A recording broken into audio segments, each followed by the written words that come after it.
What's the last straw that made you go, yep, that person is definitely crazy? Have to say it wasn't me, but a story from a coworker of mine. He was in his basement apartment one night, and after coming out of the bathroom, one of his ex-girlfriends was standing in the hallway just staring at him. He immediately told her to get the fuck out, as any person would. She followed it by pulling out a steak knife from her back pocket and swinging it around, making some pretty crazy statements. He managed to get the knife away from her, and then she pulled out another one. This girl had a pack of steak knives in her pocket. She then proceeded to stab herself in the neck. I think that's when he realized she was pretty off. She survived. They're dating now. That's when I realized my coworker was crazy. Edit. Huge thanks to everyone for the 3 silvers. Have never received one before. The top comment. First time for that as well. And all the awesome comments. Sorry I can't respond to all of them. For those of you saying it's fake, I get how crazy it sounds. And if I wasn't worried about keeping some anonymity, I would release all the exact details about it. It is all 100% true. But thanks again everyone. Edit 2. Finally realizing why people kept tagging r/award speech edits. Now I look like an idiot. So, I was friends with this girl in high school who was a grade above me, and I thought she was so cool. She had these amazing stories of things that happened in her life. After a few years, I started to wonder if she was lying. There were little things I'd catch her in. I started to think she might be a compulsive liar, and then one day I knew when we had a conversation in the mall parking lot. We parked, got out, and began walking to the building. Here's the conversation that followed. Me, I like your outfit. Where'd you get those shoes? Huh, they're my roommates. We had a party at our house and someone stole all my shoes. Me, oh, that's terrible, I'm sorry. Huh, haha yeah. Where'd you get your outfit? Me, blah blah blah hookers. Huh, I love that store. I got my shirt at, who cares, and these shoes are my roommates. We took all my shoes to a bar when we were out drinking and gave them away. Me, oh, okay. Then we keep walking, and as we get to the door, huh, let's go into Wet Seal first. That's where I bought these boots. This whole conversation happened as we walked to the mall and her story changed 3 faking times. And she definitely was not faking with me. I was at a Halloween party several years ago with a secondary/tertiary friend group. You know the kind. I was kinda friends with some of them, only barely knew others. But it was a costume party and I didn't have anywhere else to be, so I went. There was a guy who was near to the center of said group that was always a little facky. Everyone called him Prison his name, because he had been to prison. I had run into him a few years before, when I was maybe 14, and he offered me $20 to show him my tigs. He was at least 20 at that time. Real class act. Well, during the party he pulls out a loaded faking gun and starts waving it around saying he could end it all right there, awesome sheet. 2 guys managed to get it from him. Now he's pissed and running around the house yelling. A 3rd guy steps in and decides to break down the gun. So like one guy has all the bullets and one guy gets the actual gun. Someone else took the clip. No one else reacted. They were just like whelp. Typical prison name behavior. So that's the day I decided that entire circle was batshit crazy. Edit. I've been informed that handguns do not have clips, they have magazines. I apologize to the gun community for the mistake. My husband's cousin is the only female in the family that is around my age, so when we used to go to family functions I tended to hang out with her. Our friendship blossomed, and she was who I considered to be my best friend. We both had 3 kids and they all loved each other, so we just spent a lot of time together. My husband always told me she was crazy, that she would turn on me, but I just thought they grew up together and had some weird kind of sibling rivalry kind of thing going on. Her ex-husband hated her. Court cases for custody were happening all the time. It was nasty. They weren't allowed to be in the same room together per court order even. I only heard her side of the story, so I, of course, just assumed it was him. That was horrible. Fast forward a few years, she is remarried and has a new baby with her new husband. She's an interior decorator and has always been struggling financially, but somehow all of a sudden she is buying all the things. new iPods for all the kids, including mine, gaming laptop for her oldest, furniture, electronics. She pays a year of rent, so she won't have to think about it. While I'm over there, because I'm now an approved supervisor for the supervised visitation her ex-husband has imposed through the court, she starts screaming at her new husband for not loading the dishwasher correctly and pushes him fully, with real force, down the stairs. He somehow manages to be okay, but she doesn't stop. Runs after him with clear plans to attack. The guy has to literally flee his own home. I packed up the 3 older kids and my kids and got out of there. I didn't report it because she guilted me into thinking she had PPD and would be fine. One Valentine's Day she decides she wants to have a party for the kids. The time didn't work out for me, so I told her we couldn't attend. She lost her shit and called me every name she could think of. She took things I had said to her in confidence and told her whole family. I got pages and pages of scathing emails. I was crushed. 5 years later she remarried again and had 2 more babies with a new guy. She called DCF on her 15-year-old son claiming he sexually molested her 2-year-old daughter. Had zero evidence, but decided because she was acting weird that this must have been what happened. After a heated altercation with new guy, where police were called, she now has lost custody of all 6 kids and begs me to come to court to be a character witness. Edit because I forgot to explain the money spending. She had gotten a new big client who gave her an expense account to decorate his multi-million-dollar home. She spent about $200k of his money and was sued.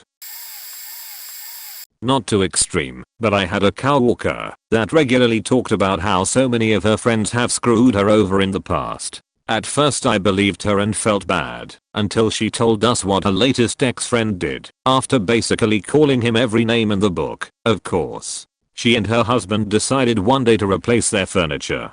This was a spur-of-the-moment decision, and since they didn't have a truck to move their stuff, they texted their friend to see if said friend could help them, along with friend's truck. Friend said no, can't do, I'm busy today. Crazy Beach showed up at his house and flipped out when she saw that he was home relaxing. That's how entitled she thought she was to his vehicle and his time. She screamed about every single thing she had ever done for him. Petty sheet like bought you a soda when you forgot your wallet sheet. Cops had to be called. From then on out I was careful not to accept any favors from her, because I'm 98% sure the only reason she would ever do a nice thing is to throw it back in your face when you have to tell her no.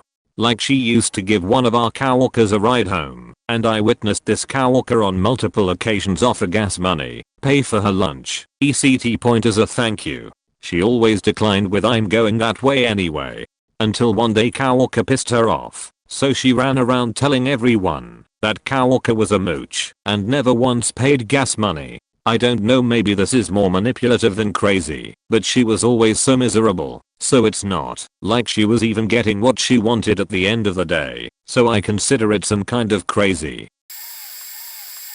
I have so many good ones for this. I made friends with a guy who was on the fringe of our college friend group. He seemed bright and we shared interests. He was a junior chess champion and I always wanted to learn, so he was teaching me. We chatted online sometimes. His parents were divorced and his father lived in Europe somewhere and he flew over for a few weeks.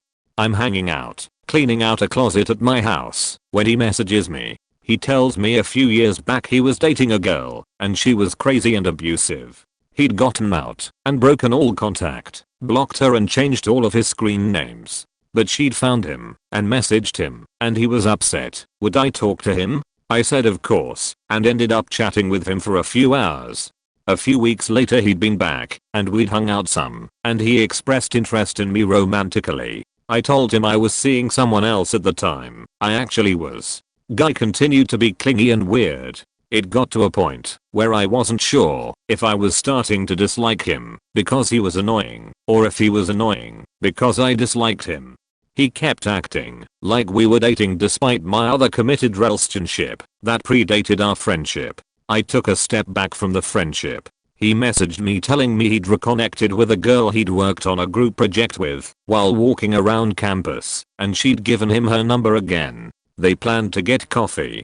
I was delighted and encouraged him to pursue it because then he'd leave me the fuck alone. After the date he checked in with me. I assumed since I'd been enthusiastic and he had no other close friends. They got coffee, talked for hours, and had a good time. Good. I told him how happy I was for him. He said, "You're not upset?" Gosh, why would I be? You're not jealous?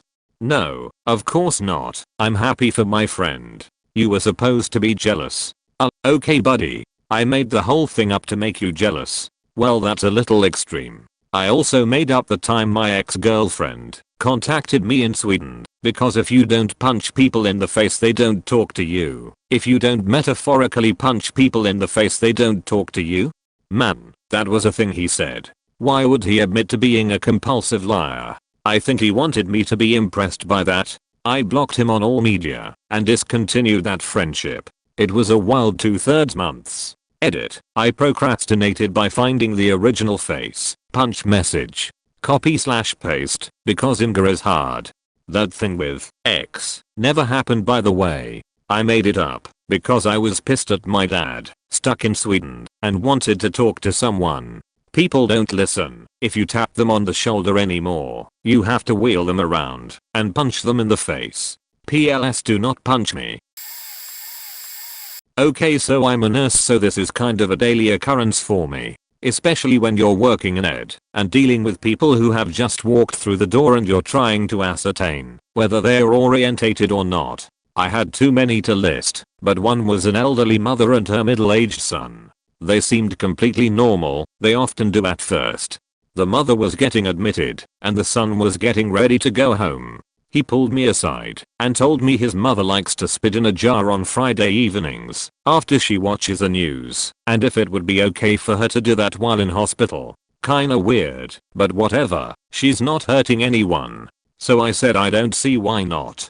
I'll get her a paper cup or something, and she can spit in that tonight after the news. It was a Friday. Oh no, he said, into this jar. He then presented this gross old jar, looked like an old pickle jar, about a quarter full of spit. Wrong on so many levels. Let's just say, I got a real Norman Bates vibe from those two. Also, outside of work, I went to a house party one night when I was young. There was a chick there I'd met before, and she seemed really cool. They often do at first. Everyone was having fun, but she decides she wants to go out to a club. She basically throws a tantrum until we all just give in and decide to drive her to this stupid club. She calms down in the car until we get about halfway there and she just goes berserk saying she doesn't want to go to a club. Why couldn't we have stayed home? Why does she have to do what everyone else wants? Why are we forcing her to go out when she doesn't want to etc. Anyway, long story short, we turned around and went back home. Once there she tried to slash the tires of the car, tried to run me and my friend over with her car, and ended up crying in the fetal position in the gutter because no one takes her seriously. Right. Oh god, okay. I dated a guy for 2 months and he started talking about marriage and that was a red flag, but I didn't do or say anything. I had to move to a different country for high school and he began to accuse me of sleeping around and going to bars where I apparently found random men to sleep with. Mind that I was 15 at the time and I was in the US, so there was no way I did that. He claimed that he had friends in the same town who informed him of this. But that's not all. A friend of mine sent me pictures of him faking his ex behind a nightclub. I didn't say a word, hoping he'd come out clean. Accusations of me cheating became so bad that I broke it off. A year later he was still stalking me. He told me he joined the army just to prove to me that he wanted to get better for me, all while he was dating someone else already. He started to threaten me with suicide so I would come back to him. This continued for a few months and he'd do this on the daily. I got so fed up with it that I told him to go the fuck ahead and do the world a favor. Well, 10 minutes later I get a call from his supervisor threatening me with a lawsuit because I pushed him to suicide. I was in the middle of an important internship and I lost it. I told them that if they wanted to play that game I will sue him for rapping a minor, as I was 15 when we dated and he was 19. The guy said he will delete my phone number from his phone and I'd never be bothered again. After a few weeks of silence, I get a message from his friend saying I should get back with my ex again. Turns out it was my ex messaging me from his friend's account. Next day his friend actually told me that there was never an army supervisor and he just wanted to scare me. There were so many other things, but those are the highlights. I came back home for a summer 2 years later, and when he saw me at a cafe talking to one of my old friends, he threw a chair at me then tried to choke me while telling me that he loves me. That was the final straw. Edit. It's been 7 years since this, and he still tries to communicate with me. Edit 2. Clarification. To those who think I falsely accused him of rap, I didn't. Since day one of us dating he was trying to pressure me into losing my virginity to him. For about 2 weeks I was able to come up with excuses, but then I was hanging out with him and 2 of his guy friends. He asked them to go get alcohol while I was in the bathroom and gave them the only keys to the apartment. They left and locked the apartment for 2 hours. The rest I don't really want to go into details about. I didn't want to include that because I didn't want to throw a pity party for myself. Also, why didn't I break it off after this? I was a 15-year-old idiot and thought that was not as bad as it was. My thought process was that he was my boyfriend, so it's not like it was a random guy I didn't know forcing himself on me, which at the time is what I thought constituted rap. Started digging bits of silver foil out of the tarmac at the side of the road. He'd been perfectly sane a few days earlier, and I got to watch his descent, not really realizing what I was viewing until that point. This was in India, and he was Indian, but hung out mostly with Westerners, and so we would often talk about spiritual matters. I noticed that these spiritual conversations would get more and more esoteric, until I couldn't really get what he was talking about, but it still didn't twig. The day before I found him digging up silver foil. Why is it always foil? I met him on the way home from a bar. He was definitely weird then, properly creepy, and that was when I first realized he had gone mad. He started an esoteric conversation with me again, none of which made sense. It was just the 2 of us talking beneath a tree on a dark road with nobody else around. He handed me an invisible telephone and told me my mother wanted to talk to me, so I played along because I was wasted. Then his eyes went wide and he shook his head, placed one hand on each side of my face and said, "No. You never talk to your mother ever again." I was frightened and went home. A couple of days later he disappeared as he was taken away to the mental hospital, and he only turned up again a few weeks later, shaven-headed. This happened every now and again, apparently. Nowadays I can spot the signs a lot faster when people are skirting around the borders of madness, and I make damn sure to back off a bit so I don't end up in a position like that again. There wasn't really a last straw, per se, but this girl I was chatting to online kept trying to get me to video chat. Eventually, I agreed, and it was the weirdest video chat I've ever had. She wouldn't say a word the entire chat. She switched off the light, and I heard the sound of her bedroom door opening and closing. Then she came back, and she made a show of shaking up her bottle of protein shake. Eventually, I ended the chat wondering what the fuck had happened. Maybe she was getting me to Sibba. I contemplated blocking her, but fool that I am, I just carried on talking to her and gave her the benefit of the doubt. I'd never had a girlfriend or gotten laid, I should probably mention, so I imagine this was a reason I wrote it off. One day, she randomly took offense at an admittedly clumsy attempt at being supportive to some of her medical issues, and blocks me. I think, well, problem solved, she's decided to leave on her own. Nope. Month or two later, she pops up and says sorry for overreacting, and how she's forgiving me for being so insensitive. By this point, my better judgment is practically screaming at me. Once again, I ignore it, and the chat continues as before. Then she wants to video chat again. I once again agree. It went pretty much the exact same way as last time. No words from her, weird actions. Then it ended. I blocked her as soon as she'd gone offline. I ain't ignoring that red flag again. Edit. Just to clarify, it wasn't dark the entire chat. I could see her for most of it, and it was clearly the same girl as in the profile picture. There seems to have been a minor misunderstanding about that detail. So I was heading out to get groceries with my roommates, and on our way out of our house, we found a homeless man digging through our trash. It was slightly surprising, since it's not every day that you find a man looking for empties under your porch. We decided he was pretty harmless, since all he was doing was looking around. Plus he was actually going out of his way to clean up our admittedly disgusting parking lot of, not just bottles and cans. He was sweeping dirt, weeds, and our neighbors' trash that they left unprotected under their porch, which was now swarming with wasps and eaten by animals. We got him some empties from inside, gave him a cold drink, locked the door, and left to get groceries. When we got back we found that he was still there after an hour and a half, still cleaning our parking lot. We were amazed and grateful, so we struck up a conversation. He seemed like a normal guy. He used to be a business owner. He fixed roofs for a living. He made decent money before he was homeless. He used to be married. He has kids. Unfortunately his life kind of spiraled after he got mixed up in meth use. We just sort of thought of him as a normal dude who got mixed up with the wrong substance and then got screwed over by the system. That is until he mentioned that the construction on our main street was a plot by the city to find the Templar's treasure, that he himself was a Templar descendant. And when he claimed that I specifically am the unknowing descendant of Templars, we let him talk and tell us stories for 2 hours before he stopped. It was so wild. It's my favorite story to tell. He was great though. Even after he finished his methed out rambling, he proceeded to finish cleaning our parking lot, and he offered to do it again for cheap if we needed it. Frank, if you ever read this, we love you.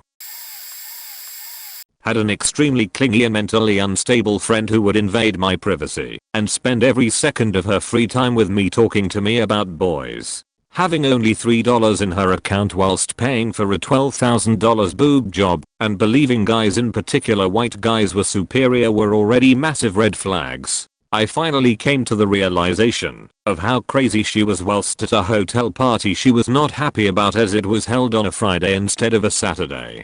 As retaliation to my friend who organized the hotel and party, she poured all 4 bottles of alcohol down the toilet and ate every hotel snack to rack up unnecessary hotel charges which my friend was inclined to pay for. Edit. My friend was obligated to pay for. Just some clarification. She frequently would only have a few dollars in her account, which meant I had to pay for her lunch and dinners probably worth a few $100s. I'm a full-time student, so this is a lot of money to me. The host booked a single hotel room without a mini bar. We brought our own alcohol. Sorry for all the confusion and typos. I wrote this really late at night where I'm from.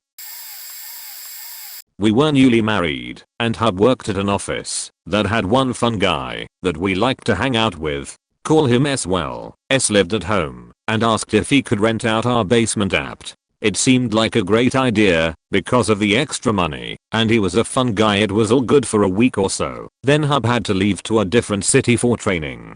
So, S thought he had to be the man of the house. I was a busy trauma nurse on call a lot and was hardly home, but when I was, S would barbecue dinner and be really miffed if I didn't want it, etc. That's just one example, but that type of behavior escalated. Hub was only gone for 3 days, came back, and S behavior kept escalating.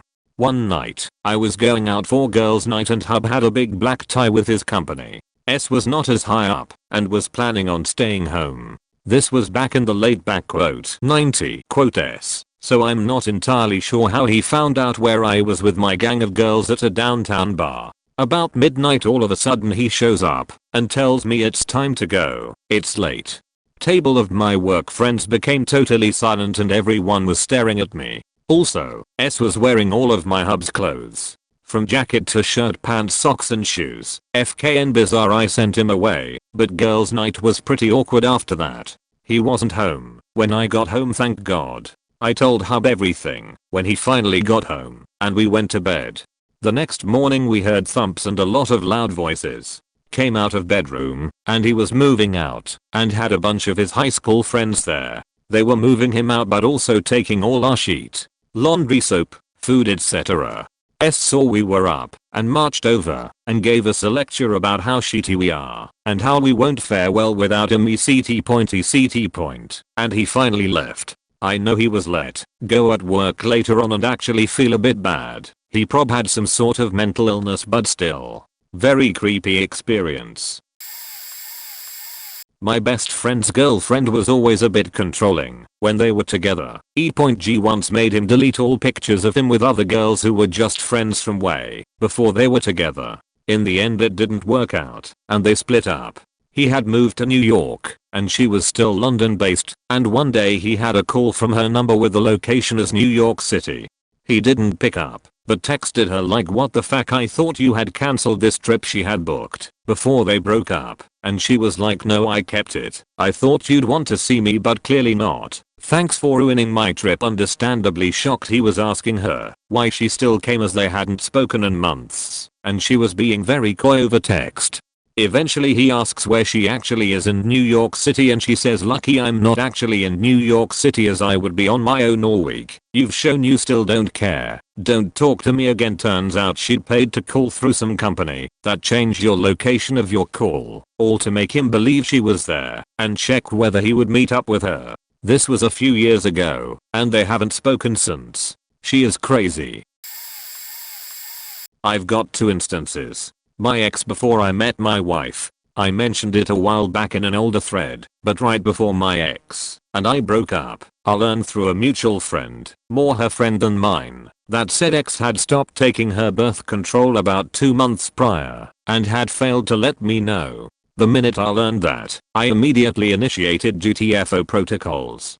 Edit 1. Here's the full post and complete context about my ex secretly stopping to take her birth control and the resulting aftermath/fallout. Edit 2. Here's another story from my crazy ex, this one involving her crazy parents. There used to be a borderline extremist Christian conservative in my department that would impose her will/opinions on anyone she deemed unsavory, especially us millennials.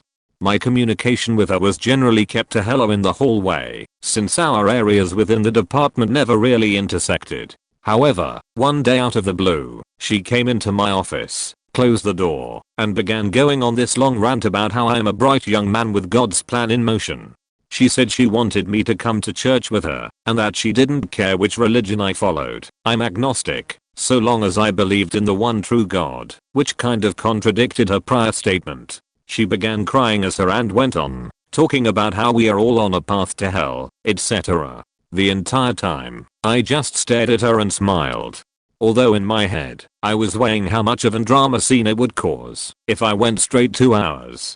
I always knew she was a bit unhinged. She had a life-size Trump cute out in her home and used her age/seniority to bully everyone else. But that cornering in my office definitely solidified that she was nuttier than Chinese chicken salad. I feel bad that her husband has to stick his dick in that degree of crazy every night.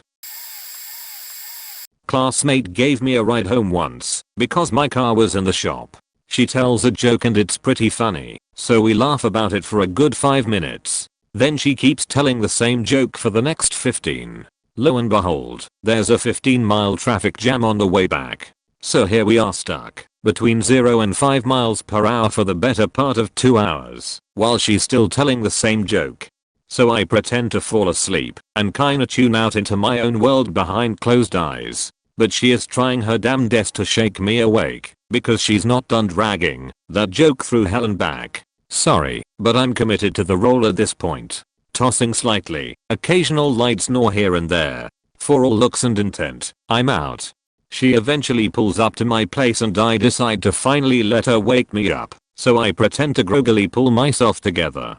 Classmate goes, "If you don't wake up, I'm going to light this on fire and poke you." I'm not paying attention until I hear the flint of a lighter being struck. Looking to my left, this girl is holding a plastic spork up in front of her like the Olympic torch. I don't know what chemicals are in this thing, but the flame is freaking blue, and I'm staring at it in disbelief thinking there's no way she's gonna stab me with that. Right, wrong. Next thing I know, she's yeeting the pointy end into my forearm, fire and all. My brain processes this for a good second before I yell, "What the fuck?" rip the now congealing plastic out of my arm, and stomp out of the car. She texts me with an apology, saying she didn't know what came over her, and I politely etch a sketch her from my brain. So yeah, one of many silly stories permanently etched into my arms. Edit. Why does everyone want to know the joke? Definitely my mother-in-law. She'd done things in the past like make my wife pay for room and board during college, after insisting she stay home to save money, and then while future wife was working full-time take my wife's taxes and claim her as a dependent, even though she was a full-time college student, full-time employee and paid rent at market rate. The whole convoluted story was my mother-in-law would save more money than my wife would get back, so they agreed to let my mother-in-law I claim her, and she would just pay my wife the difference. Months after she should have paid the difference, my wife asked her about it, and she said that she was owed it as her mother. She's definitely misinterpreted things that I thought were fairly clear, so she could be a victim at times. But I thought she was just manipulative and not crazy. One day she's visiting our house to see our child. On the counter is an inhaler. My parents had visited the day before, and my dad has asthma. I grabbed it and said, "Is this your husband's? If not, I think it might be my father's. He has an inhaler just like this, but I just noticed it now." She said it was absolutely my father-in-law's, but she would check with her husband. We got into an argument about a separate thing, where I asked her not to throw recycling in the garbage for the 50th time, and she managed to blow that up into an honest to God screaming match. Well, her screaming and a quiet response by me, because I was so taken aback by her insistence I've never said anything, and when I pointed out the times I had, she flipped. So anyway, my dad texted me back the next day saying yep, that was his inhaler. I texted her saying the inhaler was my dad's, because it had disappeared from the house, because I guess she had grabbed it on the way out, because she was so sure it was her husband's. Long story short, she starts telling everyone in the family our entire argument had started because I insisted that the inhaler was her husband's, and she insisted it was not. And then she said she didn't feel safe being around me. I wasn't aware of all of this until my sister-in-law asked me what the hell I'd been doing. So, thank God my wife was there for the entire thing, because my wife backed me up about how aggressively opposite her story was from reality, and after talking with relatives, and she was apparently very sincere in this, and after I corrected them a couple of them confronted her, and she legitimately gave up every single appearance to be the aggrieved party being called a liar ever since then. We don't really trust her alone with the kids, if we can help it. My mother-in-law, she has always done crazy things to her family, but I realized how crazy she was during one particular incident. My husband and I were sitting outside a Starbucks with my in-laws and my husband's sister, when my mother-in-law started telling this story about how, when my husband was a baby, and she was listening to focus on the family. She went on to say that the episode was about a woman who was raped and had a baby with my exact name, which is not a common name, with very particular details that she knew about my life and wanted to know if the story was about me. She started crying and asking if that was what happened to my mom. I was so shocked all I could muster was, "No, that is not my story." I was so embarrassed. At this point, my husband and I had been together for 6 years. I believe either she convinced herself of this crazy tale because she wanted to figure out personal details of my life, or she just made it up on the spot because she has no tact. Either way, it just confirmed to me that she is a crazy person. We are going on 3 years of zero contact with her for a variety of reasons. It has been way better. A buddy of mine was very socially opinionated, but not very socially active. He knew what was wrong with everything, and yet took no action. As a child, his parents divorced. His father was physically abusive and his mother was neglectful or absent. I mention it because that was often his excuse for his bad behavior and choices. Everybody else had to take responsibility for their actions, but he didn't have any love growing up. One day, we walked 2 to 3 blocks from his work to a truck stop for a snack. The side of the road was thick with trash and litter, and he added it to his list of complaints about the world. On the way back, he finished his Snapple and dropped the bottle on the ground with the rest of the garbage. I stopped, thinking it was a joke or something, and he turned back and said, "What?" I told him he was just complaining about the litter and now he's adding to it. He said, "Whether I drop the bottle or not, the litter will still be there." I picked it and a few other easy to carry things back to his office, fuming. That might not have been the last straw, but he spent the next hour arguing with me about how I was ridiculous, judgmental, and he couldn't do anything to change the situation. That was when I realized he was not the socially aware person that he claimed to be, and we spoke only a few more times before I ghosted. My friend's cousin pointed a fake, realistic looking gun in my face and demanded the cocaine and cell phone I had stolen from him the very first time I ever met him at a party. The whole party came to a halt, and then my friend awkwardly asked me in front of everyone if he should beat his ass for me after I pointed out to them the gun was fake. Hole was too small to be an actual gun, so I chilled out a bit, but I still had a possibly loaded BB gun in my face. He was saying his girlfriend lost her phone and some coke, even though this MF had her phone and the coke the whole time, and since I was the only new face there he knew it was me. I know, right? His girl told him to put the gun down and shamed him in front of everyone. I don't know if you've ever been a dumb Latino gangbanger, but getting shamed by a girl in front of a bunch of people isn't really their thing, and he kinda exploded in anger because he thought he looked stupid and now was threatening to box everyone and arguing with his girlfriend and my friend. So to be a good sport I stuck around a bit after, but left early because the rest of the night would just been that jackass defending himself and arguing and my friend apologizing to me the entire time. That guy was faking crazy. Driver's education class. Our instructor was older and more than a little off. He'd show us highway patrol videos of horrific accidents and then explain that had people simply use their blinkers and brakes, these sorts of things wouldn't happen. He was also very aggressive when riding shotgun in the training car, taking no issue with slamming on brakes in the middle of an intersection to prove a point. But he became officially cray-cray when, during a lecture, he asked why we shouldn't pass between two freight trucks on the interstate. We all answered things like blind spots, lane shifts, etc. And he actually got mad we didn't know the real answer. Eisenhower. He designed the whole interstate system so that parts of it could be used as runways during times of war. Do you think you could see a plane landing on the highway if you were between two semi-trucks? No, you couldn't. You'd just get crushed by the landing gear of the plane, and chances are, you'd cause the deaths of everyone aboard that aircraft as well. Needless to say, crazy. And I still look up when passing between two semi-trucks. Edit. Grammar.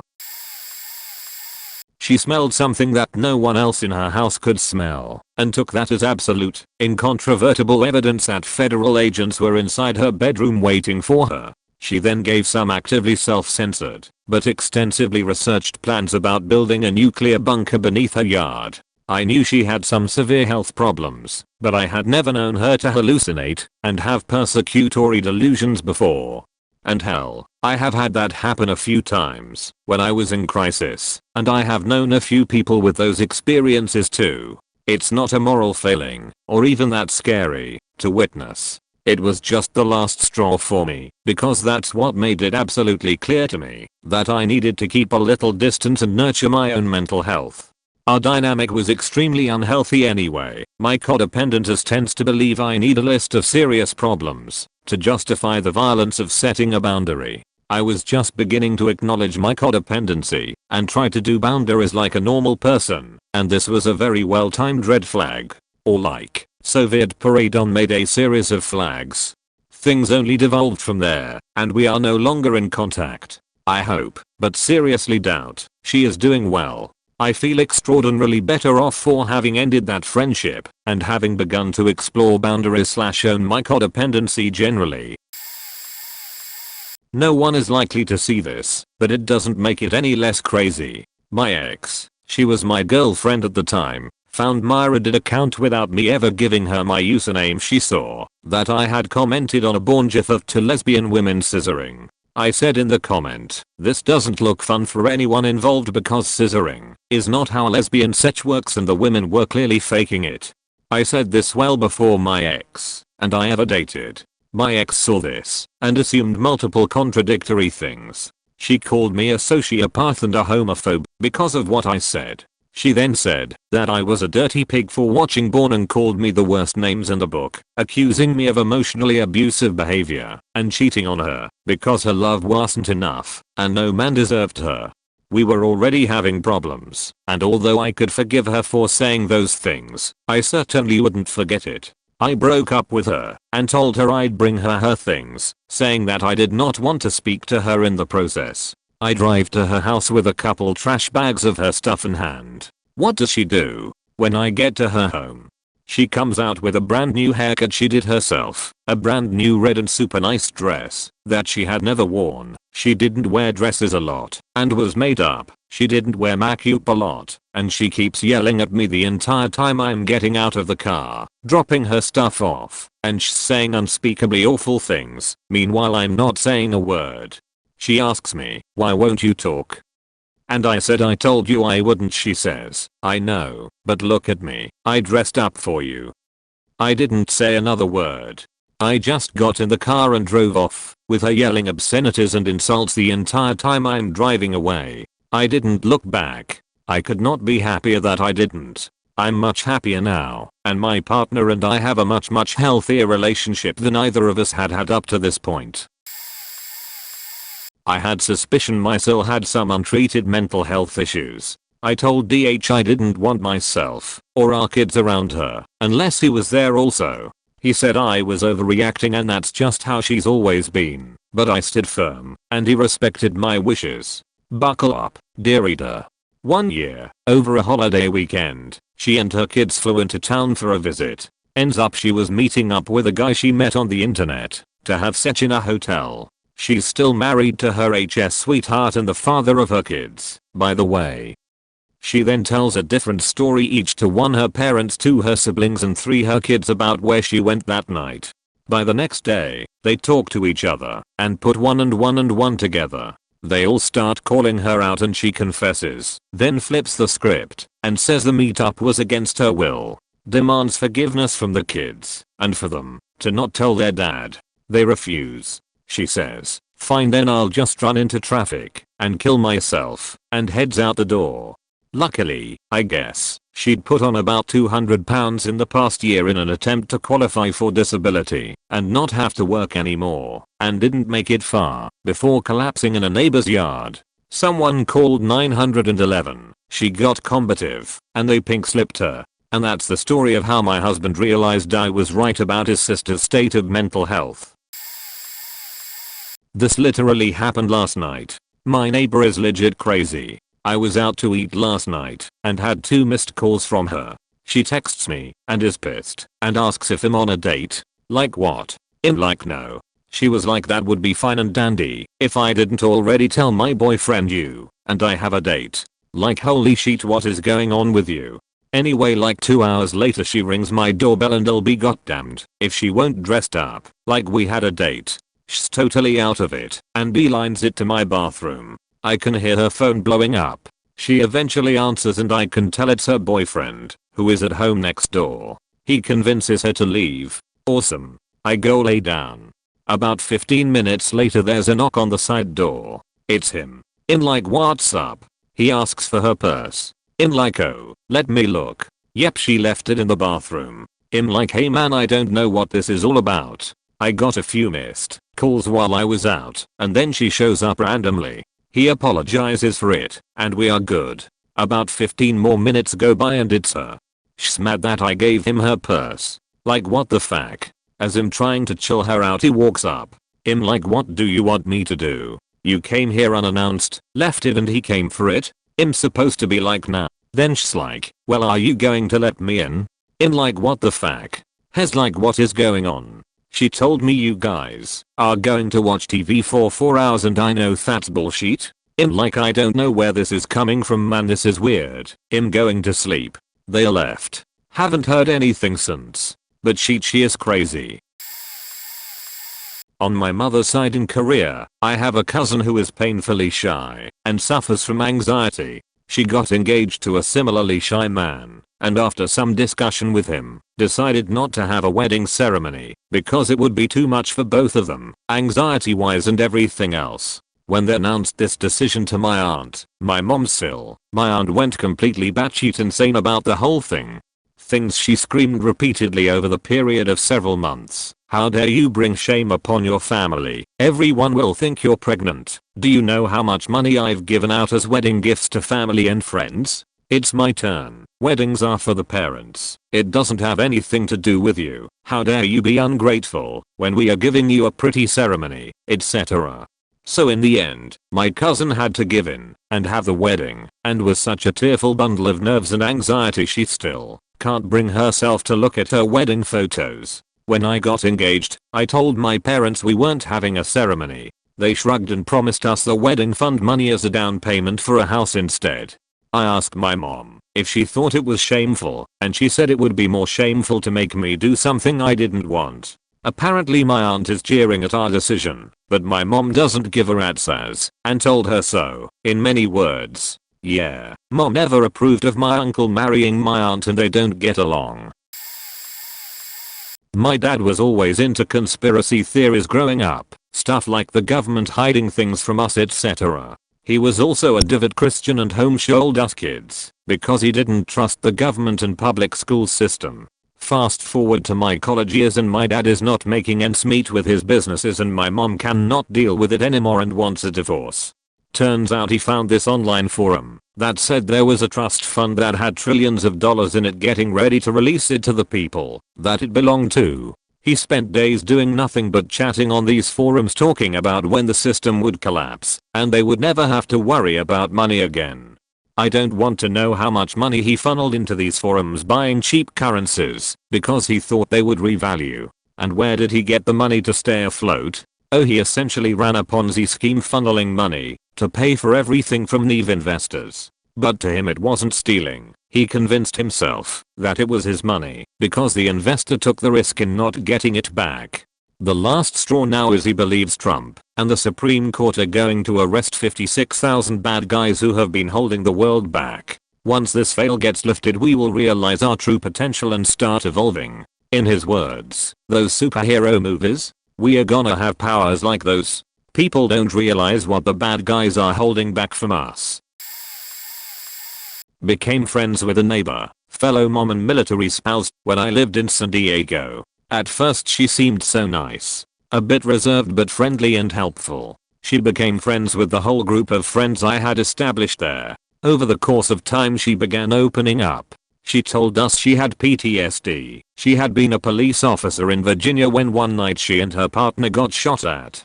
She sustained an injury to her shoulder/breast.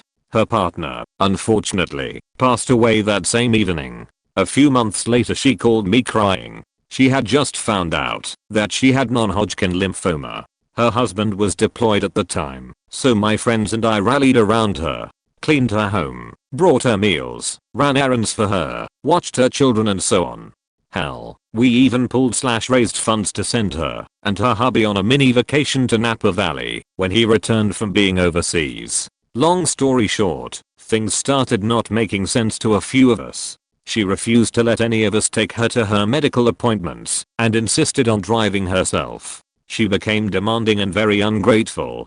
We noticed that she didn't exhibit any signs of someone with cancer and going through treatments. I began doing some research and found out that she had never even been a police officer. She had told coworkers at her former job, 911 dispatcher, that she was fighting cervical cancer shortly before moving to San Diego. Those coworkers did not believe her to have actually had cancer.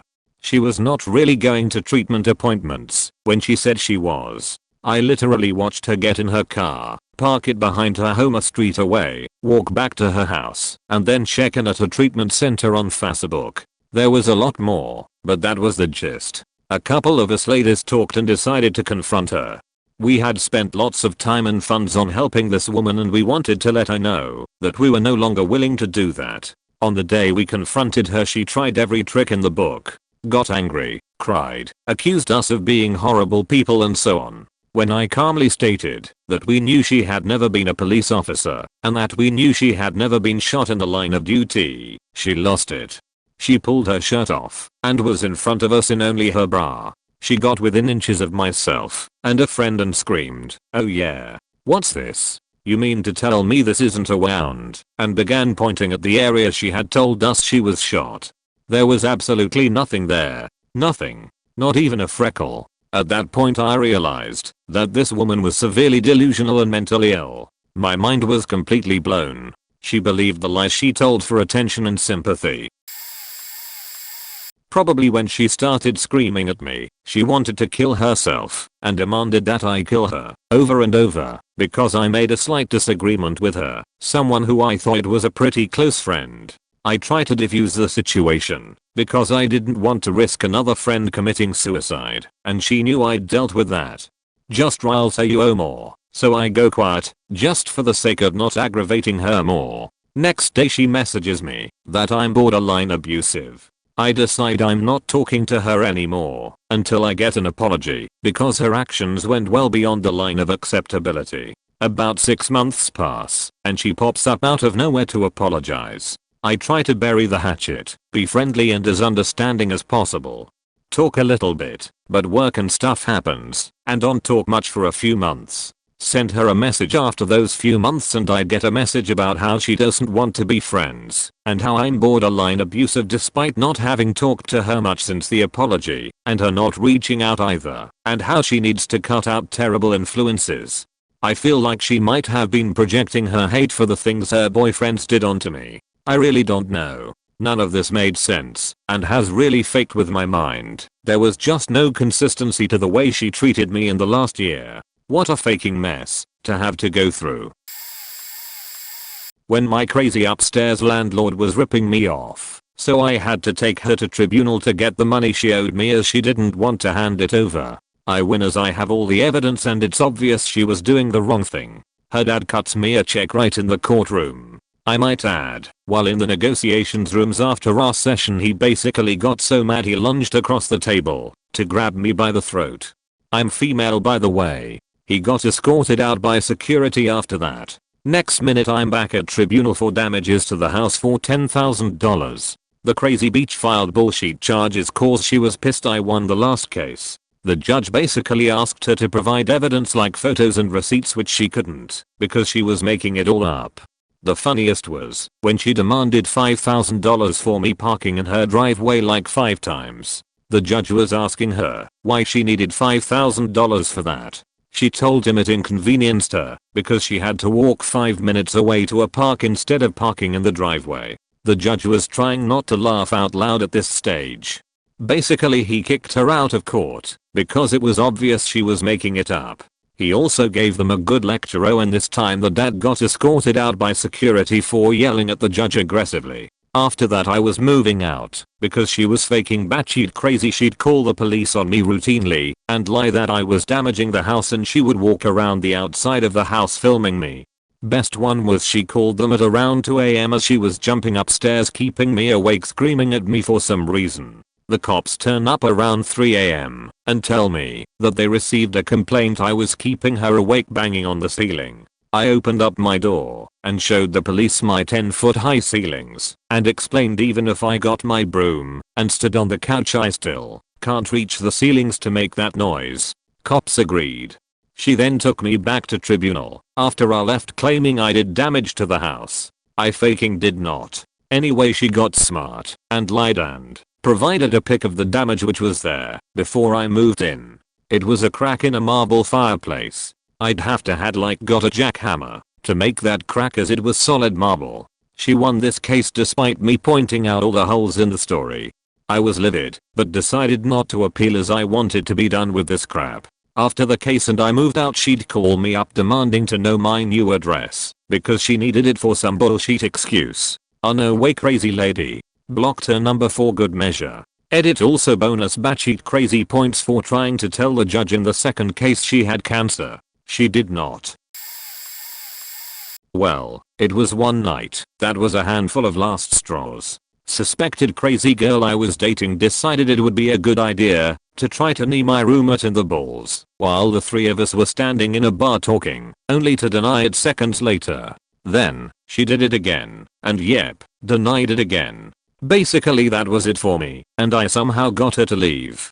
We were heading to a big ski movie / party at a theater down the street with a huge group of friends, and since I decided that was it for her, so I sold her ticket. In the theater, I thought all was done and gone. That was a big nope. In she walks, looking visibly crazy, and she started making a huge scene before the show started. In an effort to remove the chaos from the public, I decided to leave with her. Foolish. On the walk up the aisle, she started shoving me from behind. Yes, in the middle of a theater. Right next to the bar, she shoved me again, and I turned to stop her, and yes, she decided to punch me in the jaw. Oh, I heard from people. I looked over her shoulder and saw a bouncer watching the whole thing, so I put my hands in my pockets and turned to continue to the exit. About 10 feet from the exit, she shoved me again, which is when the bouncer intervened and said that was it. She thought she had me kicked out, remember? Crazy. The bouncer said, "No, you, get out of here." I watched the whole thing. I smugly waved at her as she was escorted out. No, it didn't end there. After the movie, I turned my phone back on to countless voicemails and texts. At this point I was not going to talk/text/communicate with her again. We get back to my house. Her car was still outside, and the pumpkins that were on my porch were now in the bushes. Then when inside, I get back to my bedroom, all the lights in the house were off, and I flipped the light on. There she was, sitting in the dark on top of a pile of my clothes in the entrance to my closet. She had torn my room apart, and sheet was everywhere. After some lengthy back and forth between me, friends staying the night, and her, she finally left. I never spoke to her again, but she definitely left some bizarre voicemails and emails. Weeks went by, and I was drying some clothes. Was winter, and the glass back door was steamy/foggy. I noticed some odd shapes that were visible in the steam. 2 round shapes, roughly chest high, for her. I walked over to check it out, and yup, you guessed it, for some extremely strange reason, she pressed her boobs against the window at some point. That was the last of her. I did some looking around online a couple of years later, and sure enough found some criminal reports and some documentation that she had been in a mental institute. Oh boy. Friends with a girl a couple years older than me during high school. We both graduate and continue friendship from different states while in college. We always got along extremely well and had all of the same interests: illustration, film photography, music taste, yoga. This will all be important later. I even went through a major life event that she supported me through long distance. Then suddenly a few weeks go by without her replying to my texts or calls. But I figure she's busy and also in her last semester of school, so it's whatever. Those few weeks turned into months, and I realize one day that she's blocked me on social media. Well, that's weird. Months go by and pretty soon it's been 3 years since we last communicated. This entire time, I had her copy of her favorite book that she'll lend me, and seeing as it seemed like this friendship had mysteriously been snuffed out, I decided to mail it to her. I didn't know her college address, so I just mailed it to her mom's house with a note that essentially said, "Hey, here's your book. Sorry I held on to it for so long. Also, I don't know what's up, but I hope you're doing well. I'm here if you ever need anything," and mailed it off. The very next faking day, before she even knew I had mailed the book back, I get a random Facebook message from her saying the following: "I figured you deserved an explanation for why I cut you out of my life, but I don't want a response from you. You tried to steal my life and exploited my interests. I don't know why you've still contacted me all these years. You must be obsessed with me," etc.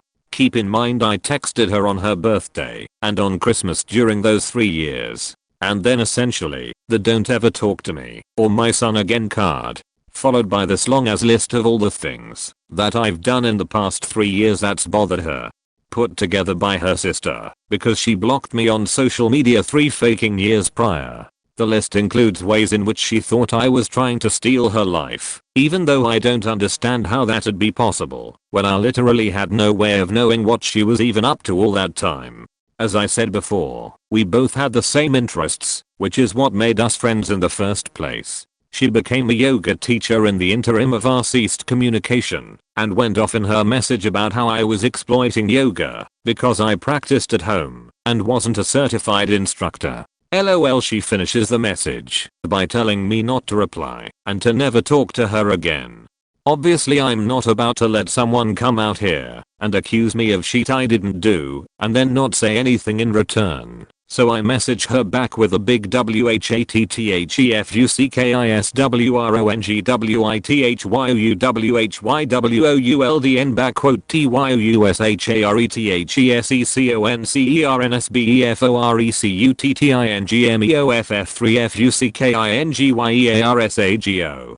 Long story long, she blocks me again immediately, tells all of our old mutual acquaintances that I'm a stalker and that I'm obsessed with her, even though they probably know more about her than I do. I move on with my life, because why the fuck wouldn't I? 3 more years later, her husband purchases a handmade necklace on Etsy for her birthday, one made by surprise, me. He has no faking clue, so I'll unpackage it up with my standard hand-painted thank you note. Nothing out of the ordinary from me or my business. Her birthday comes, and the night of her birthday, I get the most awkward message on Etsy from him, demanding a refund. I give him my return policy, and suggest that I'll gladly refund the cost of the item, once the product has been shipped back to me. A week later the necklace returns in the mail, with the thank you note crumpled up. I still smile to this day when I imagine her on her birthday, opening a necklace from her husband, realizing who made it, and probably spitting fire, before crumpling up the thank you note adorned with my artwork. TLDR old friend blocks me for 3 years, before coming at me with a list that she and her sister compiled of all the things I did that bothered her during the 3 years I was blocked, including exploiting her interests by practicing yoga. Bonus. Her husband buys a necklace on Etsy that I made and gives it to her on her birthday before realizing who made it. Uploads till the day she dies. Edit. Type a send sheet. So my last roommate would argue any point if it didn't corroborate his point of view. I would come home and every light in the house all 3 floors would be on. I eventually came home, daytime, has in the basement playing computer games, and I brought it up, hey man, would you mind turning the lights off when you aren't using them? I'm using them. He responds. We bought a brand new oven, and he throws a pizza straight on the rack. I have a pizza pan, and one day bring it up to him. Hey man, you mind using a pizza pan so cheese doesn't fall into the oven? Cheese doesn't fall off pizza, he responds. We lose 2 employees at my job, and I'm working straight 12s for 10 days, with a few 8-hour turnaround mixed in. I warn him ahead of time this is going to be a rough week for me, just letting you know so maybe you can time your laundry when I'm not sleeping. Also warned him, I planned on sleeping Sunday day, because my first shift was Sunday night. Roommate ends up on roof hammering all day Sunday. Monday he calls in sick, and invites a girl over. He wears shoes upstairs which he normally doesn't do. He does laundry all day Wednesday. I end up staying at family member's house the next 7 days. I was explaining positive/negative pressure. He stops me. Says negative pressure can't exist. I realize he's referring to absolute pressure, while I was referencing gauge pressure. So I explain the difference. He patiently listens, and then responds about how his professor said you can't go below 0 pressure, so I'm wrong. So every single issue is like this. I'm kind of losing my shit and I know we can't converse. So I write a letter. Basically tell him we are terrible roommates. It doesn't matter really the reasons and he can't talk me out of it, but we have to go our separate ways. He can do whatever he wants with the place. I'll take it over or he can. He sends me a text. Hey, I got your letter. What does it mean? I did question his sanity at points, but it was at that moment I knew he was batshit crazy. This happened a year ago. We've all known my sister has issues, but never got a diagnosis and everyone has just kind of enabled her crazy since forever. My sister is almost 40 and has a strong hatred for my fiance that is baseless. After not complying with my sister's demands that I break up with her, things escalated over time. My sister would spread rumors about my fiance. She would be rude to her overtly and then expect me to just be okay with the fact that she treated my fiance, girlfriend at the time, so horribly. Eventually I let my sister know how I felt and basically called her out on all her bullshit. As I'm reading a letter that I wrote, I see a fist flying towards my face out of my periphery and dodge it. Before I realize my sister just tried to deck me in the face, I get hit with the left.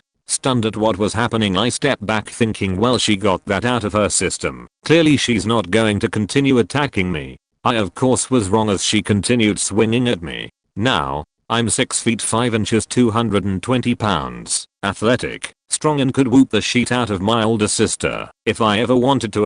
She is 5 feet 9 inches 290 and a chronic smoker and never worked out a day in her life. So while my sister is swinging at me, I calmly put her in a headlock, slink my weight to the ground, and essentially held her on the ground yelling, "Christine, stop. Christine, stop. Christine, stop." And after a minute of raging and flailing on the ground, she calms down enough for me to get up. As soon as I get up, she gets to her knees and continues to swing at me. The next morning my sister sent numerous Snapchats to my family admitting that she punched me and that she thought I deserved it. Now some might think that alone is crazy in and of itself, but that wasn't even the half of it. The following day she told my entire family along with anyone who would lend her an ear that I assaulted her and that I've abused her entire life and that I need to go to prison for what I did to her. This has been going on for a year now. I think my sister has borderline personality disorder. My first semester of freshman year, I was thrilled to have a dorm room all to myself. I was an introverted loner and kept odd hours in the computer lab. It was 1996 and the internet was a new phenomenon for me. If Reddit had existed back then, no one would have ever heard from me again. Anyway, it was a nice quiet first semester. Then they told me I'd be getting a roommate. I was a little annoyed and apprehensive, but I figured, okay, no big deal. I've just gotten spoiled. Who knows, maybe I'll become lifelong friends with this fellow. Now, he moves in, and he is just a douche bro of the highest order. Now, remarkably, he is actually kind of nice to me, even though he is a major dickhead in general and just not my type of person. He comes into the room drunk 4 to 5 times a week. That's just college, I guess. He usually staggers in, rambles at me, believing he is regaling me with amazing tales of wine and women and such. Sometimes asks me if I want to go lift with him the next day. So, I'm like, okay, this'll be a long ordeal, but I will survive. He's just annoying. Then his stories start to get darker. He starts to relate criminal activity that he and his buddies are getting into. Breaking and entering, minor burglary stuff, pointless dumb vandalism. So, okay, looks like he's not a model citizen. He's got common teenage delinquent angst. But I do begin to fret. How is this going to fall back on me? Do I have a responsibility to report any of this stuff? I was beginning to feel like I might. Then one night, or one morning at 3 AM, rather, I awakened to this large thunk of something hitting the floor in the middle of the room. It's machinery of some kind. There are broken wires dangling off it. What the fuck is happening? I rub my eyes and look closer and see that I recognize it. It's the card reader to the dorm building, the thing you swipe your student ID and that lets you in. Dumb as in his stupor, couldn't figure out how to put his card through it and got so angry he just stripped it off the wall and brought it with him. Went in through another door behind someone else. Okay, fine. He is stupid, he is an asshole, he's probably an alcoholic. This is new, but not totally unexpected behavior given the source. I try to pretend like I've slept through this grand entrance, but it's no good. Either he knows I'm awake, or he doesn't give a shit either way. He starts laughing about how amazing his night was, and decides to tell me about it. First it sounded like a normal night with his particular group of fellow dumbasses. Oh man, we got so loaded, etc. I guess now I'll just cut to the chase. That night they went around grabbing townsfolk's pet cats and dropping them in a deep fryer. So that was the moment. A switch was flicked in my head. Oh, nope. This guy's not a normal dude bro, he's a psychopath. I did not sleep after that. I worried about when I would go to the police and how it would go. Turns out I did not have to worry about when. At about 7 AM, the police started banged on our dorm room door and threw it open, having obtained a key. Turns out the idiot had actually successfully swiped his card through the machine and his was the last card through it before it went offline. The police separated us and asked me if I wanted to make a statement. Yes, in fact I did. So I went down to the station and filled out a statement, an entire page front and back just listing things he told me he had done. The police worked with the university and got me moved to another dorm. I always joked I was going into witness protection. I went back a week or so later when I was sure he wasn't around to go get all of my things so I could move out, and he had destroyed a lot of it. Bleach on my pillows and sheets and comforter, slashed them with a blade of some kind, tore up some comic books, ruined the posters on my wall, etc. Luckily I'd already gotten most of my clothes and toiletries out. I wound up transferring schools for unrelated reasons, and I don't know what happened to his criminal case, or what happened academically.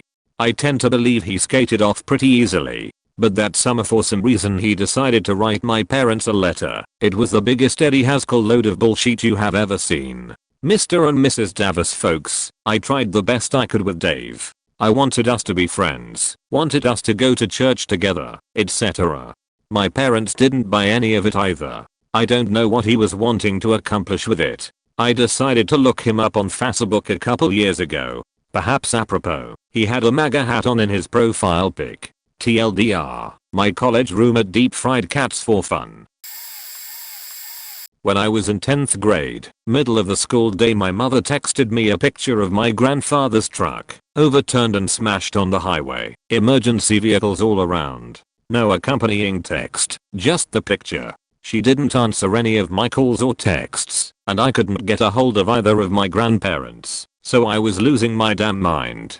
I tried to reason that, if my grandfather was seriously injured, everyone would be at the hospital with him, so maybe that's why I couldn't get a hold of them. I sent increasingly panicked texts and voice messages throughout the day, none of which she deemed worthy of a response. When I finally got home 5 hours later, she was sitting on the couch eating popcorn and watching a rom-com.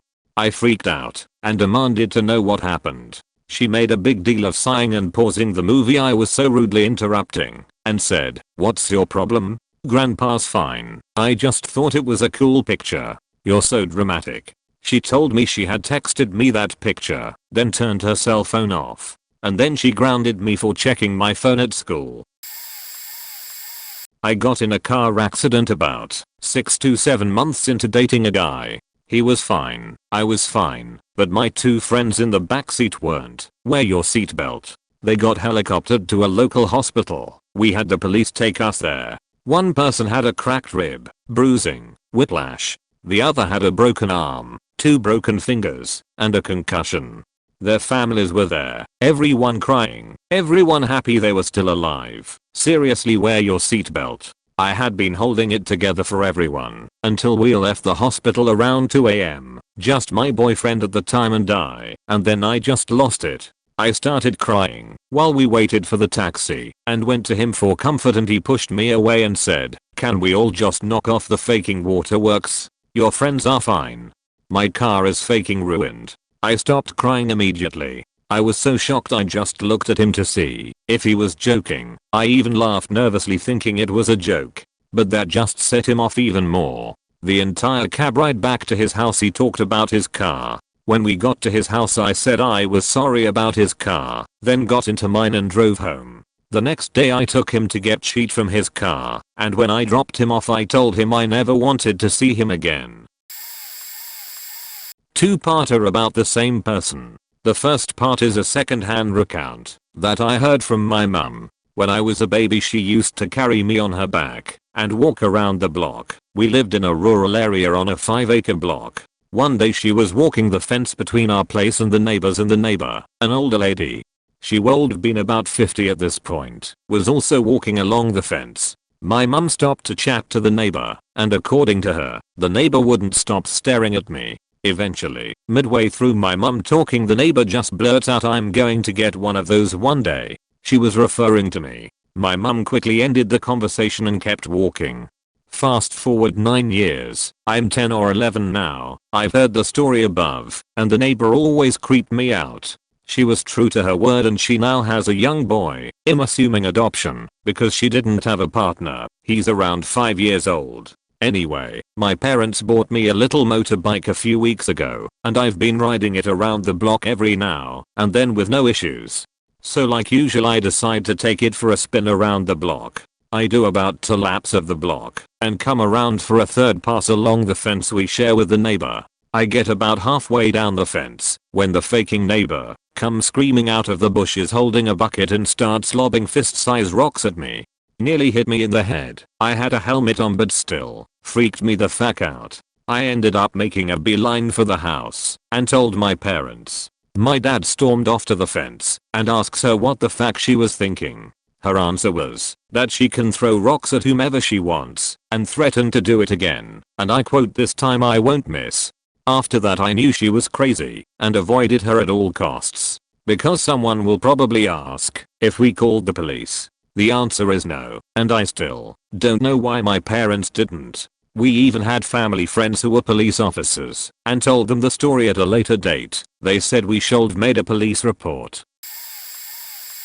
My boyfriend had a close friend who lived in another state when we met. I heard so many great things about him that I was excited when he moved back 2 years into our relationship. Unfortunately, the excitement ended nearly as soon as he got in town. To my eyes, it was immediately obvious that he was narcissistic and constantly asserting dominance over my boyfriend, but he didn't see it. The friend had been there for my boyfriend during hard times in the past, and my boyfriend is a very loyal person. A few months of their dysfunctional friendship passed, during which the friend would openly flirt with me, tell my boyfriend what to do, and generally just commandeer any interaction he had with anyone. I was getting to the breaking point with the friend, but tried to just go along to get along. Finally, there was an incident that even my loyal boyfriend couldn't overlook. Boyfriend was getting a haircut and received a phone call from the toxic friend. Obviously he didn't answer because haircut. Toxic friend proceeded to call him several more times and then resorted to texting hateful things about how my boyfriend is a shitty friend and just lots of totally irrelevant low blows. He stooped to insulting me as well. All because my boyfriend hasn't answered his phone call. The friendship ended that day and we haven't had any contact since. Thank God. My father left when I was 3, leaving my mother to raise 3 children on her own at only 19. She had twins. Anyways, I had gotten in contact with him later on in life via text when I was around 18. My mother had heavily warned me that he was mentally unstable, a drug addict, and an overall nutcase. Because I did not personally know him myself, I took what she said with a grain of salt. As time passed we grew closer. He would text me every day asking how I was, sent me pictures of his cats. It was going good. Then randomly I get a call from him. He's panting out of breath. "Hey, I can't talk for long." Me and his fiancée got into a fight. I beat the shit out of her. I'm in big trouble. I know the police are looking for me. I'm fleeing the country. I'm at the airport now. I'm flying to London. We are from Australia. I'll call you as soon as I land, okay? I love you, and hung up. I was shocked and worried among other things. So, I waited. I waited for hours. Hours turned into days. Days turned into weeks. Weeks turned into months. I never got that awaited call back. It had so many sleepless nights, I couldn't eat or think. Then, I received a text from my father's fiancée on a new number. "Hey, it's just checking up on you. Hope you're doing well." I frantically texted her back, worried, asking if she was okay. "Yeah, I'm fine. Is everything okay?"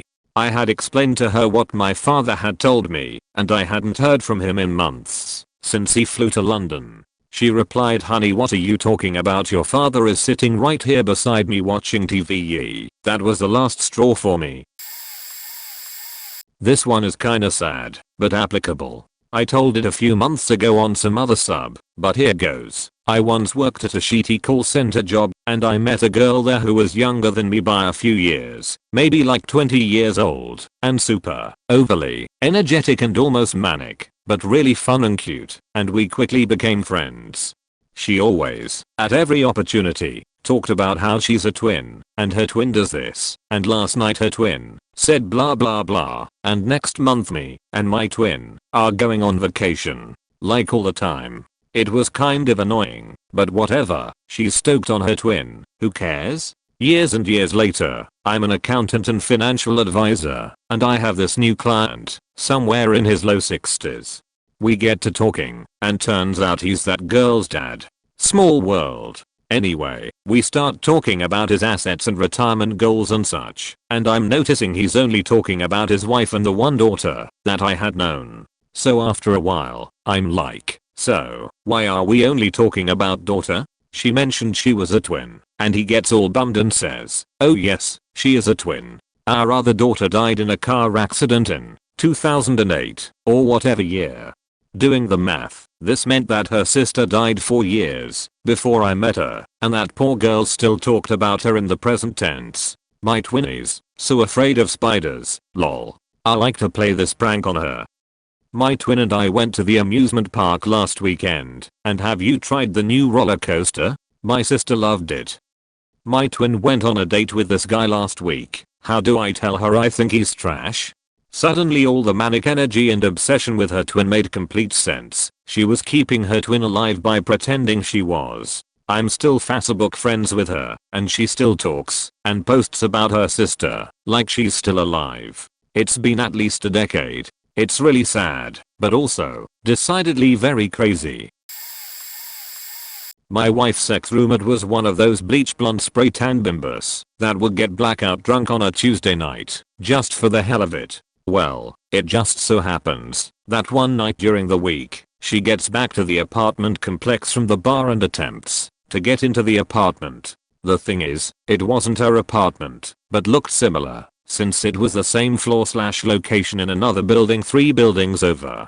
So she is pounding on the door, no one answers, so she takes it upon herself to climb over the balcony and break through the sliding glass door. She must have realized after a while that this was not her place and booked it out of there after leaving the place full of broken glass and blood from her hands and arms that had been cut up from breaking the sliding door.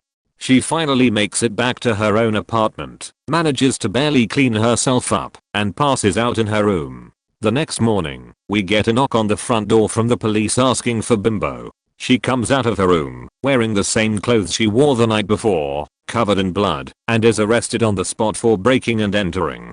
It turns out that the neighbors that lived above the spot that she broke into watched the whole thing go down, and were yelling at her the whole time that she is in the wrong place. Apparently, she politely told them to go fuck themselves before breaking through the sliding glass door. The thing is, the neighbors had no idea who she was, but called the cops when they saw her running away. The neighbors couldn't identify her, but when the cops came to search through the broken-into apartment, they find Bimbo's wallet and ID sitting on the counter, which she had left in her drunken stupor. I have a couple other crazier stories from this chick, but after college, she hastily got married to a preacher and cut all ties with her old friend group. I had a dog before getting into a relationship with my ex. She always made the statement of "it's your dog, so you take care of her." I need to mention that we do have a child together by this point in time, or I wouldn't have been going back at all to notice this. Anyways, so we are going through a bit of arguing in the relationship and I wind up moving out, but spend the odd night, and I'm still driving my son there after daycare ECT point on her time. Our bedroom was in the basement, as was my dog's crate. I go to put laundry in, and there's a rancid smell. I notice that there's a tied up bag beside my dog's crate, and assume that she had an accident, and think nothing of it, and go and toss it in the outside bin. The next day I'm back over there, and go to look under the stairs, close to the crate, to find some of my stuff, to bring to my new place, and that smell is there again. This time the bag is open. There are no wipes or paper or anything, and it's clear that there is urine in the bag as well, and it smells atrocious. I also notice a really foul smell in the basin sink for the washer and drain. I'm confused at this point in time, as any time my dog has had an accident in the past it has been beached about and has been left for me to clean up. This continues for a few more days of me being confused until it gets to the point that I flat out say to her I think I need to bring Kija into the vet, and she asks me why. I say well, she's had accidents every day for the past 2 weeks now, hasn't she? She responds asking what I'm talking about. And that's when I get my confirmation. The only bathroom in the townhouse we were in is 2 floors up, and she is sheeting in bags in the basement and squatting over the side of the sink and pissing in it. We are not back together.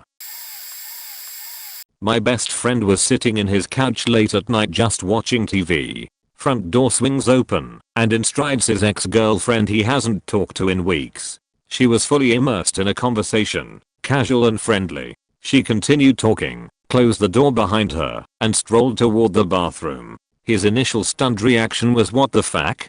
Then after a moment, he realized that she was having the conversation with him. She was prompting him for responses like, "You know what I mean, Ben?" amidst sporadic laughter, like they were besties. She had a very distinctive laugh, more like a cackle. He went to the bathroom and found her trying to take her clothes off, like she was getting ready for bed. She continued with the weird one-sided conversation, but he managed to get her out of the house quickly. He was clear that she was not welcome, and that it was, and had been, over for a while now. The next day, doors now securely locked, he's sitting on the couch again, watching TV. The handle jiggles. The familiar cackle follows, and casual statement something like, "Oh, you're silly." Lights were off. TV was on.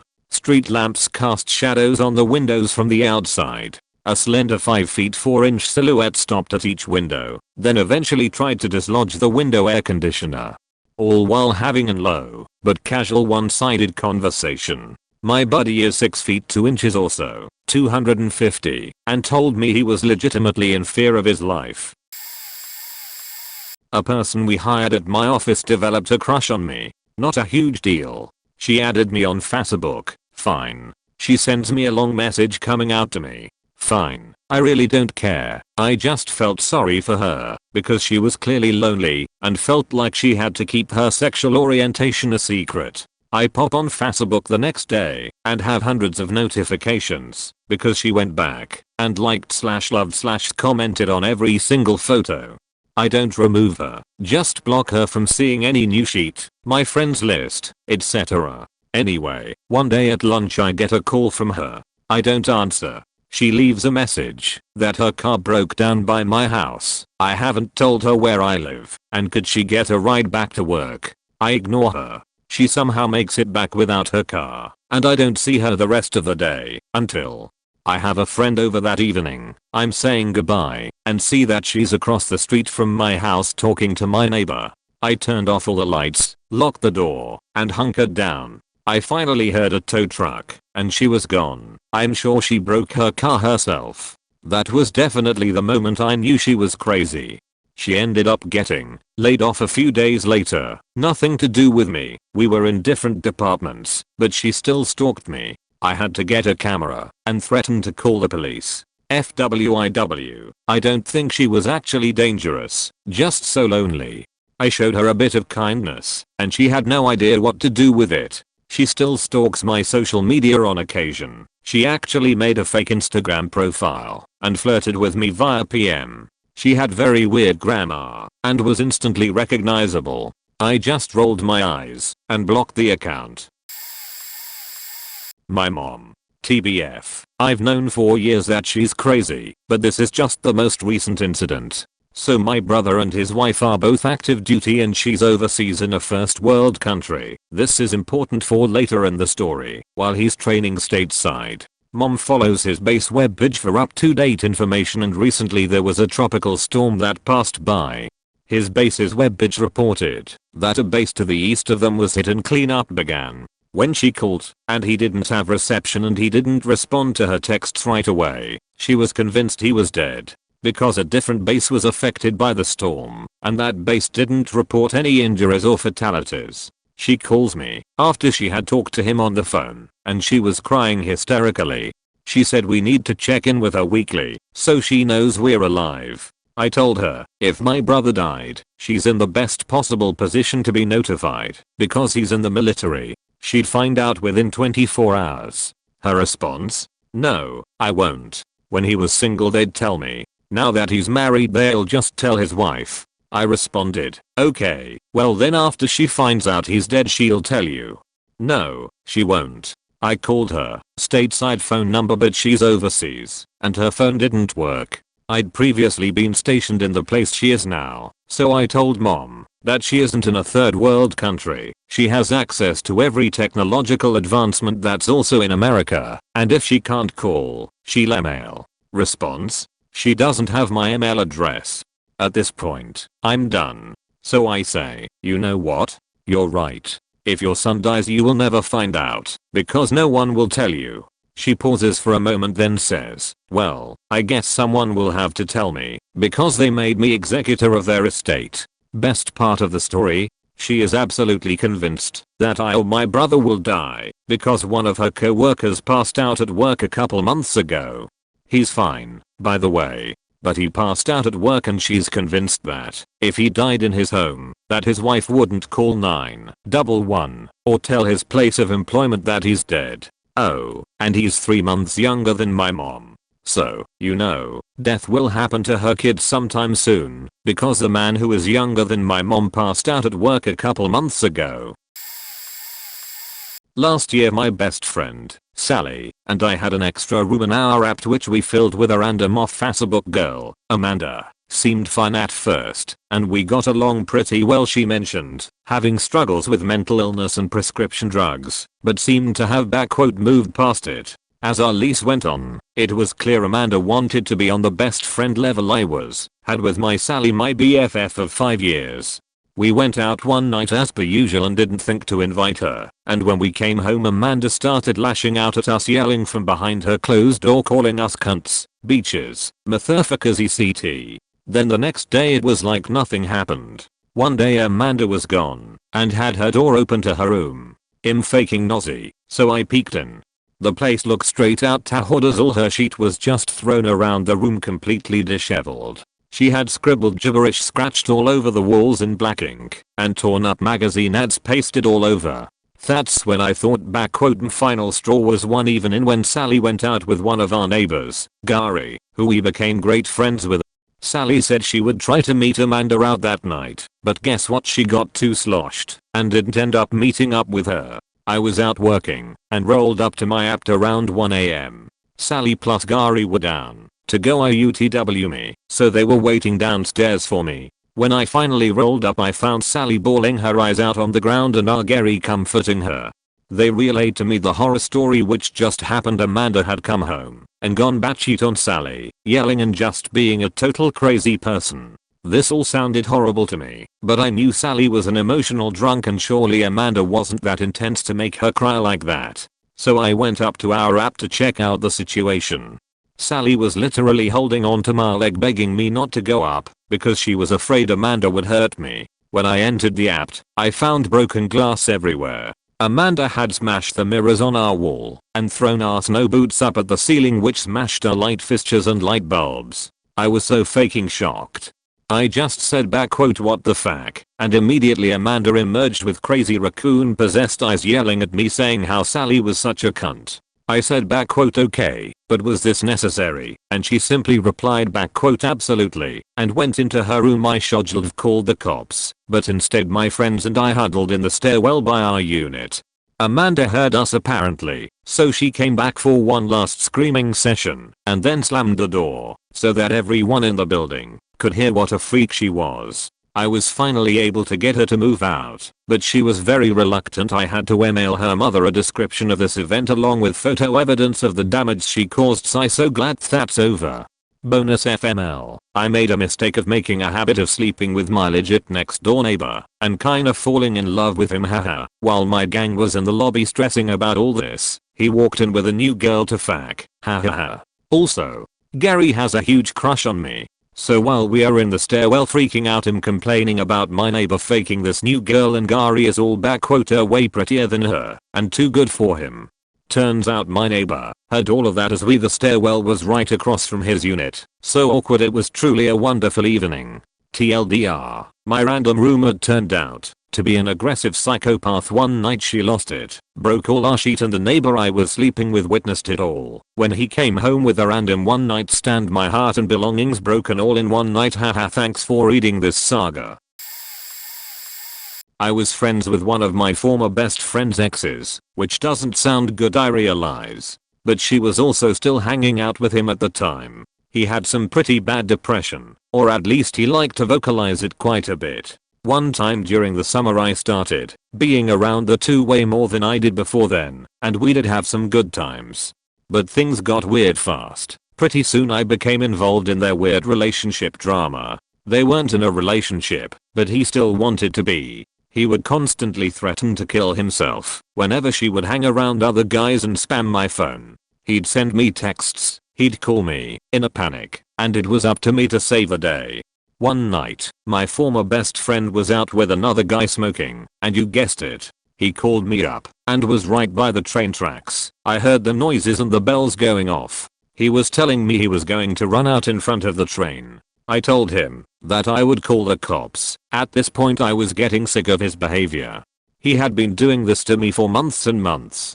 He would talk about suicide so much, but would never carry out actual plans. Just tell me that he wanted to die constantly. After threatening to call the police he said, "Oh hey, I feel better. Sorry for the scare. I'm going home now." What the fuck? It took me some time to connect the dots, but from what I understand, my best friend at the time was in an abusive relationship with this guy. He used so many manipulative tactics to keep her around and make her feel bad for going out without him. Thankfully, she isn't not together with him anymore, but occasionally she does still speak to him. I just hope she doesn't get wrapped up in all that chaos again. It took me a year to realize that this guy was toxic, but I cut off all contact with him and haven't spoken to him in 4 years. Maybe he does have depression, but I think he was not being very truthful about that either. All I know is, I refuse to ever speak to him again. I had an internship in high school with a local chef, but partway through the year she left for another job and I continued to intern for the new chef they hired. He was pretty cool, I thought at 13. He talked about all his previous restaurants, his famous chef friends, and the amazing dishes he had made. Then he would leave me alone, sometimes for hours, to go do whatever. He always came back really crazy excited to try new things. It turns out that he was a con artist, compulsive liar, and was leaving to go get high in the middle of the day, and who knows what else. I just didn't recognize that he was high. I was just like, wow, what a creative and funny guy. I can't even remember what all they said he was on, but I know speed was one of the things. He OD'd and ended up in the hospital for a while, but had to lie about why. For whatever weird reason, he decided to tell us that he had pertussis, whooping cough. But he wasn't coughing or raspy over the phone at all. He sounded normal. This was way before the anti-vax movement, and he was vaccinated anyways. And he was in his 40s, whereas pertussis is almost unheard of in people over 20. It was such a bad lie that the owners started to look into it and discovered that he had stolen tens of thousands of dollars from the restaurant and lost custody of his kids because of his drug addiction and all kinds of shit. So I hired a new person for my recruitment team. Interviewed well and you could tell she would be excellent. Previous experience / grafter / tenacious. I thought she may ruffle a few internal feathers as she was fairly in your face, but I felt I could manage it. She started on the Monday and had 3 days basic training from our trainer, then came to join my team. As she has previous experience she was keen to get going. Her first day on the Thursday she was outstanding, and to this day one of the best recruiters I've ever seen. Friday comes round. This was a half day as we had our company end of quarter. This is a company paid for day out where it's free bar ECT point, generally a good celebration and good for team building.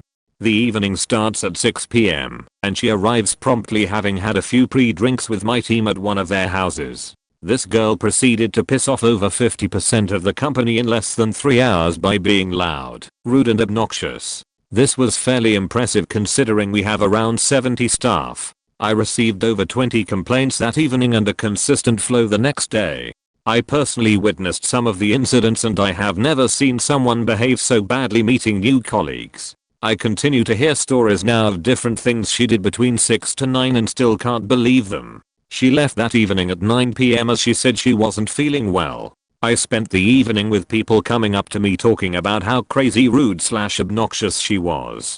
I have never seen so much destruction in 3 hours. I of course had to dismiss her on the Sunday. This was a huge disappointment as I knew she would be amazing at her job. The sad thing was, when I called her she was shocked and couldn't believe it even had one let alone 20 plus complaints. It was my birthday weekend and we're all at the bar, having a good time. My ex-friend was there too. I'll call him Dan. Dan was always a cool guy around just us guys, but when his girlfriend hung around he would act weird and text her while we were all hanging out. Things like, "Why are you looking at Billy?" So there's a big red flag. Well, back to bar, where all they're having a good time and some guy that his girlfriend knew from her hometown was talking to her and catching up. Weldon faking freaked out tried to fight him and anybody even his good friends that got in his way. Dan got kicked out, but his girlfriend stayed with her friends. Soden has it in his mind that his so was gonna take her old friend home with her. So he broke into her house and hid in her closet waiting. She got home with no guy, just her friends, and they all went to her room, got undressed and put on something comfortable and talked. All the while Dan was in the closet. They turned off the light and were in bed, and she got a text from her old friend and she read it aloud. It was something like, "Why are you still with that douchebag?" Soden busts out of the closet and starts screaming. They start screaming, and her roommate's boyfriend comes running and starts fighting him while the police were being called. So yeah, Dan is faking nuts.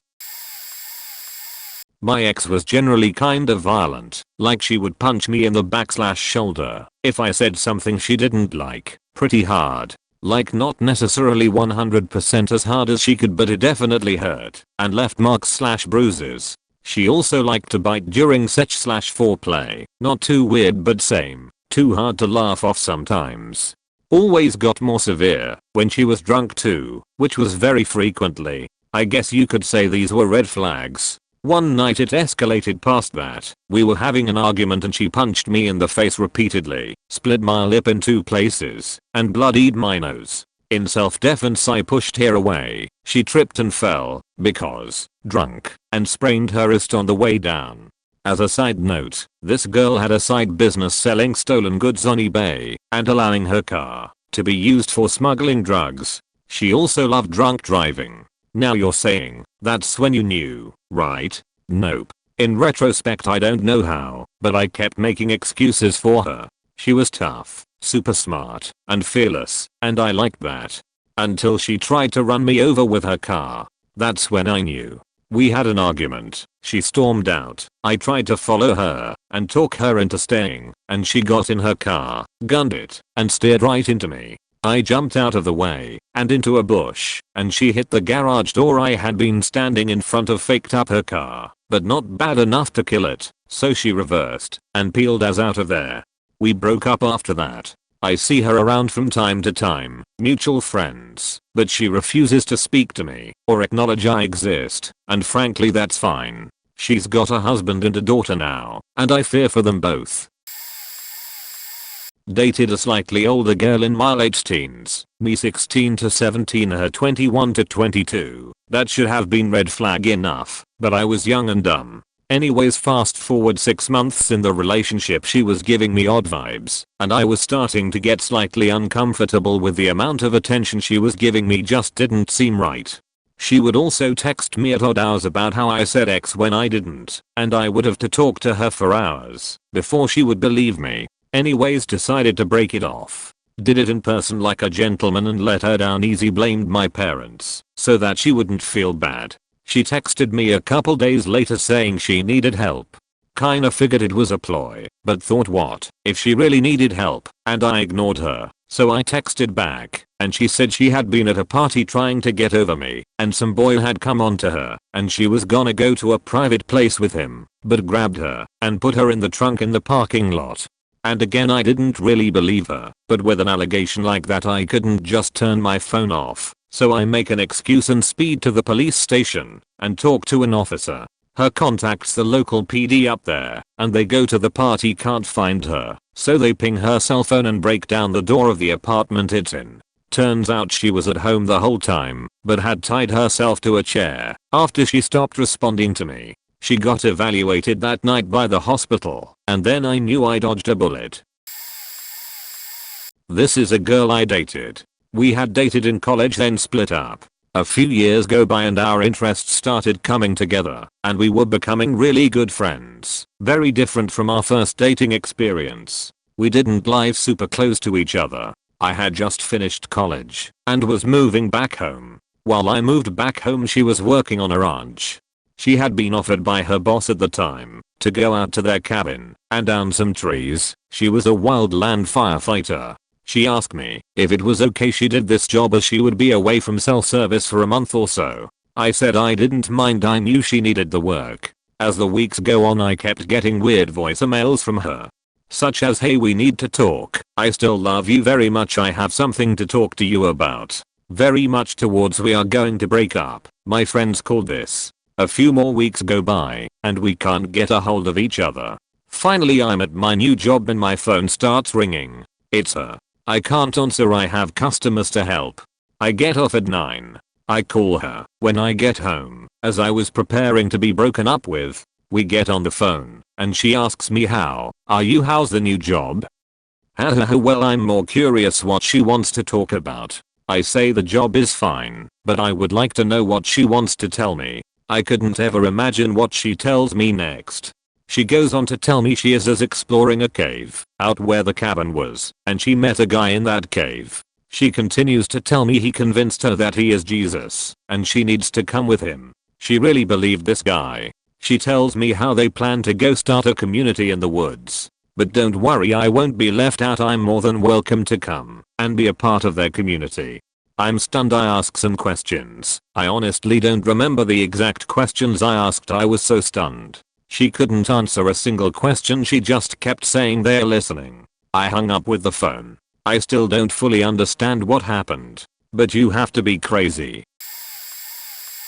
My sister is boycotting Bethesda because the beta for Fallout 76 came out at 0100. She was screaming and all sorts. I told her it's just a game and wouldn't kill her to wait less than 24 hours. She deleted and blocked me for like the 4th time this year. Honestly, she's faking batshit. Oh, by the way, she's 25 with 3 kids under 5 because they couldn't be asked to use a condom. BPD is a hell of a disease. She does nothing but use me. I'm done with her. She used to bitch about how I had a better relationship with my dad than she did. I told her it was because I didn't cause blazing rows over nothing and pit family members against each other. I feel sorry for her kids. She's abusive. Regularly has the police called on her. She assaulted one guy because he parked too close to her. I shit you not. And treats her husband and kids like she eat on the bottom of her shoes, including beating them. It's all about me. Adores him. Her husband won't leave because he's convinced it's true love. Nah mate, it's faking abuse. It makes me sad because her husband and kids are so great and she just doesn't see that.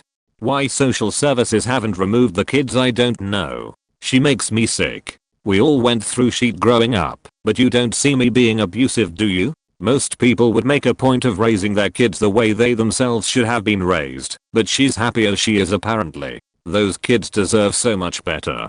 I'm sick of her using her BPD as an excuse. Oh, I'm sorry I beat you up. It's not my fault I have BPD. Piss off, you silly bitch. It's no faking excuse. I say this as someone with bipolar, PTSD, anxiety and BDD. Her kids got chicken pox and you know how she reacted to that? She was more worried about her catching it. Didn't give a shit about the kids. Just her. She's a greater cunt. Sorry yes, but you are. Good luck in your life. You faking need it.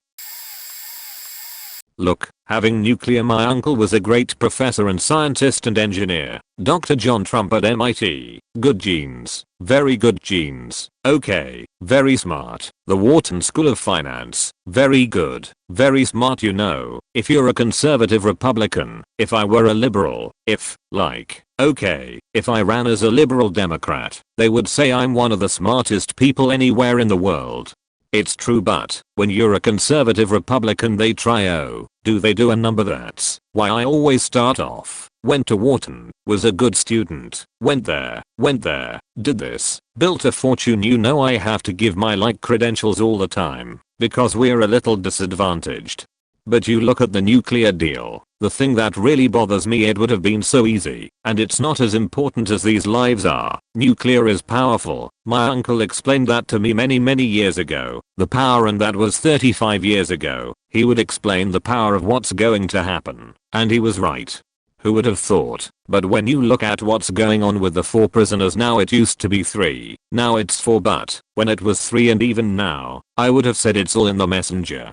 Fellas, and it is fellas because, you know, they haven't figured that the women are smarter right now than the men. So, it's gonna take them about another 150 years, but the Persians are great negotiators. The Iranians are great negotiators. So, and they just killed us. Yup, that pretty much sealed it. Previous speeches were borderline insane, but this one took the cake at the time. I went on a trip with 3 friends. One of them I knew really well. Let's call her Ashley. The other 2 not quite as well. One of the girls I didn't know as well. We'll call her Jessica. Seemed super nice and sweet, although a little shy. I was looking forward to getting to know her better. The drive to our destination, a nearby metropolitan area, was about 2 hours. The farther we got from home, the crazier Jessica started to become. She started loudly singing along with the radio, yelling, laughing hysterically. I was a little surprised, because I was used to her being kind of reserved, but I didn't think a whole lot of it. We stopped at a gas station for drinks/snacks/bathroom, and she got some drink in a glass bottle.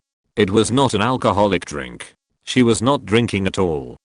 She drank it, while continuing to get rowdier and rowdier. Finally, as we were just starting to merge from one highway to another, she put the window down. The friend I knew well, Ashley, who was driving, sighed but didn't say anything. I didn't like having the window down, because it messed up my hair, but I didn't think much of it for a second.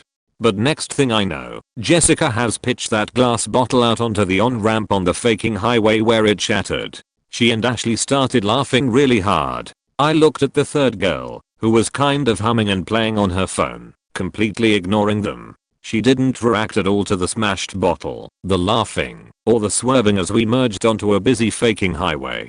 I found out later that Jessica finds the sound of glass shattering to be absolutely hilarious for whatever reason. That was the moment I knew she was faking nuts. That moment will be forever imprinted in my mind. Our exact location and the lighting and everything as she smashed the bottle. A little later, we got off track in the bad part of town.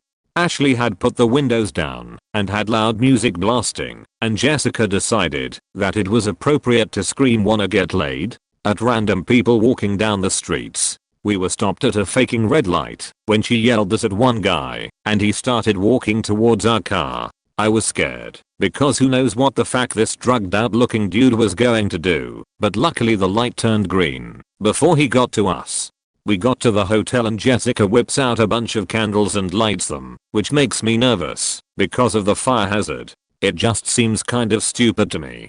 Jessica gets out this bag of snack mix, and proceeds to eat it like a 2-year-old, dropping just as much food on the floor as into her mouth. She was still loud, yelling and laughing, and we kept having to tell her to stfoo before someone complained about us, because there were other people in the faking hotel, not just us. When we checked out of the hotel, I kept dropping hints about people who made a big mess leaving a tip for the maids, but she completely ignored me and stomped off down the stairs. She hauled her luggage down the stairs because she refuses to use elevators. The whole trip we had to find stairs for her anytime we went to a second floor because she won't use elevators or escalators.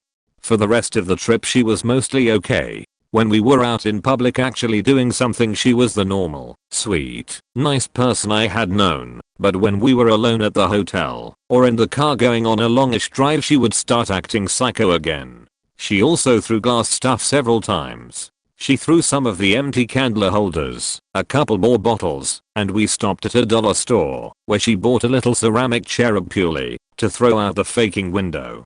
I thought maybe she was drinking or doing drugs when I wasn't looking, but according to Ashley, she wasn't. Jessica just gets that way sometimes. And I saw that she is capable of turning that behavior off in a real hurry if she needs to. Apparently it's completely normal to Ashley because she didn't bat an eye about these shenanigans and even participated in the glass throwing herself once and some of the yelling. I dropped both of those beaches. I still talk to Ashley very rarely, but I've only seen Jessica once or twice since then, and I did not start a conversation with her. My cousin went out with a classmate when she was 13 and my aunt posted a picture of them together and said my baby's first date. My dad has always gotten on my mom's Facebook. She never logs out and commented hilarious/inappropriate things on her friends' pictures and posts. Well, He commented on this picture of my cousin, "First comes love," implying marriage would come next. It was just a silly joke. Well, my aunt went ballistic and got on all my mom's pictures and posted that we were an ugly horrible family, etc. She even texted me and told me if I ever talked to her daughter again, she would call the police on me. She then went on a rampage to me and told me I had a horrible personality, no one likes me, I'm boring, horrible, etc. I hadn't even done anything. Sure, my dad shouldn't have posted that, but this blow up with my aunt extended to the whole family, and it lasted for over a year. Well, I had asked my cousin to be a bridesmaid in my wedding before this. Right around the time of my wedding, my aunt suddenly is sorry, never says sorry to me, only to my mom, and figures her daughter is still in the wedding. She found out the dress my maids were wearing and ordered it for her daughter without my knowledge or consent. I was a total pushover and just allowed her to still be in it. I've been married over a year and a half, and I haven't spoken to my cousin or aunt since then. Oh, except for the time my aunt went on a rampage on one of my political Facebook posts, where she told me I was a hypocrite, horrible bratty person whom no one liked, and that I wasn't even a Christian. My post was about people being hateful about immigrants. What the fuck? She told my mom last week she basically hates me because I'm a liberal. This same woman has an extreme issue with anyone being prettier or better than my cousin. She loudly said her cheerleader was fat right as she walked by. We were at a game with her. This was years ago. To this day she still tells my mom that cheerleaders nowadays are fat and ugly. She went and made a huge deal at her daughter's school because a teacher told my cousin her jacket wasn't uniform, so she had to take it off. She went to the principal and got into a screaming match with the teacher because she let her daughter freeze. We live in a place that gets maybe 50°F in the winter. I remember when my cousin was around 9 to 10 and we were over at my aunt's. She grabbed my cousin's yearbook and showed me a picture of a girl. She demanded that I say that my cousin was much prettier than this girl. I shrugged and said they both were pretty, and she got so angry. She wouldn't stop until I admitted that my 10-year-old cousin was prettier than her ugly horrible classmate. My aunt is truly bizarre, and she's a racist to boot. So I was in high school. I had just been involved in a social problem, got on the wrong side of the popular girls in my year. Dumb I know, but it was high school. I began to hang out with this other girl who came to my defense. We ended up dating, and over the 3 years she created fake family and friends, including role-playing them on fake social media profiles. Created a fake ex. Lied about her father's job a lot. Threatened to dump me if I didn't talk to her every night. Threatened to cut or kill herself when I tried to break up with her. Faked up bid was at that point I was cutting and had attempted suicide. Lied about being raped by one of the made up friends. Lied about an abortion. Claimed I got her pregnant. I couldn't have, but that was a barrel of worms I can't go into here. Finally I broke it off after an argument about Guy Fawkes of all things. She pulled the regular lines of suicide and something in me just clicked, and I found my teenage mind finally going. This girl's faking insane. So I cut her off. Blocked her completely and finally ended the relationship. Left me with a lot of problems. I was underweight with an eating disorder, suicidal and extremely anxious, but after a lot of work I turned it all around. It's odd. She's like a scar now. The pain doesn't hurt, but the mark's still around, and still causes a slight pain when pushed. God, she was wacko.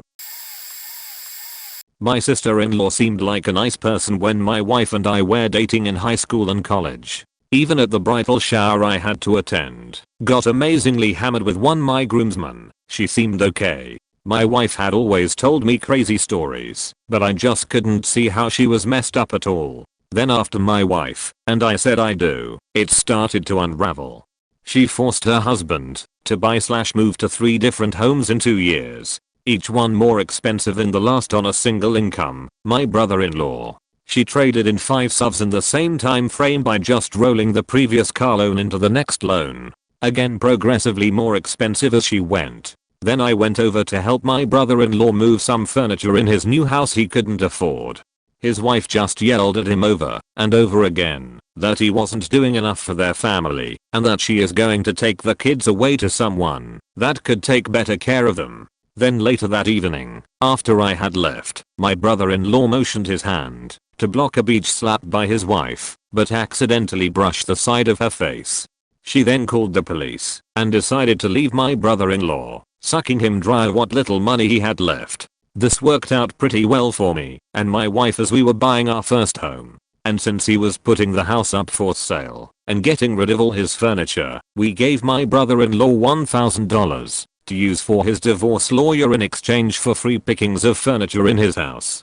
We got a top-of-the-line washer-dryer set, alone cost $2,000 each, a dining room table, 2 couches, extra plates, rugs, curtains and curtain rods, and so much more. And to add insult to injury, my sister-in-law, soon-to-be ex-sister-in-law, also had him paying for an apartment for her and the kids while he moved back in with my in-laws. 5.5 months go by. Things are great. My brother-in-law comes over all the time for dinner to help with projects around the house. I have no idea what I'm doing as a homeowner. Watch hockey games, and he even lost 30 pounds. At this point their house had not told yet and we get a call from my mother-in-law. They are getting back together and moving back into the house, she told us. So now they live in the house that did sell, with little to no furniture, and my sister-in-law still doesn't have a source of income for herself. Now my brother-in-law won't speak to his sister, my wife, or me because we refuse to support his relationship that is going to kill him someday. And they both think we are the crazy ones. A friend of mine asked to tag along on my vacation. Sure, why not? He quit his job and paid for a really nice hotel for us himself, but that wasn't a red flag because he'd been talking about needing an excuse to quit for a while, and he's always been too generous. We get there, and he knew from the beginning that I would be busy pretty much the whole time, working on stuff and catching up with friends I never see, but he'd said he just wanted to see that city because he'd never been before. Cut to like, day 2. He's so mopey and whinny I can barely even understand what he's saying when he rarely talks. He tells me he hasn't left the hotel yet because he doesn't want to without me. He just wanted to hang out with me literally 24/7. I reminded him that I told him in advance I'd be busy the whole trip and that he said he just wanted to see the city. Told him a few fun places to go see in the city that he should go do that while I'm busy the next day. He doesn't. It gets worse and worse and worse, but I figure he's just in a bad mental place, drained and depressed from staying at his shitty job to long bad mood, whatever. But he's like, not showering, smelly, whining to me about how he wants to hang out with me. He wants to tag along on somewhere I'm hanging out because he says he's a fan, but then didn't know their work and admits he doesn't know their work and hasn't for like 6 years and doesn't really care, just wants to hang out with me. The first oh god he's literally crazy moment. I was getting ready, putting in tooth whitening strips. Went to throw away the wrapper and found a note sitting on the top of the trash. Strategically crumpled up, uncrumpled, and laid on the very top of the trash, so every word is visible. It's a note written in the third person about how I didn't want to hang out with him, and that makes him sad. He came on my vacation with me, just to hang out with me. I must hate him, and that makes him sad. He spent so much money on this hotel room, and he regrets it, because he's alone most days. It went on and on and on, but I was so freaked out I literally stopped myself from reading anymore, so I wouldn't freak out. I put my wrappers on top of it to look like I didn't even notice the note, just tossed my trash in the bin without looking. Literally, it was in the third person, and he said his name in it like every 2 seconds. Like, let's say his name is Bob. The note was like me, doesn't hang out with Bob. This makes Bob sad. Bob thought me was a friend. Bob was looking forward to this trip. Bob just wanted to hang out with me. Does me hate Bob? Bob hopes not. Faking creepy. Then when we got back his brother picked us up from the airport and said, how did your guys' job interview go? Job interview? Did he lie to his family to seem less weird dropping everything to tag along on my vacation? What the fuck? The friendship died because of that trip. Didn't ever really talk to him again. In hindsight I realized a lot of stuff about him. Like, how many stories about his life he told me during our friendship were probably absolute lies. I had believed everything he'd ever told me, crazier stories, because why would he lie? Seeing how easily he lied to his brother, something completely off the wall, made me realize how fake a lot of things he told me sound. He had stolen from our workplace when we had worked together too, but I figured that was just to make up for all the wages they were stealing from him. They faked up all of our paychecks, a lot. I actually egged him on for a lot of it. But hindsight, I remembered the time he went to steal a screwdriver, and I had to be like, that belongs to the maintenance man, not the company, put it back. And the time he stole a button from a charity. Like, I get it's a $2 button, but the money is for charity, there's a moral line there. And then a month or so ago I found out that when I met my new fringe rock for the first time this night out at a bar, he was telling them to stay away from me. Crazy shit, like that I didn't want anything to do with them, that he was my best friend and we'd known each other forever. We'd known each other 1 year at the time, that they should just leave me alone. Luckily they ignored that. 2 of them actually sat on either side of him in a booth, so he couldn't interfere, while I danced with someone in their friend group I was really hitting it off with. I love my new friends even more after hearing that story. Hahaha. I was trashed, and had no idea, didn't find out about that until almost a year later. But that note in the trash. Oh man. That was the moment I knew. Then everything else made sense in hindsight. Yikes. Ex-boyfriend story time. Met this guy at work. He seems crazy right from the start. All these weird stories that I don't believe. But he's best friends with co-worker's son, so I cut him a break. She says he's okay. We fight all the time at work because he doesn't want to listen to me. A manger. He tells me his mother has manuscript. I feel bad because I'm not made of stone. But my red flags are flying high, and I choose to ignore them. One particular night we get into a huge argument, and I tell my boss I can't work with him. She encourages me to work it out. He comes into work the next night with balloons, candy, a big apology, and professes his feelings for me. We end up kissing. I'm confused, oddly flattered, and creeped out at the same time. We start dating because he's mad that I went to a social gathering where there were boys and didn't tell them I had a boyfriend. We never said we were exclusive. From that point on, I guess we are now exclusive. He follows me a few times to various friends' house. I'm oddly flattered and creeped out at the same time. He tells me his really mom dies of manuscript, and the woman I met is actually his stepmother. He used to be a model. He's a computer genius. He gives me strange fur coat, then makes me wear it in public. Strange costume jewelry that he claims is real.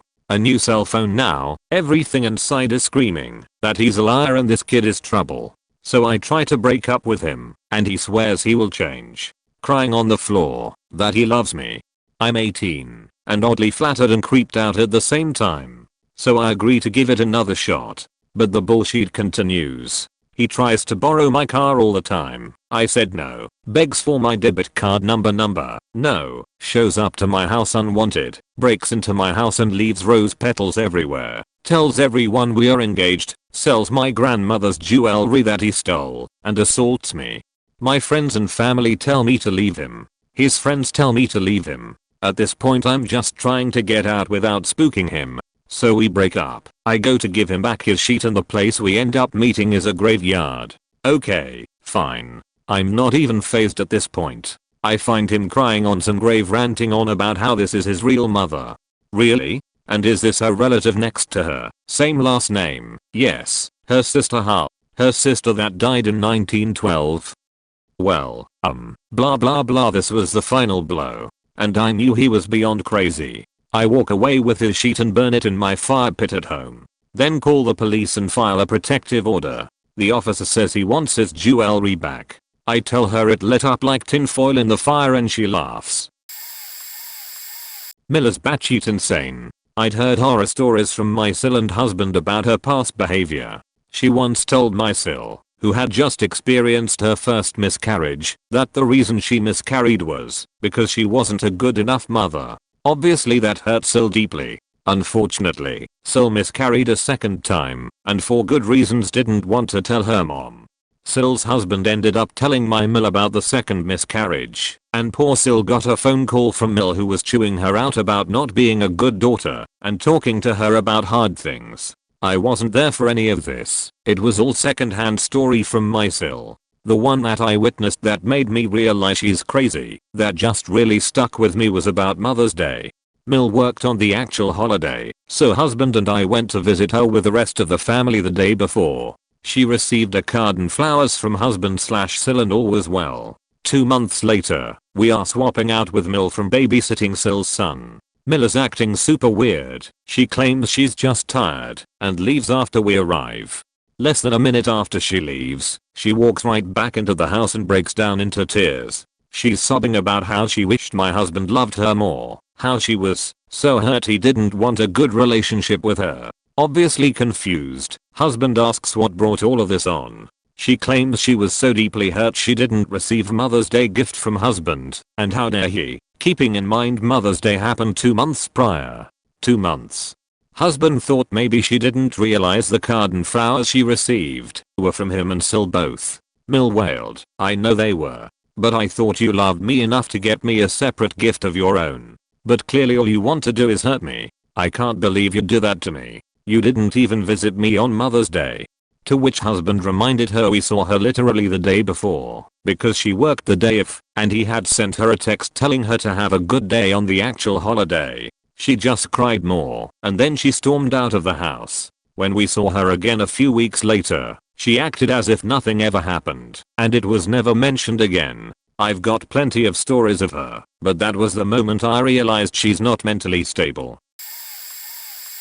Had a friend of mine ask if she could store some of her belongings at my house until her new place was ready, and she could move them in there. I had an extra bedroom I wasn't using, so I told her fine, as long as it all fit in that room. She said she would call me after work that night, when she got her schedule, to work out a time to unload everything. Didn't hear from her for about a week, so figured she found someone else to store it for her. Well, one night I get a text from her saying her sister and brother-in-law were on their way with their truck to pick up her stuff, then they would all be over to unload it at my place. Told her that wouldn't work because I wasn't home, and asked if they could reschedule for in the morning sometime. She calls me and goes off stating how rude I'm being to her family and I need to come home immediately because I told her she could keep it there. Told her while yes I did say she could, it was not my fault that she didn't check beforehand when a good time to come was like we originally agreed upon. She basically just says whatever and hangs up. I get a call from my neighbor a couple hours later saying there's a group of people at my apartment that just forced the door open and went inside. Thinking someone is breaking into my apartment, I immediately hang up and call the police, then drive like a bat out of hell to my apartment. I pull up outside to my friend and her sister screaming at my neighbor while her brother-in-law is unloading her sheet from his truck. Basically she took it upon herself to come anyways and then entered my apartment on her own. The police finally show up and separate everyone, and things calm down. They asked if I wanted to press charges, but seeing as they didn't take anything, and I knew my landlord would replace the door jamb, I just told them I wanted them to load her stuff back up and leave the property. She continued to talk shit to me the entire time as to how I'm a horrible person who likes and goes back on his word. Like she legit had no comprehension of why what she did wasn't cool. Decided it was probably best we went our separate ways after that.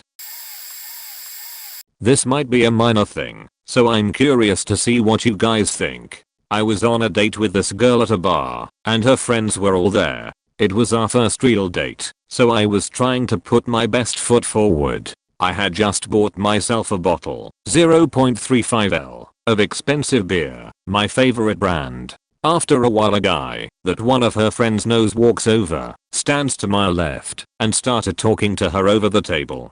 He leans over the table while talking, and when he pulls back he knocks over my beer with his elbow, and it lands on the table, and spills all over my crotch. Needless to say, I'm annoyed at this point, but still trying to be on my best behavior. I tell him it's fine. It was an accident, could have happened to anyone. He asks if there was something he could do to make it better. I tell him that if he bought me a new beer, that would be a nice gesture. He goes to the bar and comes back later with a 0.5L plastic cup with beer. The cheapest kind. I don't point out that my beer, though smaller, cost the same as two of the one he brought me. Whatever, I'm not a snob. Beer is beer. So I'm like, thanks man, we are good now. Don't worry about it. A minute or two goes by, and I notice that the guy is still standing to my left, looking at me. I was busy talking to my date, so I turn back to the guy and ask him what's up. And his answer is the part where I thought, this guy's crazy. He says, oh, I'm just waiting for you to drink the amount of beer that you felt that I spilled out, so I can get the beer back and finish it. I was like, are you being serious right now? You spill my beer all over my crotch, so I have to walk around all night looking like I have pissed my pants. You ask if there is something you can do to make it good. I give you an out by telling you that you can just buy me a beer and we're good, and now you won't let me have the whole beer, even though the beer you actually spilled is far more expensive than the one you bought me? His answer to that was, well, yours was only a 0.35 liter bottle, I bought you a 0.5 liter glass. Am I either wrong thinking this guy is crazy? When my ex-boss from hell raged at me in front of the entire organization we both worked at over a broken DVD player in another employee's office. She'd wanted to watch something on it during a meeting, and when she found out the one there didn't work, she asked if we could go to my office instead to play it. Only I didn't have one in my office. I never had, even though we had previously clashed several times over the prior 2 years over my not having one and needing it as part of my job. When I tried to remind her of this, she got so angry I thought she was going to hit me. No one dared move. They were all stunned, and when someone in the group tried to remind her, she herself had told me I could just share the one player because she felt it was a waste of company funds to get two. She whipped around and went after them in a display of such rage I again thought she was going to start physically attacking them.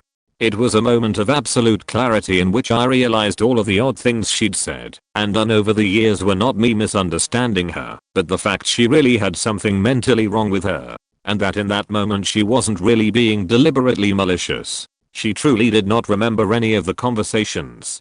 The multiple times I'd had to go into the other employee's office to access their media player when she was there, how the other employee had often told her that I needed my own player, since coming into her office was interfering with her job, and even her once demanding I remove the player I tried to bring in that I owned, since we have one and it's sufficient.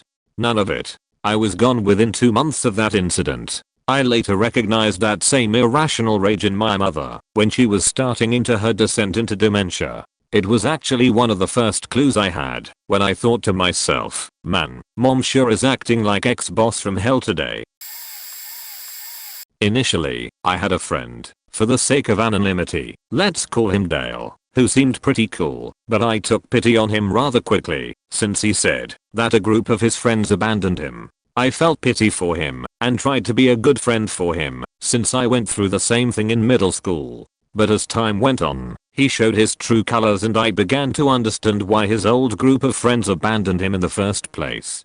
Dale was an asshole, to put it simply, as he sent paragraphs of text to me and my other friends cursing us out for never hanging out him despite him never showing initiative to hang out with us, and because we were busy with our jobs. Dale also tried hitting on my friend's girlfriend despite said friend heard everything and was understandably pissed because his girlfriend was uncomfortable with Dale.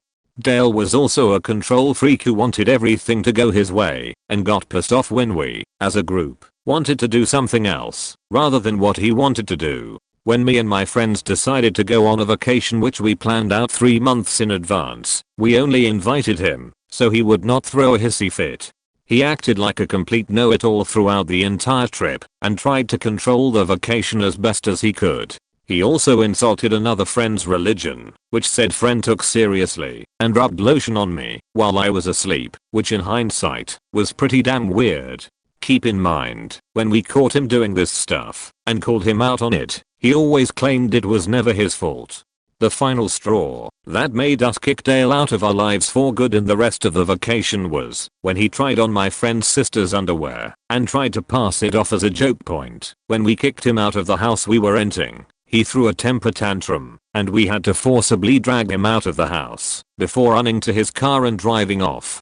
An hour later, he managed to send us one last essay of text while he was driving on the highway back to his house saying we were bad friends and said that the vacation would be shit since he is no longer a part of it. Thankfully, we managed to redeem the rest of the vacation and had a good time without him. TLDR, ex-friend was a asshole who nearly ruined a vacation that we spent 3 months planning. One day I went outside to do some yard work and my neighbor randomly comes up to me and told me her husband beat her the night before, switching from normal conversational tone to slurring her speech instantly when she started telling me about her concussion symptoms. Her husband was arrested. I'd noticed the cops and ambulances, but was minding my own business and did not ask her about it. She just started telling me about it.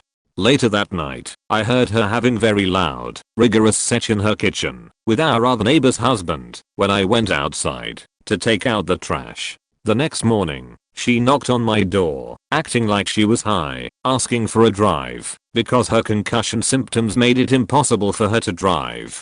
She was slurring her words and stumbling while she walked. I suggested she go ask the neighbor's husband, and just as quickly as before, her speech changed to completely normal while she screamed at me to mind my own faking business. Dude, I was trying. I had to avoid the crazy beach all summer until her husband finally came back and she was removed from the house after the charges were dropped because she had no evidence of any kind of injury whatsoever. It was around this time last year that I meet up with a guy I met online. It was in a friendly manner. I was fresh out of the relationship and out of my mind from sadness and all that what comes when you get your heart broken. And I had some serious health issues to top it all. We chatted for 6 hours straight. It was normal. I wasn't impressed. I mean, he was nice and all, but striking a conversation wasn't such a problem for me. I can talk for hours, and since I was so lonely it felt like catching up for all those weeks that I didn't have anyone to talk to. He fell in love with me really soon and really hard. It was a sheet fest. From day one I was trying to mention my ex and I still love him and don't want anything with anyone. This dude decided to kiss me. I kissed him back. We ended up kissing like 5 times tops. I'm 27 and kissing someone isn't any kind of commitment. He knew that. Fast forward couple of weeks later, I ended up going on a coffee with my ex. My decision, my problem. This dude that was saying things like I don't even wanna be in a relationship with you, or I cheated on every girl I was ever with went batshit crazy. Blowing up my phone, saying nasty shit about my ex online and all those classy things. One day he sent my brother, that he never met, about how scared he is that I hurt myself because it was 10 AM and I wasn't answering my phone. Every person ever that I was friends with knows 2 things. I usually sleep all day when in depression phase and I never ever have turned on sound on my phone. He also told my brother that I started to see my ex and trust me, that's not something my brother wanted to hear from a complete stranger. The last straw. Well, I felt kinda sorry for him. Even though I was honest and open about not wanting anything from day one, there was still part of me that felt responsible. I know how it feels to be hurt too. I forgave him many things. Ranging from reading my poetry when I told him it was too personal to share right away, to telling my brother that he was scared I killed myself. And then, after weeks of him sending me insulting messages followed by saying how sorry he is, he literally threatened me that he'll come to my hometown and kick my ass. I'm 5'5" and 100 pounds female. Yeah bro, sounds like a fair fight. That was my block him on everything moment and I haven't heard from him since. I broke up with her years earlier for some crazy adjacent things that were rearing their head and I was starting to be annoyed by. Not a healthy place for a relationship. So we had a mutual breakup. This story has a slight middle part that is basically, my mom adopted her after we broke up, and she is now at most family gatherings. This isn't even the worst part of this story. I try to miss most of those for the following reason. During one Halloween in Florida, She had purposely stopped medicating her manic bipolar disorder and had a complete days-long mental breakdown, which highlights include making a mosaic of knives around photos of herself spending the entirety of a large dinner with family and friends doing nothing but running back and forth from the kitchen to the dining room arranging flowers, and was extremely upset when my father told her to sit down and eat. I might add that she is 22 at this point, screaming at the top of her lungs and walking fully clothed into the pool at 1 AM, locking herself in the bathroom with my antique books, destroying them for about 3 hours. When I knocked at about hour 2, she opened the door and claimed she was talking to Shakespeare and Jesus. While this all was going on, my mom decided to go to bed 4 hours earlier than she usually does, leaving me, the person who broke up with her, to get away from all this to make sure she doesn't kill herself or one of our multiple house guests. These are just the bits I remember from a vacation that I suppress heavily. There are quite a few reasons I do not like this person, as I'm sure you can imagine. And I'm sure I'll have many more stories like this in the years to come. She isn't going anywhere as long as my mother still has her as her only friend. For years my grandmother would get angry and have a huge fight with anyone in the house, usually just me, then spend a week or so just buying countless things to make up for it, then fall back into the exact same loop. She also latches onto one person and constantly asks about them or bugs them. She's attached to my boyfriend and I. And when I'm not home she always asks where I am. Almost every 5 minutes, she'll do the same with my boyfriend, even though he doesn't live with us or come over often. When I'm home she follows me around, constantly talking to me or asking me the same questions over and over, and if I ask her to leave me be, she gets very angry. Lately, I found out she likes to stand outside my bedroom door and listen to my phone calls with my boyfriend. All of this probably should have been a pretty big hint, but it wasn't completely obvious until she started buying a bunch of realistic baby dolls and treating them as if they were really her real kids. She took them out with her and would introduce them to people who stopped, or introduce them to any friends who came over after school. My grandfather seems to be completely oblivious to all of this still, or if he realizes he just acts as if it's completely normal. Edit. Also, when my boyfriend has come over and I've left the room for a reason, she tries to get him to leave me and just says a bunch of rude things about me to him. Meanwhile, while I'm in the room she does nothing but talk about how great I am. When I was a sophomore in high school, this guy called me all of the time. We had been friends in middle school, but both chose to go to different high schools. At first, this made me a bit sad. After a few months in my new school, I was starting to be happy about it. He had started to give me the creeps, plus, his dad always gave me the creeps for some reason.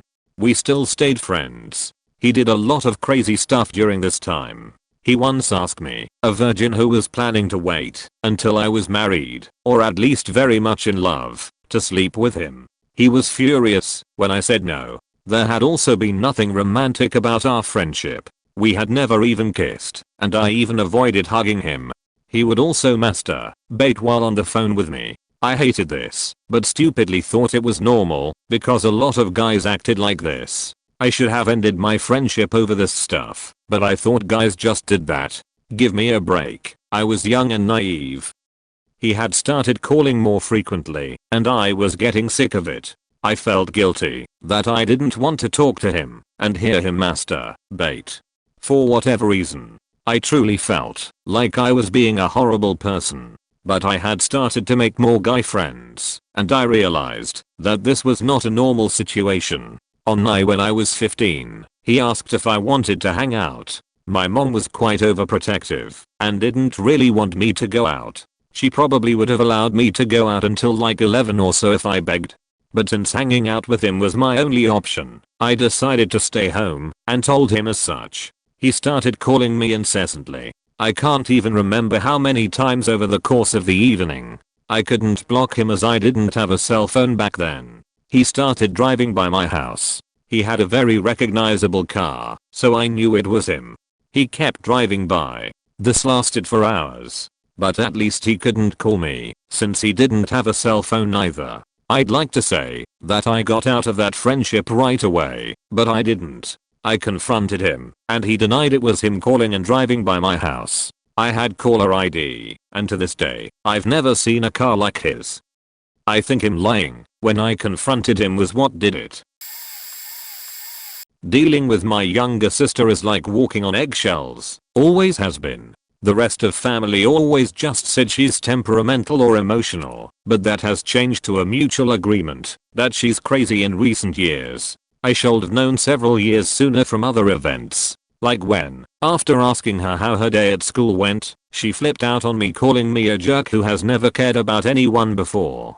She threw her backpack at me, threatened to never speak to me again, and ended the one-sided fight by telling me that she wished I was never her brother and storming off. However, my she's definitely crazy moment happened a few years ago at Christmas, and is now known as the cheese whiz fight in my family. It started with my family having a conversation about crazy additives in food, which naturally led us to talking about how crazy and toxic cheese whiz must actually be. So I grabbed a bottle from the fridge and started listing off ingredients. But then I get to lipases, which I told everyone I knew as a naturally sourced food additive that makes dairy creamier. But my crazy sister, who's a nurse, tells me I'm wrong and that it's very poisonous. Instead of arguing, which I know is a pitfall with her, I ask her how it is poisonous. Like if eating too much of it is deadly, or if it's an allergen, or if it's toxic in a different state. She says she doesn't know, but that I'm wrong and cheese whiz is very poisonous. At that point she's becoming aggressive, so I confusingly drop the subject and the family starts talking about something else.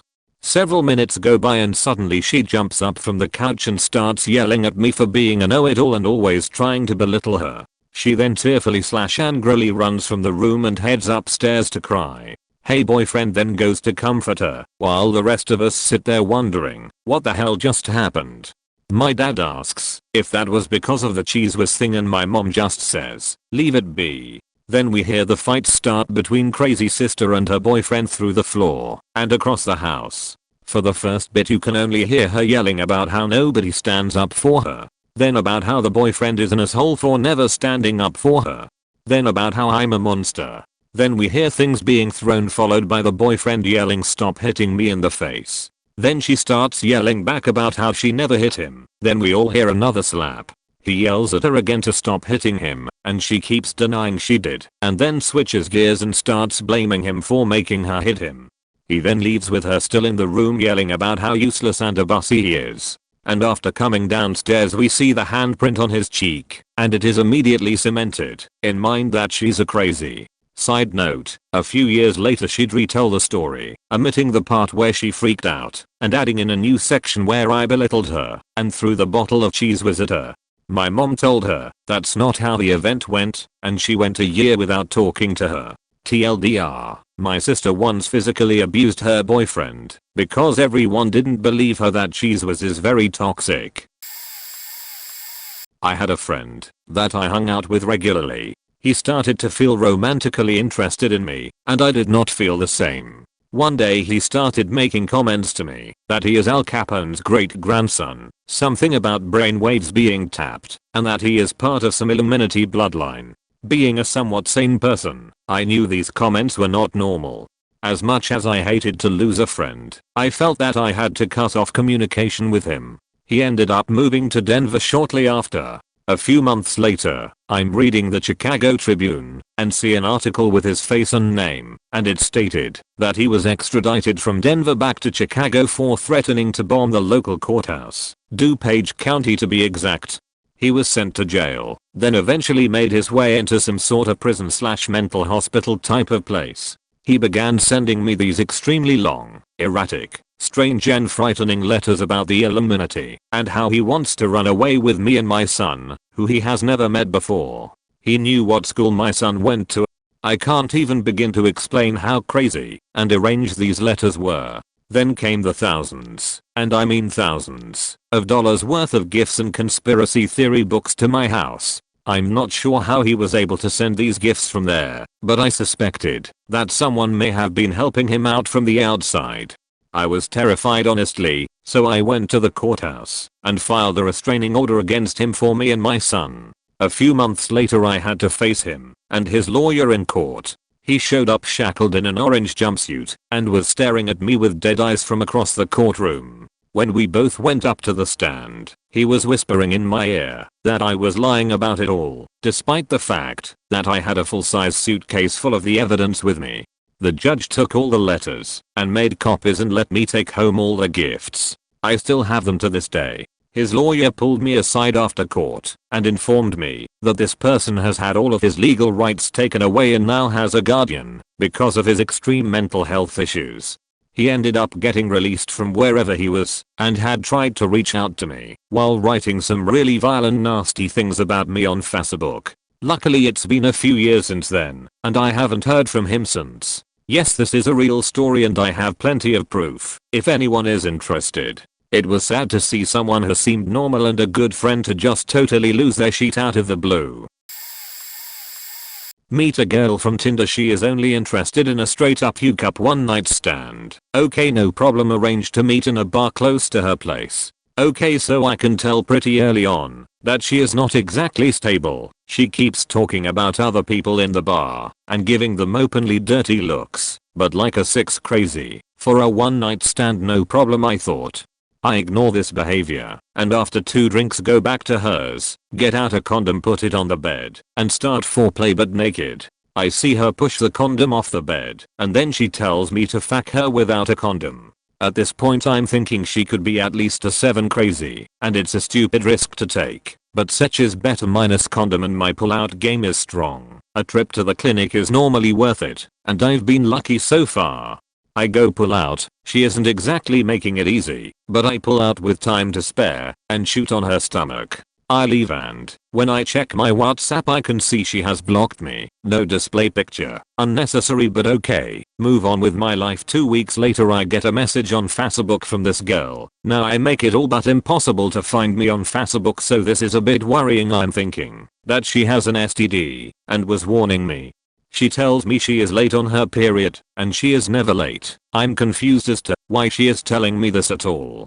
Turns out she doesn't believe in any kind of contraception at all. No pill, condom, 10-week after pill. Won't do any of it. So she is contacting me so that we can raise this baby together. Hell no. What level of crazy do you have to be using Tinder for one night stands that you block and delete the phone number for then, when you think you are pregnant, not only want to keep it, but also bring the one night stand stranger in on it? Turns out she already has a kid too with some other dude that ain't around. I'm assuming she is a serial offender of this bullshit. She can't even understand why I have no interest in any of this and accuses me of just being mad that she deleted my number straight after sex. I figure that she is just trying to trap whatever guy she can, and by talking to her it will just encourage her into thinking I will participate in this madness. Block all of her number and accounts. 2 weeks later I get a message from an unknown number from her friend saying that she wasn't pregnant and she is sorry. Nope. Full 10 crazy. Blocked. Dated a guy once. He came to my house for the first time and said that he sensed things. We only had been going out for 2 weeks. He went into the master bedroom where he said it was where the feeling was very strong. He said that I had multiple of them in my house. He proceeded to do some weird prayer thing and then started talking to it, and then he fought it. He jumped backwards as if it had pushed him. He looked at me and said it pushed me. Then looked back at the room/nothing and said, "Don't you push me. You're not from our world. You can't harm me." He threw punches in the air and started scolding it, like he was pointing a finger at it and scolding it. I didn't know if laughing was appropriate or not, so I just stood there confused as hell.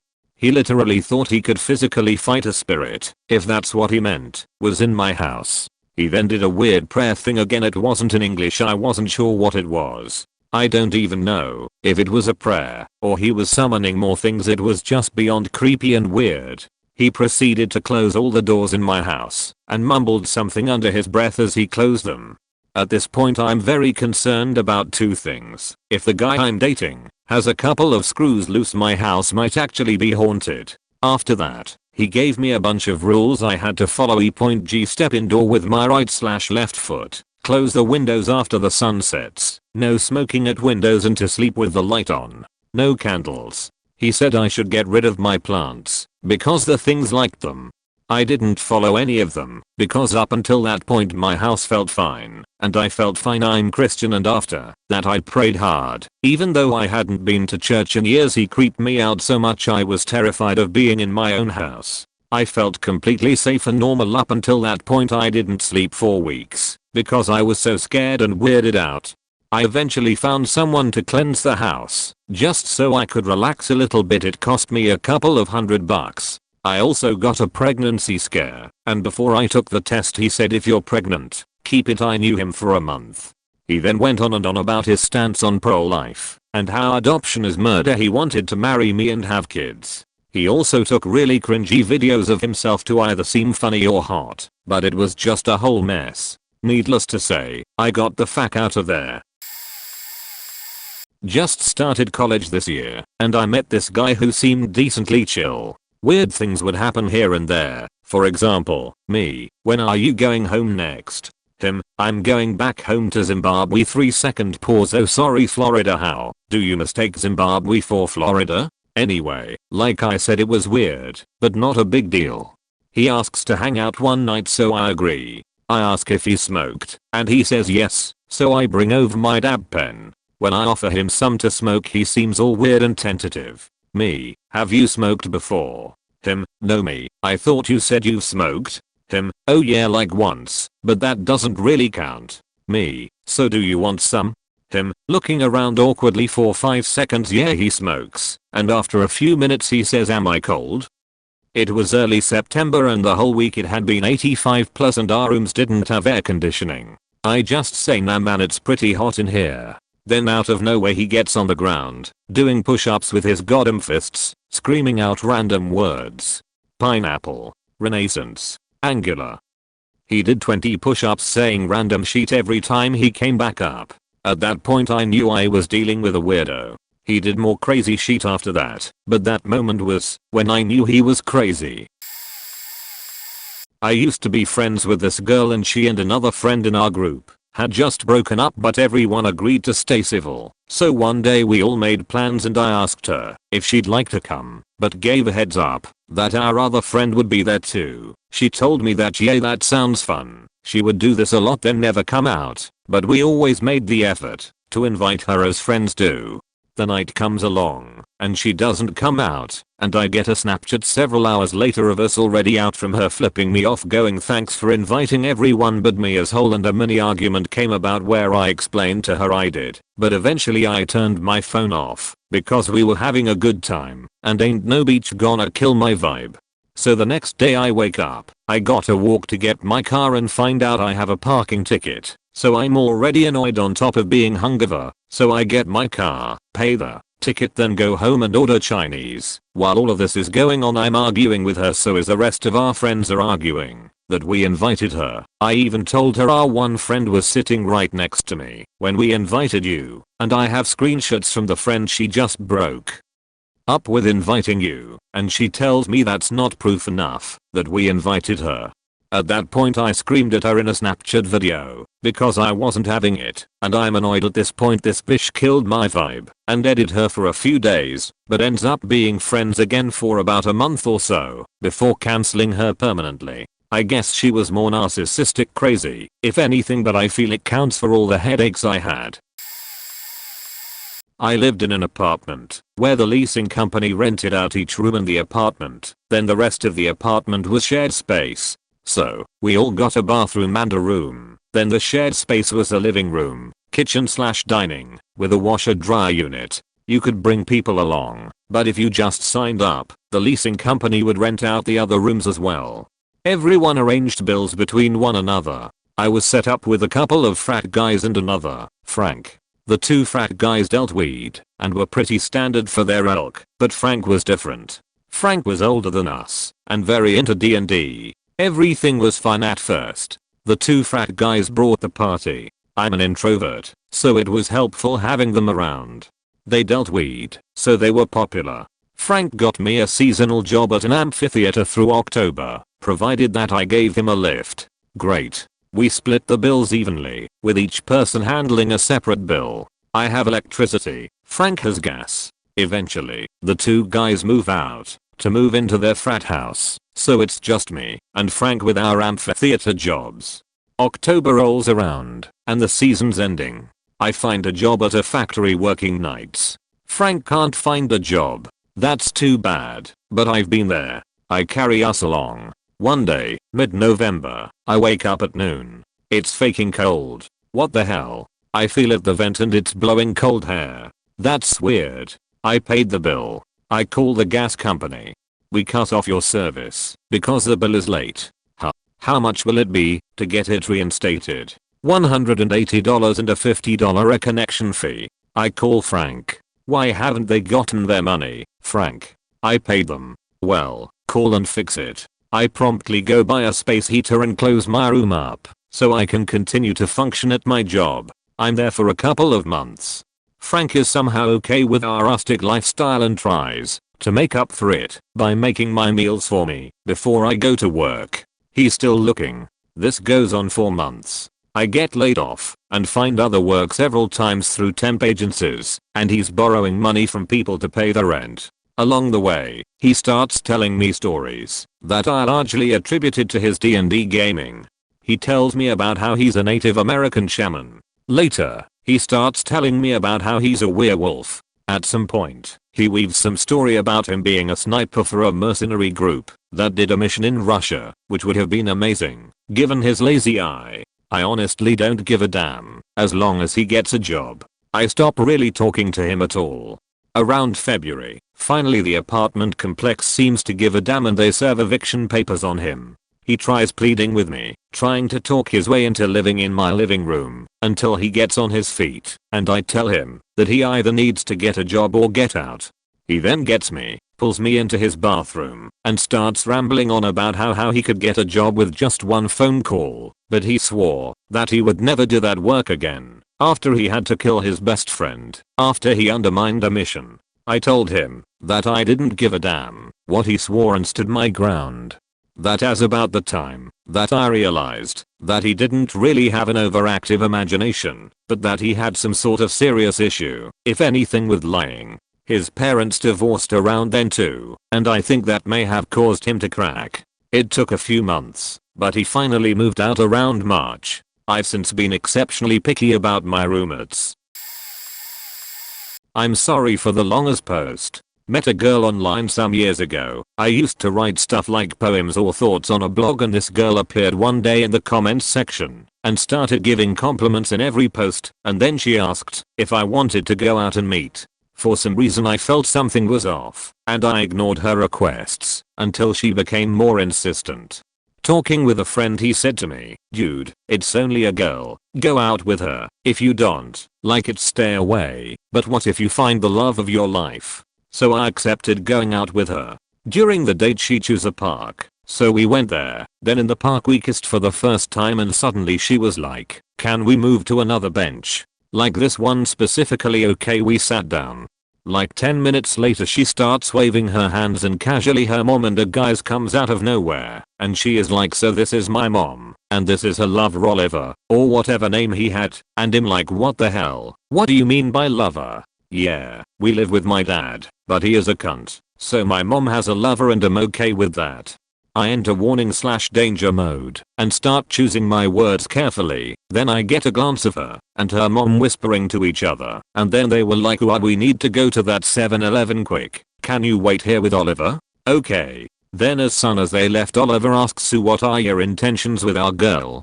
By now I'm slightly mad because I'm feeling tricked or something, and I tell the truth. None. I actually just met her, and I have no intentions at all. Then I decided to stay a while, but she chased me for months, visiting my house, giving me flowers, and I was like, am I really not looking to have a girlfriend right now? But she kept trying and trying. I ended feeling bad, and accepted being her boyfriend.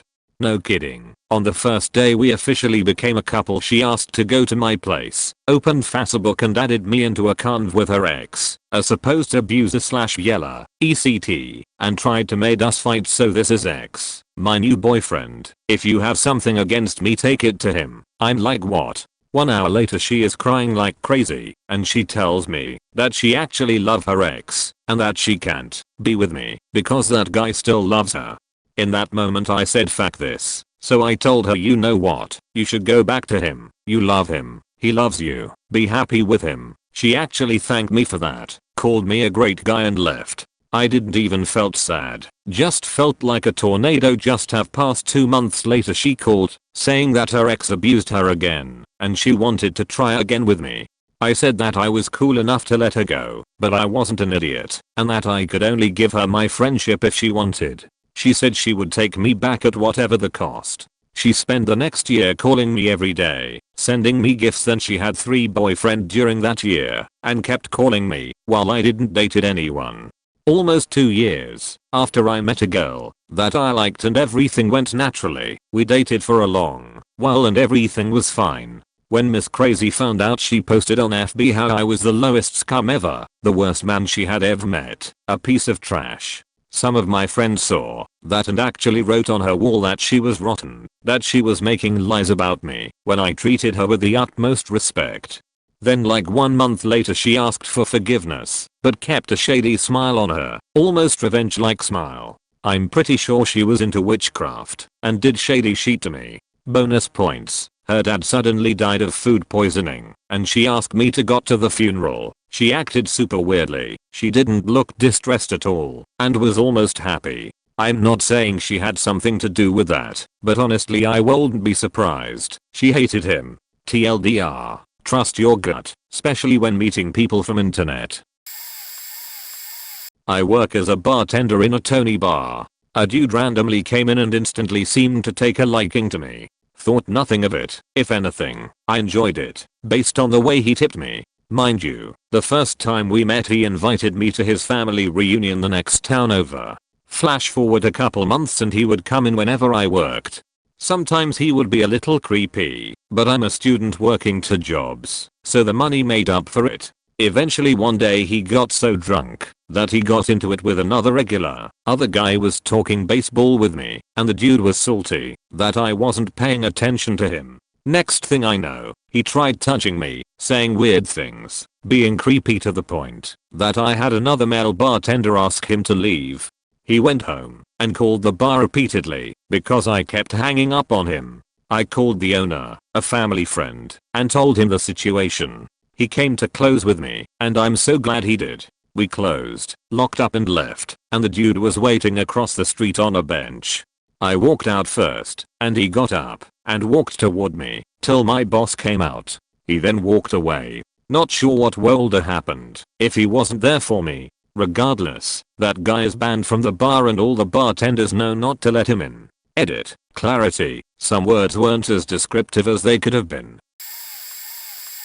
A couple spring to mind. First one. Guy had a real dependency problem with weed. It negatively affected his relationships with pretty much every important person in his life, but he still wouldn't quit it. After many years of doing pretty much nothing in his life, at age 31 he had never worked a full-time job in his life. He began talking about having kids in his on-off dysfunctional relationship with his girlfriend, who was still married to her husband. Over the years his actions and beliefs had been a regular cause for consternation, but this was the final straw for me, so I confronted him in earnest, basically telling him that until he got his act in gear, it was a really bad idea for him to be trying for kids, and something I wouldn't condone.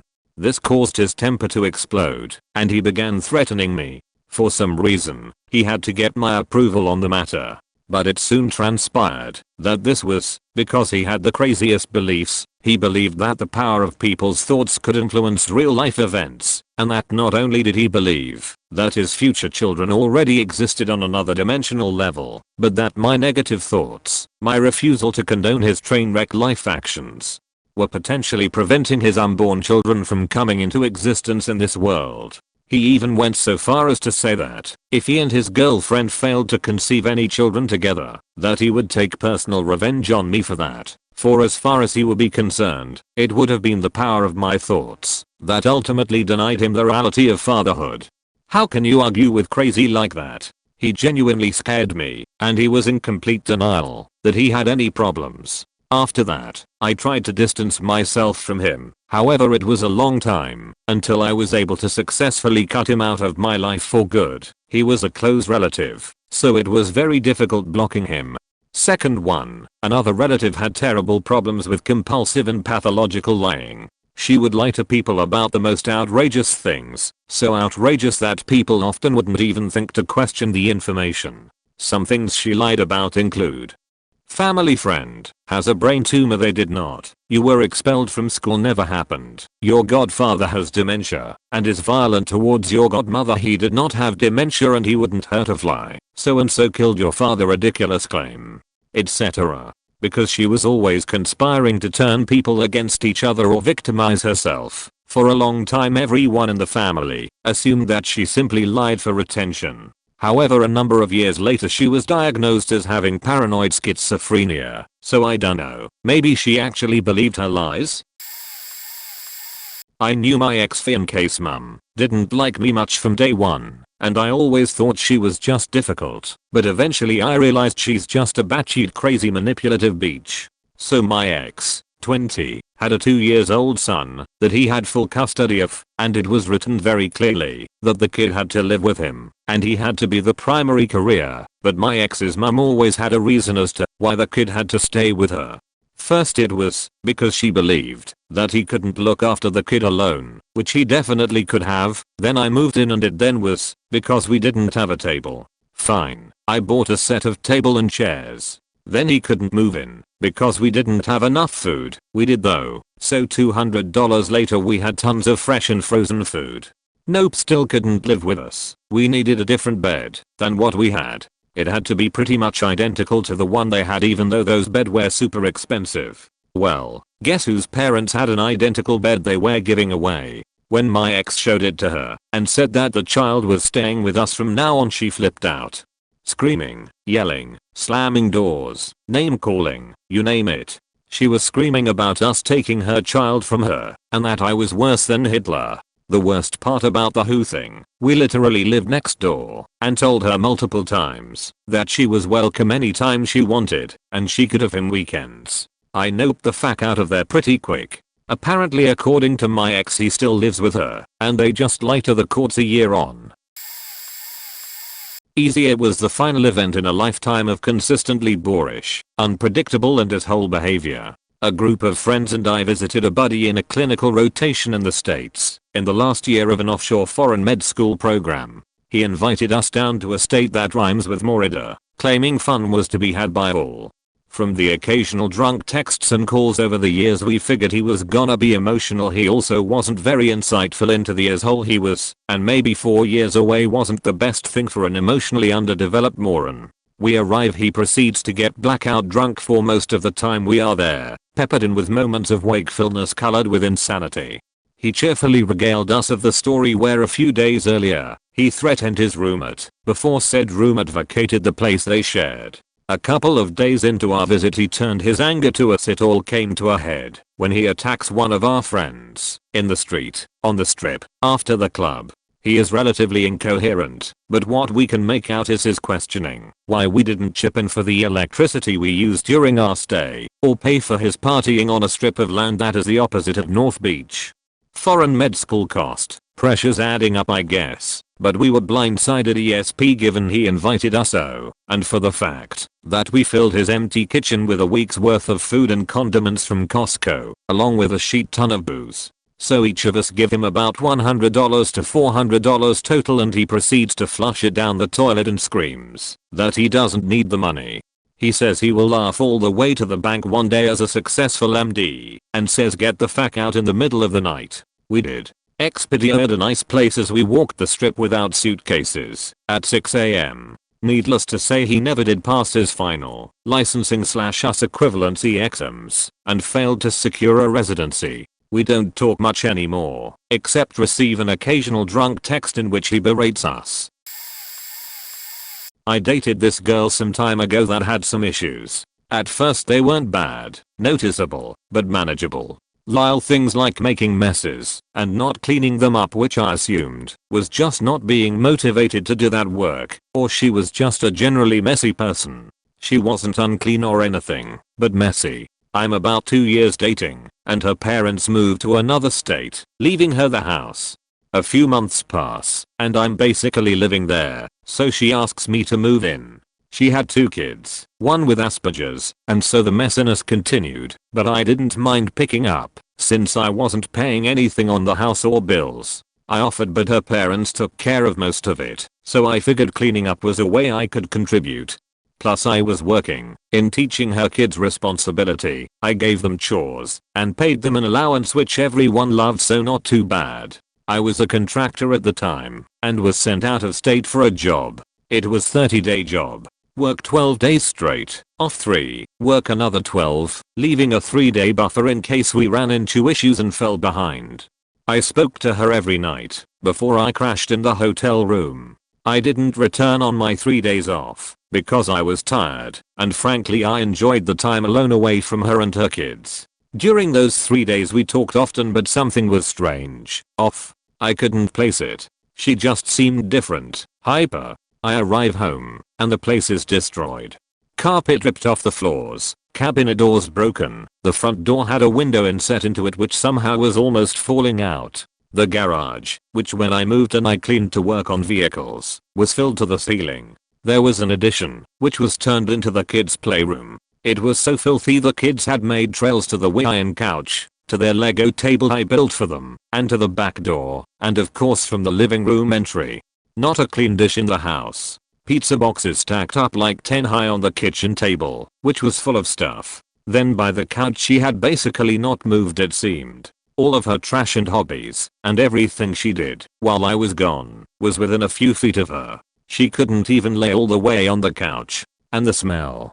I walked in, noticing the door window seemed to not be setting correctly. I honestly thought if I closed the door too hard that the glass would fall out, so before saying hi or whatnot I take a look at it. As I'm doing that the smell hits me. It was like a dumpster of rotting food and sheet had been left in the sun. I gauged. I had to go outside and breathe.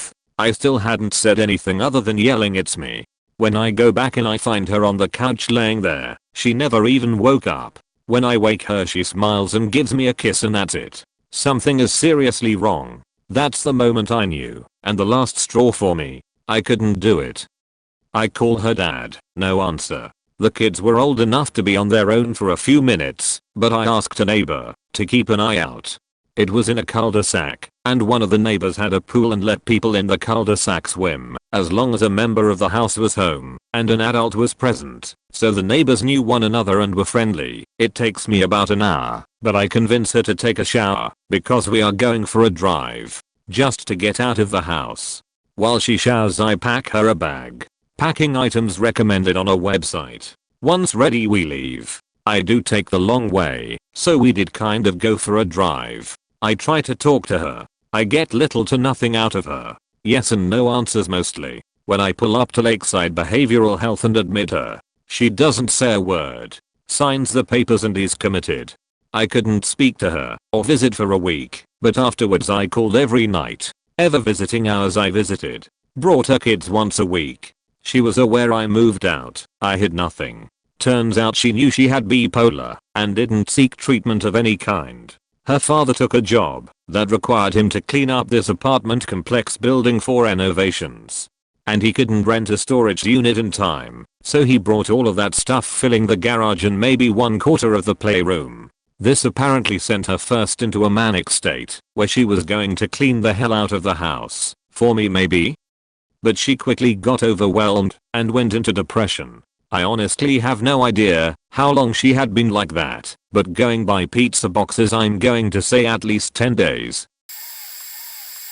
I can think of 2. Friends of friends. It is both, but she is the more crazy. She medicates her by boyfriend, so he won't leave her. When she starts shit and goes full nice girl, the medication is actually hers, but she feels like he needs it more. Their fights usually start once they start drinking, which is all the time. Usually he tries to leave the situation by getting in his truck and leaving, drunk. She gets in her minivan and follows him, drunk. They have had full-on high-speed chases with each other, drunk. They like to brag about this shit whenever they are around a group of people too. Acquaintance/friend of friend, let's call her CB. First time we all met her she added everyone there to Facebook. Within a few days she decided/declared that she was the host's best friend. The host is one of our closest friends. Let's call her B. Fast forward a few months and we are all hanging out at BBQ and CB is there. My so and B are hanging out, talking and laughing. CB walks up and interrupts the conversation to ask my so why she removed her from Facebook and starts making a big deal about it. My so had no idea that they were no longer Facebook friends and doesn't tolerate bullshit very well. So my so made a huge deal in front of everyone about adding her on Facebook again and not knowing what happened. A week later they were not friends on Facebook anymore and CB was crying about it to B. Since this incident she has done this exact thing with 2 other people. She is still around, but we keep our distance. Edit. Keeps making the 201 point not sure why. I was hanging out with this girl a few times a week as part of a language exchange we set up ourselves. We are both single and neither of us are horribly unattractive, so there was some flirting, but it was mainly just a friendship that centered around good food and clumsy bilingual conversation. The third time we hung out she asked where my other watch was. I only have one watch. Nothing fancy, just simple and perhaps elegant, which was the center of a previous conversation. But she was convinced I had another one that she had previously seen, to the point she started getting angry with me. You can tell me the truth. I don't understand why you're lying. At first I thought she was messing with me, but she never let up, including the next few times I saw her. I tried to let it go. About a week later she told me a story of a man that was in her private swim class who wore a crucifix around his neck. One day out of the blue he apparently stopped wearing it, and she asked him why. The man was confused and said he never wore one and doesn't own one. Pattern established. Finally, about another week after that, I shared the story about how my closest friend passed away several years ago. Her response was, "Maybe you killed him," followed by her own eerily calm laughter. Found another language partner. Jesus trop vous pour ce genre de conneries. Hi. This is my first comment ever. I've been on Reddit for a year and didn't have a username or anything, but this question made me create an account. During my high school years the house we moved into was on the craziest block ever. Where to begin? My neighbor across the street was a 4'9", Lord of the Rings obsessed, had life-sized cutouts, which they had a house where you had to go outside and take a staircase to go upstairs, and all of the windows upstairs were broken out. They, and us, lived right beside an alley, so walking home we'd always go past her house to get home. I remember walking, and Eda Salama's head popped out of the upstairs window. I tell my family and no one believes me. At night you would hear pigeons screaming from her house, and my brother and I witnessed her silhouette from the kitchen as she lifted up her arm with clearly a meat cleaver and swing it down so hard you heard it hit the cutting board, and then it would be suddenly quiet. So clearly, we aren't going to fuck with her, right? One day I got my wire changed in my braces, so I'm pouting outside eating jello when all of a sudden her upstairs windows breaks open and flames and smoke are coming out. We watched as firefighters threw out cages upon cages of animals.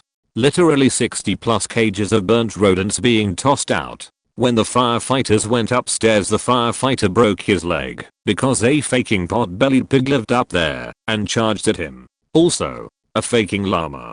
Both of those animals survived. The fire started because there was hay scattered all among the floor. Also, we had a boa constrictor loose in our neighbor for about a week. So, on to my next door neighbor, who was actually related to us. His name is Pat, but we called him Norman Bates. He lived with his 2 elderly parents, and at first everything seemed chill other than his obsession with riding his unicycle. His mother, a distant relative, had dementia and would do random things like sit in our car if the doors were unlocked, and one time actually came into our house. I found my pit bull cuddling her on the couch. Anyway, dad dies and a couple months later mom dies. Showtime, baby. At first Norman would go outside in his mom's dress. Then a week later her dress and her high heels. Next week her dress, high heels and wig. One time in the summer in the middle of the night we woke up to what I would compare the grand finale of his fireworks show. Literally 3 AM, and he lights these beaches up for at least 30 minutes. My bedroom window faced his house, so my whole family was gathered at my window watching him cracking up over it. So we honestly, The next week it escalates to him setting up a tent/campfire in his front lawn. We live in a small town, and continuing with his firework routine. But the next week was the final straw. Once again, 3 AM. Only this time Norman is in his mom's dress, heels and wig, but he has his basement door wide open, and he's in the basement digging up huge rocks while screaming, "Fuck you, you filthy bitch. You deserve hell. Hell is what you deserve." So we called the cops. He got put on schizophrenia medicine and is doing alright, but every time I travel home I see Norman riding that goddamn unicycle. This true story hurts to retell. My 8-year-old daughter was a cheerleader at a local Pop Warner football game. Her mother was watching her. Her aunt, my sister, also went to watch and support. I remained home that game. Near the end of the game, my daughter left the game with her aunt, my adult sister. Her mother, not paying attention, did not notice, but panicked about 15 minutes later. The game was halted. All players, parents, and police searched the area around the field. A poor kid was accosted and questioned hard. I get a call from the police and they requested my presence at the station. A lead detective questions me about my relationship with my wife and daughter, and why I had filed for divorce proceedings, pending at the time. I refused to answer as the questions were clearly adversarial in nature rather than helpful. An Amber Alert is issued. My daughter is located by police with her aunt in a store shopping about an hour later. Of course, my sister also failed to communicate her intention to take my daughter shopping. She sat apart from my ex-wife because they did get along. End of story? Nope. But here's where it gets weird. I come home one day and a well-known Chicago TV news anchor is in my yard on a tire swing with my soon-to-be ex-wife laughing and carrying on. She had agreed to a TV interview about the efficacy of Amber Alerts, and being a person desperate for attention, agreed to the TV interview. I attempted in vain to convince her it was a private matter, and that her inability to watch the child and communicate with another adult had led to this conclusion. She ignored my request. It got aired. We were fully embarrassed as a family, and my daughter, now in her mid-20s, still has major resentment over the issue and how it affected her at school with the other children. TLDR, my ex-wife failed to properly watch her daughter at an event, called the police, and then went on TV not caring how the embarrassment would affect the child. Guess I'm late, but my best friend at the time started dating one really good friend from my girlfriend. She was actually really nice, pretty, interesting. The only thing is that her family was crazy and, in some cases, abusive. We used to mention how amazing it was that she was so kind and happy. We did some couples activities, but, honestly, that year we couldn't see each other too much. Well, fast forward 1 year, and we're on my friend's birthday party. Her mother got him a couple of cactus and so did his girlfriend. When she saw that she had the same present as her mother-in-law, things went batshit crazy. First she shouted, like a lot. Then she cried. Then she asked for some time alone, and she just ran away. The poor boyfriend was still processing the information when, like 20 seconds later, she came back, crying and shouting, because no one cared about her and etc. She threatened to kill herself, then she apologized, and then she ran away again. From the present giving time to her running away the second time, there were no more than 50 minutes, I promise.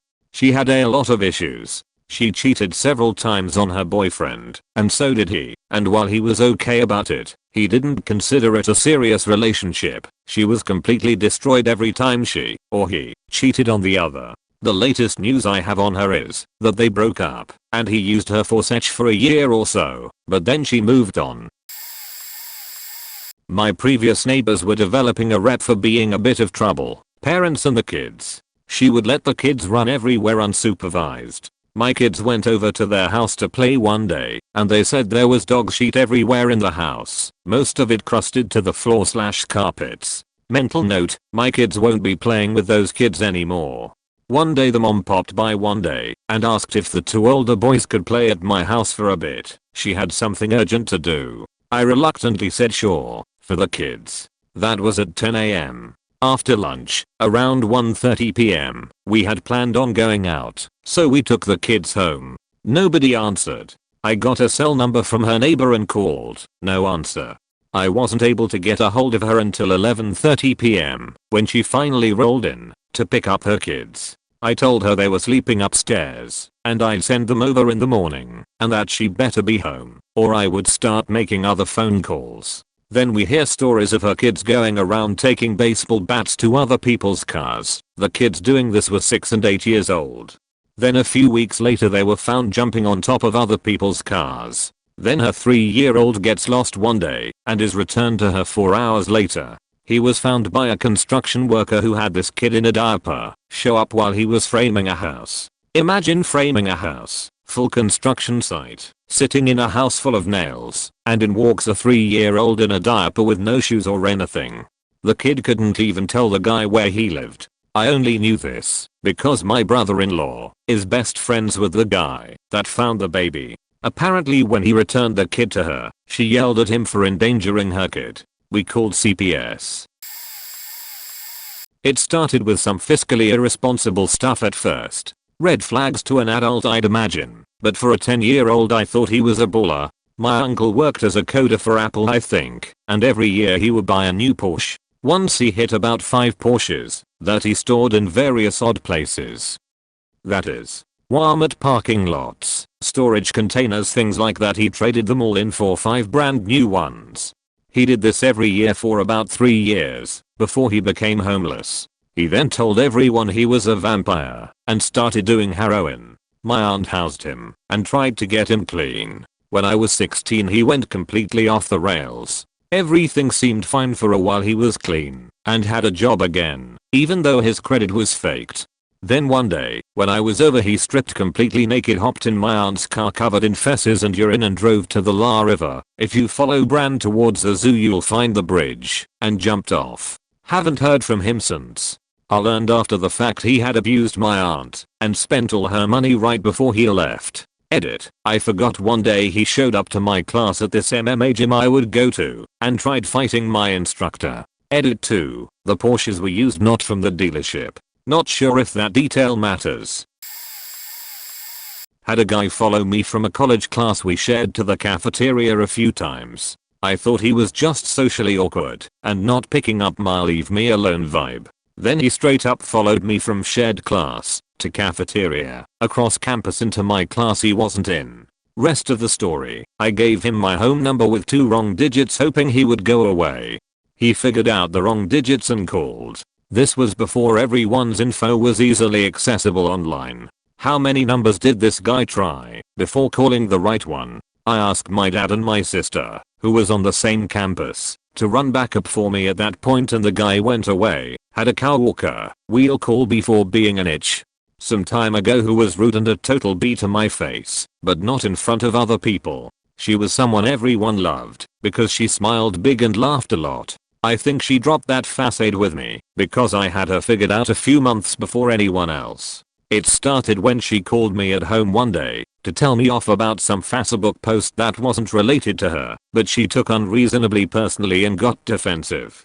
Lots of stuff happened. Fast forward to the day she told me off for how much of a bitch I was to another coworker I was friends with. I go to apologize, and the friend had no idea what I was talking about. We decided B was projecting. That was the moment it was confirmed for me that B was crazy. Extra confirmed when she got fired, essentially for being, well, a B.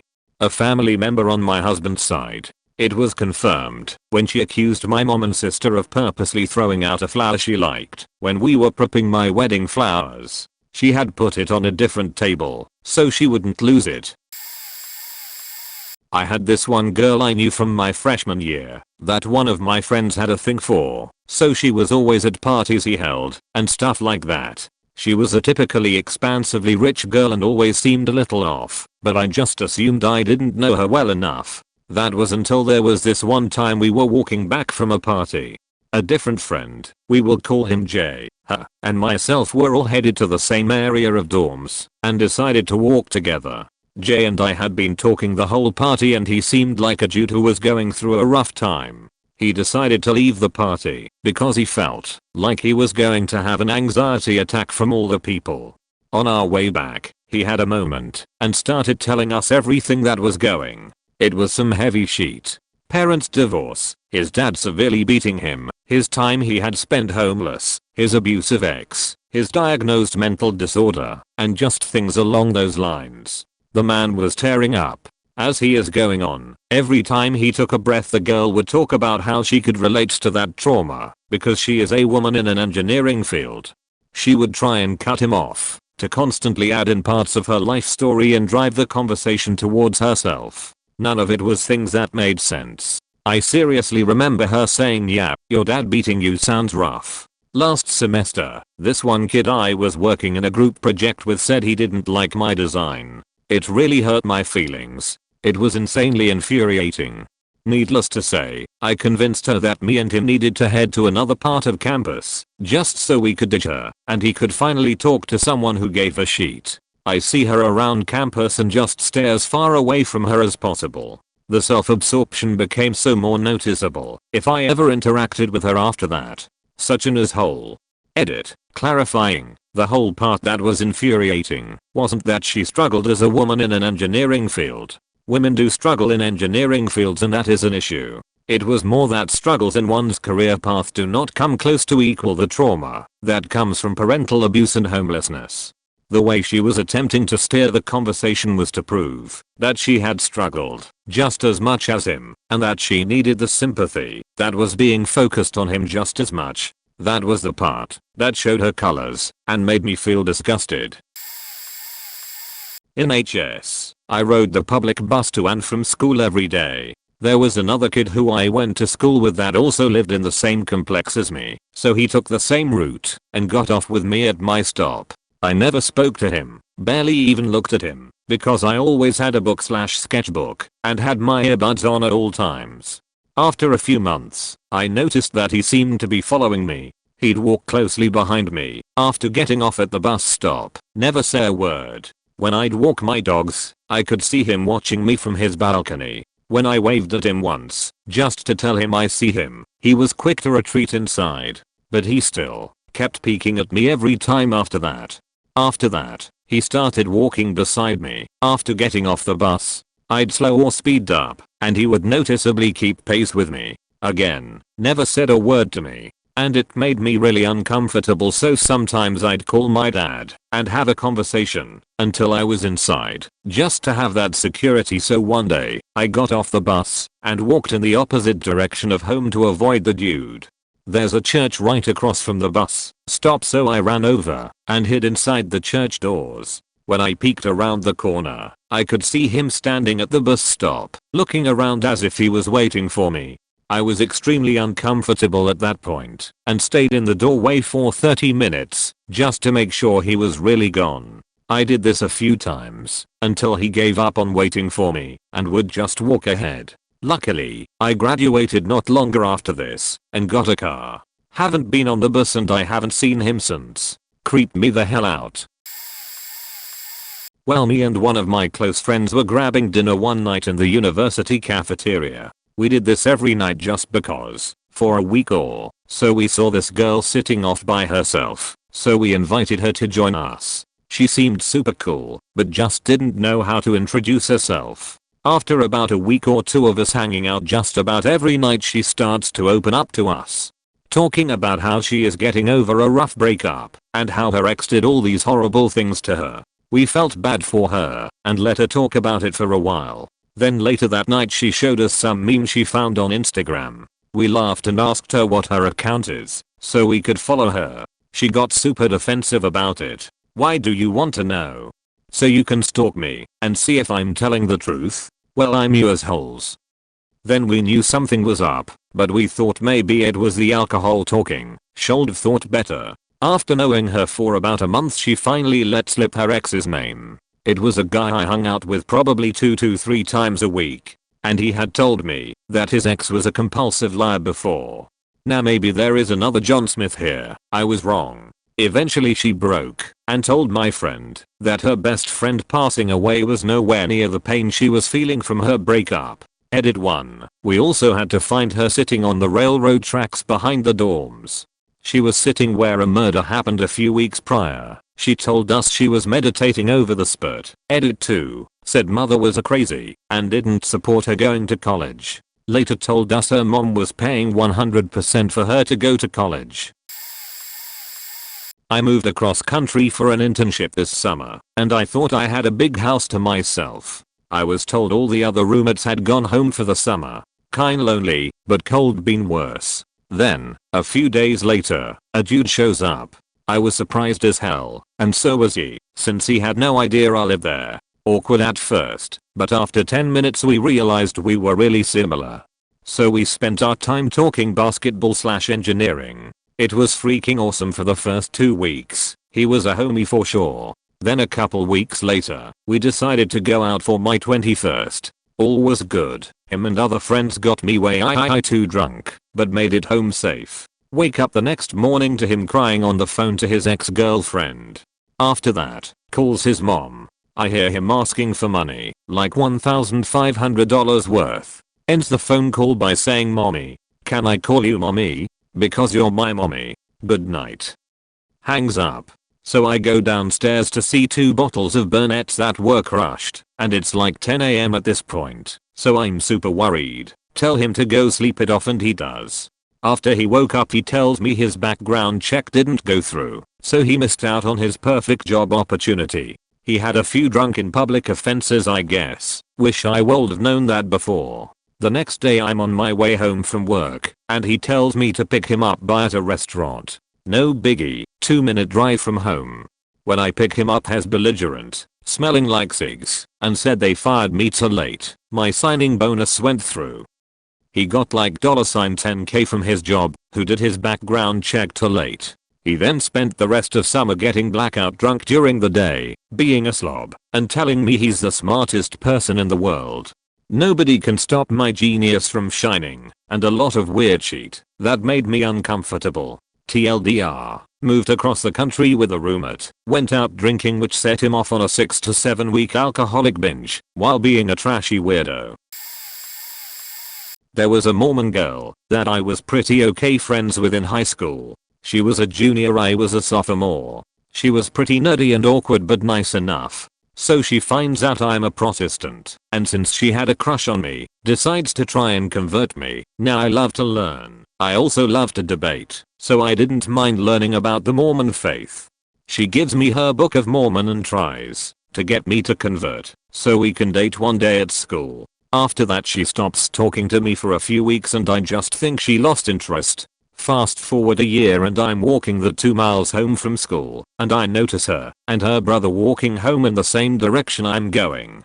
And I think what the hell, might as well catch up with an old friend. So we walk together and talk for a bit and end up turning at different points on our way home. She looked a little uncomfortable, but that was normal for her. So I turn into my neighborhood and see her and her brother coming down the street, even though they turned a good 5 blocks before me. Turns out they lived in the same area as me. Small world, right? Well, the next day I get called to the principal's office with her and the principal standing there with this girl screaming that I was stalking her and that I should be punished. The principal asks her to step outside and I tell him what I'm telling you guys, that I happened to catch them walking home and thought I'd catch up with an old friend and didn't know she lived near me at all. The principal ends up letting me go and lets her off with a warning for making up rumors, but she doesn't stop there. She kept giving me dirty looks throughout the semester and I basically washed my hands of her. Her younger brother tried threatening me on my way home once, and I told him to fuck off. I haven't seen either of them in years now. Couple of months ago, went on a set-up double date by my best friend, his girlfriend, and her friend. As soon as I meet up with them, my friend pulls me aside and says she has a kid. Not crazy yet, but I'm already out because I'm 21. We go kayaking and drink a few beers. While we're at it, we all drank about the same and were pretty lucid. Until she loses her shit and starts screaming about anything on the lake. She eventually capsizes her kayak on purpose, so I had to go save her. I drag her and her boat back on shore. She's hammered and then starts trying to drive her car. After us begging her not to, I try to pull her out of the driver's seat when she decides to yell rap and starts backing her car up, hitting me with the open door. It's only like 8 PM at a popular lake spot with plenty of people around. Eventually we, and bystanders, talk her out of the car and we bring her back to my place to sober up. She chills out for a bit, but then insists on driving home again, still sloshed. We tell her she has to wait or call an Uber and block her exit while she tries to storm out. She then starts throwing faking hands while I'm just blocking my face and absorbing them. I yell out something along the lines of "Holy shit, stop, you're abusive." To which she does stop and calmly replies, "Yeah, a lot of my ex-boyfriends were abusive. I kind of like it." That brought things from crazy to sad crazy. And she has a kid. I just felt bad at the end of the night. TLDR, crazy abusive bitch likes being abused. I was dating a guy that was stupid hot and amazing in bed. Looking back, I missed a lot of red flags, but after a month or so, he had all but moved into my apartment. My roommate had even started preparing/planning for 3 people in the house instead of 2. I was 18 to 19 at the time, so maybe I'm the crazy one for letting him move in after knowing him a month. But I was stigmatized and just let it happen. To be clear, I paid my rent during this time and helped him make his when he came up short, even though he didn't step foot in his apartment for at least 3 weeks. After he started sleeping at my place, I kept us fed, and he was never asked or expected to chip in or anything. It's a normal weekday a little bit more than a month after he had claimed the other side of my bed. I was off work and reading a magazine in my armchair. He was sitting at the desk on the opposite wall immersed in some new bauble he acquired at an estate sale. He had the eye of a magpie when it came to stones/gems and shiny antiques of dubious value, and would not even consider the notion that wealthy people would ever wear costume jewelry. Doing futile online research and trying to find a non-existent stamp proving it was gold after all, he had a very I'll show them all mindset. Anyway, I decided I was hungry and I went into the kitchen and put a pizza in the oven. 15 minutes later, I bring it back, place it on the bed between the armchair and the desk, and proclaim I made a pizza before. Going back to my magazine. I'm a pretty quiet person. Small talk really isn't my thing, and he was in his own little world for the time being. I knew he would eventually admit defeat, sell whatever he had been obsessing over, until the next thing caught his eye, like a bizarro Antiques Roadshow. He doesn't touch the pizza, and then when it has gotten cold, and I go to put it in the fridge, he stops me, sits me down and calmly says, "When you made that, do you know how rude you were? You just sat it down and ate, and never offered me any." I was honestly taken aback. I had not intended to come off that way at all. I placed it exactly in between us and thought that, since we had been sharing damn near everything for the past month, it went without saying. I apologized genuinely for taking him for granted. In hindsight, what? We had decent makeup sesh, and I went to bed thinking I was the asshole, but in the morning I would be more mindful of my actions towards those I cared about. No joke, dude got in my head bad. 4 to 5 days pass, and things are business as usual. This time however he's in the chair. I seem to remember him being happy that morning about his luck turning around, because some of his latest estate sale haul had turned out to be real, and so he was finally starting to come out in the black. I can't remember what he was doing, but I was working on something at the desk, and got up to go to the kitchen, and stopped before I got to the door, and asked him. Actually smiling, proud of my consciously more considerate of my boyfriend no less. "Want anything from the kitchen, babe? I'm probably gonna throw a pizza in the oven, unless you want something else. I can make that for dinner instead. It's up to you." He was turned slightly away from me and just shrugged it off with a very short nap. "I'm good." I thought it was odd given the good fae we had, but wrote it off by noting that he had calmly and rationally brought up an issue, and I had adjusted the behaviors perceived as negative. I felt like an adult as I put the pizza in the oven and grabbed a bag of PB&Ms off the counter. As I walked back into the room I held out the bag toward him in case he wanted some, and sat on the edge of my bed, pleased as punch that despite the misunderstanding, it never even caused so much as a raised voice. I remember chuckling to myself at how simple it really was, and then from behind me to my right, dude dove out of the chair toward me and violently snatched the bag of M&Ms from my hand. Keep in mind the last thing I had said to him was basically I will gladly make whatever you want for dinner, otherwise I'm making pizza, cool. So I have no idea where this is coming from. He proceeds to march in front of me, look me in the eye and say, very loudly, look at you, what the fuck do you think you are doing?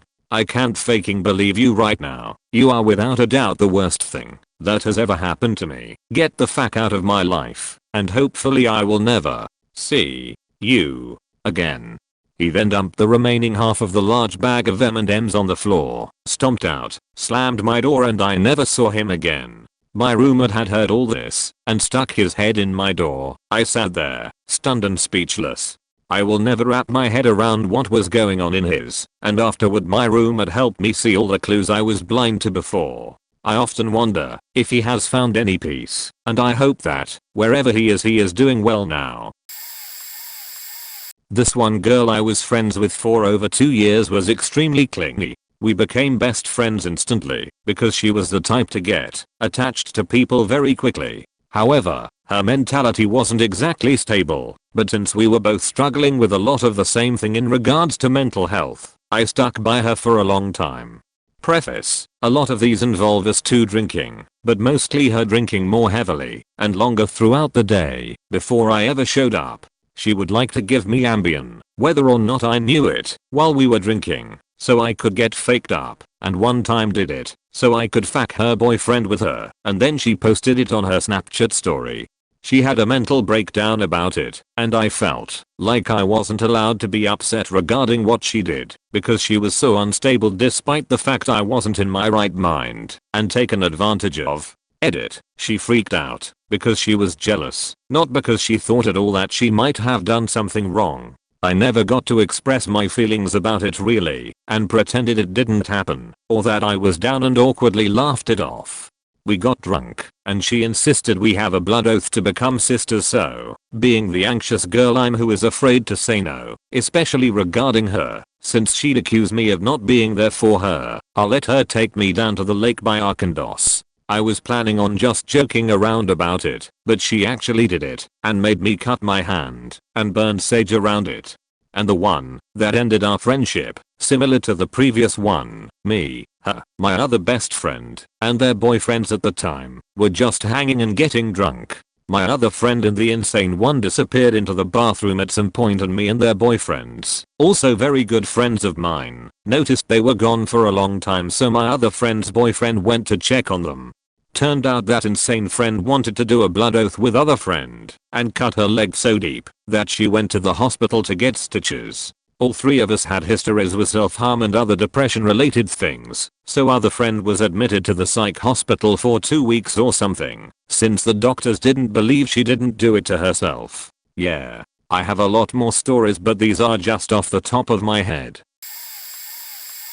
I went on one date with someone, and they found every detail about me, sent me emails to my work email, and called my work line. After asking how she got these, she said a simple Google search does it. So I Google my name, and it takes me multiple pages to find my work email, but no phone number. She later admits she called the office and asked if she could get my direct line, because she needed a direct line to our finance department. New guy in the office, didn't think much of it.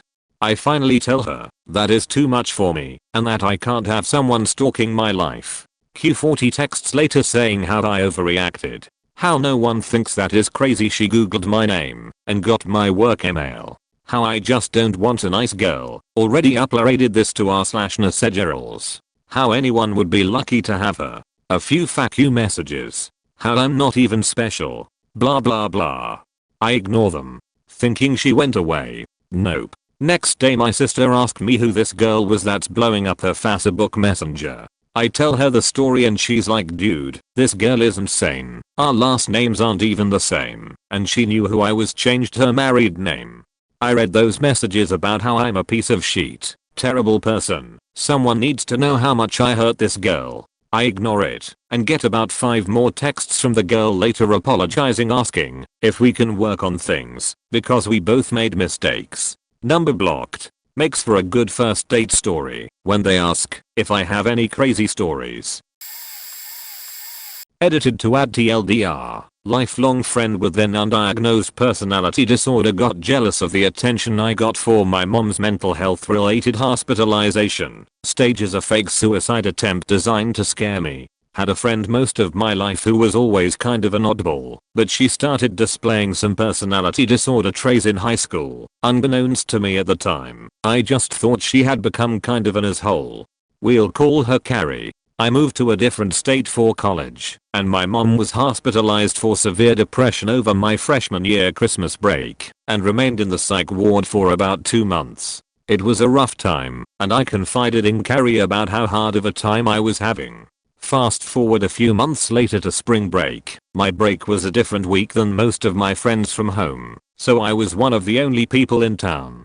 Carrie had stayed local for school, so it was basically just us. At the end of my break, having seen Carrie earlier that day, a bunch of my friends at out-of-state schools started blowing up my phone asking what the fuck was going on with Carrie, and if everything was okay. Apparently she had texted out the same message to about 5 people, none of whom were nearby, stating I took pills, I'm sorry, I love you. I had not received this text, and I notably lived less than a block away from her at the time. Naturally I was freaking out, tried calling Carrie a few times, and didn't get an answer. I jumped on Facebook, because it was 2007, and saw that Carrie had posted a status that she was being hospitalized and had tagged herself at a hospital maybe 15 miles from us. I called my best friend, who had been the first to get Carrie's text, and asked if she had heard anything else from Carrie. Nope. As we were talking, Carrie was posting that she was being checked into the psych ward for a suicide attempt, etc. Remember, I had literally just gone through this with my mom a few months back. I knew you couldn't have your phone with you. Hell, we had to remove all of the drawstrings and shoelaces from her clothing, and she sure as hell wasn't allowed to have her cell phone. Now I'm getting suspicious, especially since Carrie's done attention grabbing things before, but nothing quite as big this. I hopped in my car and drove by her house. Cars are all there, and she had claimed her parents were with her at the hospital. WTF. At this point, I smell bullshit, and am next level pissed. I don't hear anything from Carrie until after I go back to campus, and at this point, I'm completely done with her. She called and left a voicemail while I was in class copying to faking a suicide attempt, knowing that it would get back to me, was jealous of the attention I had gotten from my mom's hospitalization, and that she was really sorry. She also had blocked me on Facebook by the time I got back to class, probably so that I didn't hop on her profile and call her out on her bullshit Facebook posts. We haven't spoken since, and I heard through the grapevine that she's since been diagnosed with borderline personality disorder. I'm a forgiving person by nature, but leveraging such a traumatic event because she was salty that my friend supported me instead of paying attention to her is not something I could forgive, though I do hope that she's able to get better. That's a sad place to be. When I've been seeing this girl from class very casually as a friend, she was really into me from the first day after we met, and we hung out for a few hours. When we were gone apart, she wanted to see me as soon as possible, and was really wondering what I wanted with her, our relationship, or more like friendship. I was still shaky after my last breakup, and I didn't know what I wanted. She had the biggest as though, and I love as. But I tried to chill a bit, and we made some plans. She was really sexual and very hinting towards that activity or just being overly flirty. Oh, and she had anger issues and mood swings. Either way, she tried her best to get into my pants for a month. Well, I got nervous when she sort of invited herself over to my place a Saturday night, and I had a lot to drink, too much because I was just really nervous. She forced the talk to be about my ex, and I don't know exactly what happened. I know I got emotional, and somehow it led to intercourse that I'm pretty sure of, in all that drunkenness. The day after, we were in my bed, naked and all. We were somewhat cuddling, I'm not sure. I woke up, she woke up shortly after and just moved away from me and said we probably shouldn't see each other anymore. And I'm like, did I just get used? Got me all drunk, got what she wanted, and now she's ending point it all?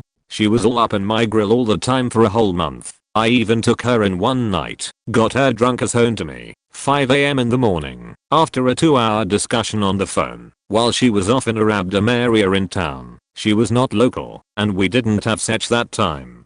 I felt so used. She left shortly after. Later on, she just froze me out in school, freaked out over assignments, and blamed me for most of the things that went wrong. We ended up in a 4-person group, her and 2 of her friends and me, after the awkward ending at my place. They ganged up on me when I didn't wanna half-ass the assignments. I later switched group without telling them. I couldn't take it anymore. They had a secret meeting for one assignment without me and had planned that they've already chosen their material, and I got what's left. I switched to a wonderful group without telling them. They raged over me leaving, but I was bullied, and the girl didn't take my side even once. Then later I got messages that said, "It was nice seeing you in class equals. Can't we be friends and more again?" No. She then explained that she distanced herself, so I wouldn't catch feelings for her, or whatever. But she already got her multiple chances. This is just crazy and I'm out. I kept answering her messages out of just being nice. I'm glad I met another girl that was very lovely during the bullying time, which lasted for 2 months or so, one assignment each week. Sorry for long post, don't stick dick in crazy, and I haven't even told everything. There's way more. The straws ran out a long time ago. Most recently, it was how Trump was causing trade troubles with China and how it affects them directly. Trust me, it really doesn't at all. Every time my mother or sister open their mouths, at any time, everything to the extreme, emotions, blame on others to the point of bitterness, criticizing and looking down on others while placing themselves high on a pedestal, and so much anger and focused hatred at everything around them. My cousins, aunts, and uncles want zero to do with them. Car accident? The other guy's fault. Bump into a table? The person who put it there. Late for an appointment? Not their fault. I can't stand it when we go out to have dinner, because the bitterness and criticism starts to manifest itself in whatever food is placed in front of them, the waitress serving the table, or the volume of the surrounding crowd. My kids are afraid and don't want anything to do with either of them, and I cannot blame them because they get targeted far too often. They are too young to fully grasp what is going on, and it is frustrating. My mother somehow managed to blame me and get really angry, like I was the cause of all the world's ills, angry for getting my grandmother's gravestone carved with the date of her passing. Yeah, the straws were gone a long time ago. My friend's wife, who is a child psychiatrist, got to meet my mother years ago and said to me, she needs help. That is borderline personality disorder. I never knew what to call it, but have read up about it, and sure enough the shoe is fitting. They have refused multiple occasions to get help, saying that they are the ones who are okay, and that it is everyone else who is ruining their world. I fear for myself. There was a girl in my friend group in college. Throughout the years our friend group was constantly just getting in arguments and drama. One day that girl and her roommate got into an argument and weren't speaking. I tried to give the girl a listening ear for quite a while. She was angry at her roommate, who is in our friend group, and at her suitormate. She then just faking spiraled out of control. She started talking shit about my sweet mates and how they were mean to her and probably talking shit about her. They weren't. I went to her room to talk to her, and she was explaining to her other friend why she was so mad. It was because her roommate was closing the door and it wasn't completely silent. I then realized this bitch is crazy. She also started talking shit about my roommate, which was pushing me to the edge. My roommate is super sweet and never talked badly of anyone. The final straw that broke the camel's back is when she didn't show up to school after a long weekend. I was worried because she's attempted suicide before. She wouldn't answer my texts or calls all day, and I spent the whole day very worried. She then just faking waltz in the place like oops sorry, and I told her to go fuck herself. She left before the last semester senior year, and our friend group had zero drama and we were all getting along. Go figure. Also, I found out she was supposed to be on medication and going to counseling after she attempted suicide before. But the school wasn't keeping up with it, and she just wasn't on any meds or getting any counseling. I've got many more stories of this girl, but this about sums it up. I used to be best friends with this girl. She did things that looking back were quite weird.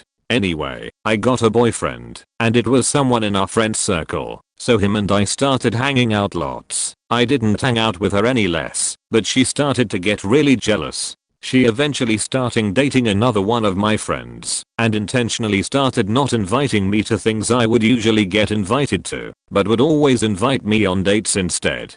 I was like, well, that's weird, but it was her first boyfriend, so I guess she wasn't really aware of how to act with him or something. Then one day I was in a Discord chat with my boyfriend and to their friends when a bunch of messages started appearing in the main chat. It was her and her boyfriend arguing. At first I was like whatever, but then I saw her talking about rap. She said that he rapped her and then admitted that she'd lied about it. I was shook to say the least. From that point on she got worse and worse, so I just did my best to put distance between us, and so did a lot of my closest friends. She tried to claw her way back into my life by forcing me to have a meeting with our school's guidance counselor, but the counselor said, "Stop trying to force people to be friends with you. I don't live in that town anymore, but I still get dirty looks when I get the train home to visit my family and friends at the weekend. Peace. Sorry for how bad my English is. It is my first language, I'm just bad at it." When my, now no longer, friend wanted me to take her out to dinner, take her laser tagging, and throw a party in celebration of her divorce, she cheated on her husband with an old boyfriend right after they got married, was abusive towards him, emotionally, mentally, and physically, belittled him in front of all our friends, spent all his money, was embarrassed of his job, he's in the military mind you, was demanding of attention from men and women, and was horrible to her mother and her sister. I told her no, I'm not throwing her a divorce party. She proceeded to go into full rage via text, called me a joke of a woman. I treat her like a child cause I called her out on her BS. I'm just jealous of her. I'm just a terrible person. There's so much more she said, but I don't feel like listing it all. I talked to her in person to try and get an explanation from her, but she just did the same thing. Everyone is horrible except for her. Type of crap. I haven't spoken to her since March, and I'm so happy about that. I've known her for 10 years, and every year we would have a falling out, because she would do something to purposefully harm me, or my family/friends. She's even attempted to blackmail me. She's currently residing in another state, and living with the boyfriend she cheated on her ex-husband with. No friends, no family, nothing. When she called me a joke of a woman I finally knew she was nuts. It took 10 years to understand, but my life is so much more peaceful and easier without her in it. She left her husband, quit her job, bought a brand new vehicle after quitting, so she could come visit us 5 hours away. When she showed up she was not the same person we've known over the years. Many scurril moments when trying to hold a normal conversation with her that we've been able to do so often. She also wanted to go to Goodwill so we went, and she dropped over $200 cash on clothes. Her new vehicle was shoved full of her clothes from floor to ceiling already before this purchase. It ends with her requesting to use our bathroom before continuing on her road trip, which of course is quite reasonable. She was in there for an hour and a half with no shower or running water, and when she got out she ran out the front door and then asked us to help her with her GPS in her new car. After she sped out of the neighborhood going at least 50 miles per hour plus we thought she was gone.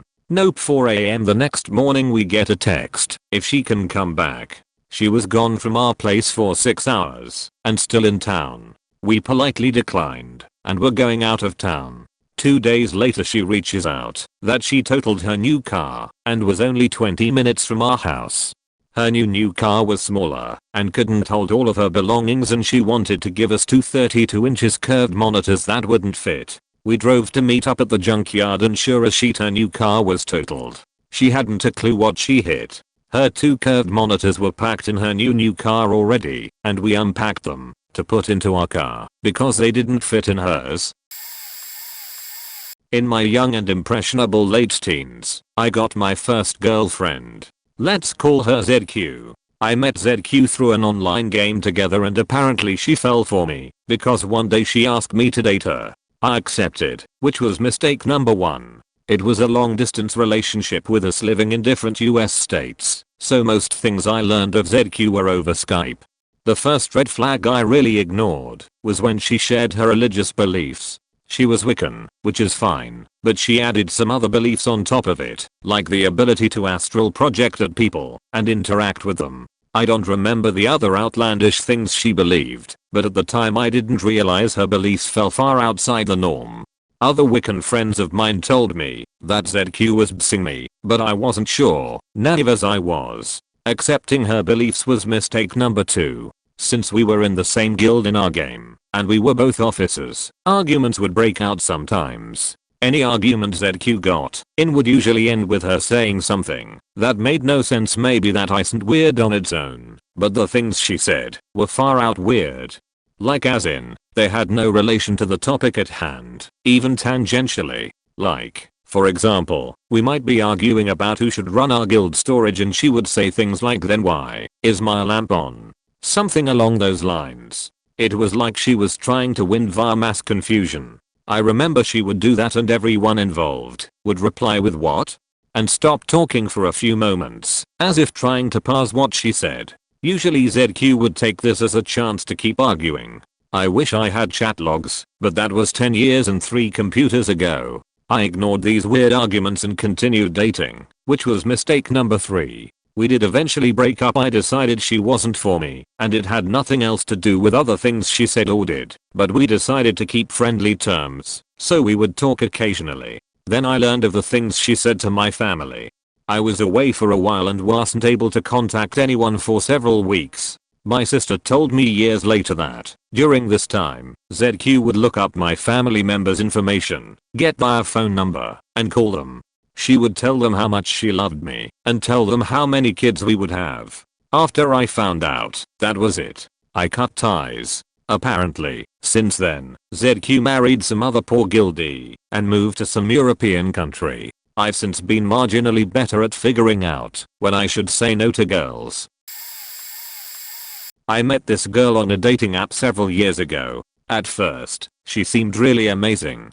She's very pretty and seemingly an adorable personality. I thought we hit it off really well and looked forward to a second date.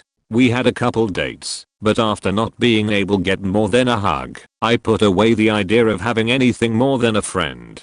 As soon as I showed a lack of interest for her in that way, things changed. She would call me and go on a big rant about how someone had wronged her or something that happened, and she just needed someone to talk to, etc. At first, I was happy to oblige. I stupidly thought that this was my chance. The sheet progressively got more and more crazy.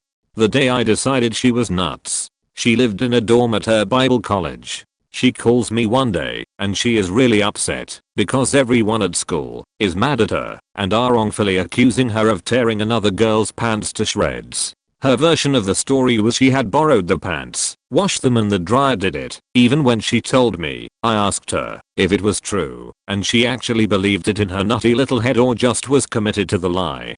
After that I started to avoid her more and more. The more you tried to escape her, the more she would do to try to keep you where she could manipulate you. The last time we hung out, she asked me to take her shopping for panties. Seriously, like it was a turn on or something. My dad's cousin. Like an aunt to me. Technically cousin, but like 30 plus years older. Some background info. Great aunt and uncle were the closest non-immediate family I had growing up.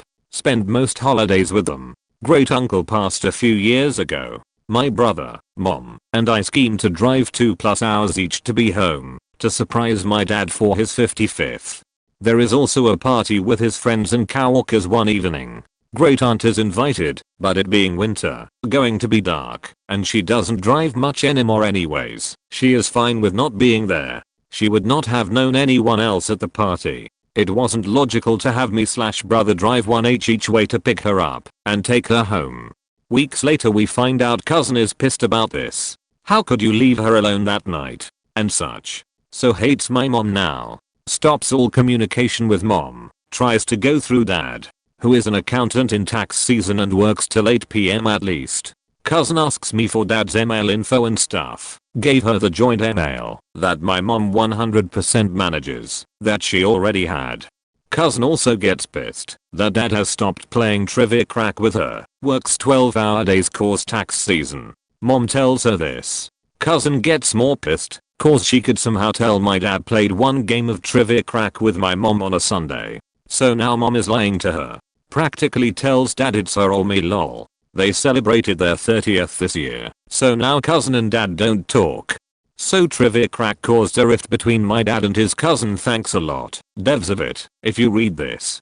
/s anyways, I'm pretty much the only one in the family she talks to still. The other side of the family doesn't talk to her at all either for similar shit back in the 90s. Thought they were all being crazy, but found the common denominator. My wedding was the worst experience of my life. Especially the planning phase. I married into a rich family and my mother-in-law wanted a big wedding to show off about and wanted to do everything her way. It was a daily task to deal with her BS. One day she would be like, do your parents really need to invite so many of their relatives to a wedding I'm paying for? She constantly fought me to wear the same dress as me. As time went on it became clear the only way she could get her way was to hide things from me about the wedding. For example, it was agreed a certain percentage of guests would be from my side, so to lower my numbers and increase hers she just hid the total number of guests the wedding planner told her the hall could accommodate. Anyway, I guess I always knew she was faking insane, but the last straw came a few months before the wedding. She found and read my diary and used the information inside to convince her husband I was a money-hungry brat who wanted to take advantage of them and their money, and therefore my involvement in the wedding had to be curbed, and my parents who were manipulative gold diggers should be reprimanded for their daughter's behavior. I wrote things like I'm just wearing diamonds and rubies for the pre-wedding party lol. Which they interpreted to mean I'm just wearing diamonds and rubies lol, these people give me trash to wear. When anyone who knows me knows I meant oh yeah super casual, just wearing some faking diamonds the size of a baby's head, no big deal lol. What is my life? This is insane. The reason the diary reading really made me see her as truly insane is because these were the lengths she was willing to go to get the wedding she wanted. Forget the fact that it was a gross violation of my privacy. She didn't even consider the effect it would have on her own son and her relationship with us post-wedding. In all honesty, I did not want to get married after that. I felt completely pressured to stay by everyone around me. I love my husband dearly. I sometimes catch myself daydreaming about him, and we've been together for 10 years. He's something from a dream, but his parents' actions have seriously impacted our marriage and my mental health. TLDR, mother-in-law read my diary and used the information in there to convince her husband I was a gold digger. So this actually started happening a month ago when my grandfather passed away. My aunt, grandfather's daughter, suddenly started to go through like a midlife crisis immediately following his death. One weekend she abruptly decided to go to an Amazon workshop about 4 hours away in the next state over, leaving her husband of 17 years to watch their 3 kids. When she came back, it turns out that she mysteriously got chlamydia, and she proceeds to blame it on my uncle, her husband, for giving it to her. He then goes to get tested, and he comes back negative. She doesn't believe that, so he goes and gets a second test, again, negative. So she says she's met some friends at the Amazon workshop, and the next week she goes there to hang out with them and stay at their place for about 10 days. She then comes back home for 4 days, and then proceeds to leave again, this time for 14 days. Since mid-August she's spent a total of 37 days hanging out with friends, as she puts it. So my uncle has finally had enough, and she's been pushing for a separation/divorce. So my uncle changes the locks to the house on the advice of his lawyer. She comes back from one of her trips and realizes what he's done, so she calls the cops. After a good bit of time with the cops talking to lawyers, the cop finally tells her that my uncle isn't doing anything illegal, and they give her an hour to gather her things and leave the property. She faking flips out. She starts accusing my uncle of assault, sexual assault, rap, and best of all, of having an affair with my mom, aunt's sister. This is all in front of the cops. She calls my cousins out of school so they can see what your father is doing to your poor mother. My cousins are sick of her shit by now though, and they side with their dad. She starts accusing them of not loving her after all that she's done for them and all that. So yeah, my aunt has gone from a loving and generous person to faking batshit insane. Oh, and I forgot the best faking parts. My aunt and uncle have a joint checking account, which is where my uncle's pension and social security are deposited. She has been spending all his money from the joint account by giving money away to random people and buying shit off Amazon for her friends, even though she has tens of thousands of dollars stashed away from my grandfather's life insurance.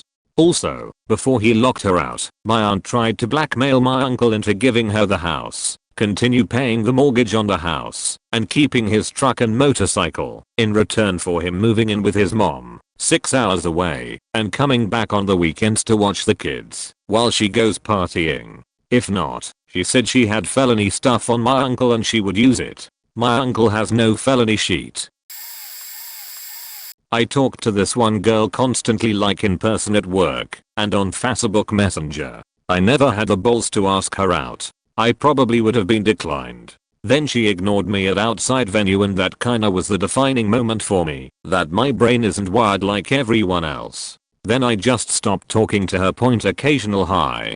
It's not like we ended in bad terms. We are still friendly to each other. I just don't talk to her as much. When I left my last job on last day, she was like, we should get a lunch or something. Not like her and me, but like the group of friends at work. Unfortunately, it was my last day there, but she knew my new job was still in the same city, so she was like, let's plan later. We never did. I relocated to the same city she lived in, not because of her, but it was a center point to the downtown, my work and my parents' place. I figured if I ever ran into her, I wanted to apologize for my behavior. Like I said, we are still in friendly terms, we just don't hang out or talk to each other, but if we run into each other it'll be cordial and we'll have a friendly conversation. We are still friends on Facebook, so I see her stuff occasionally, not stalking way. She's engaged to a great guy and I'm happy for them. But yeah, reflecting on my past, I'd say I'm wired a little different. I'm trying to correct it. I forgave my past self, and I'm trying to improve my present to make it better for my future self.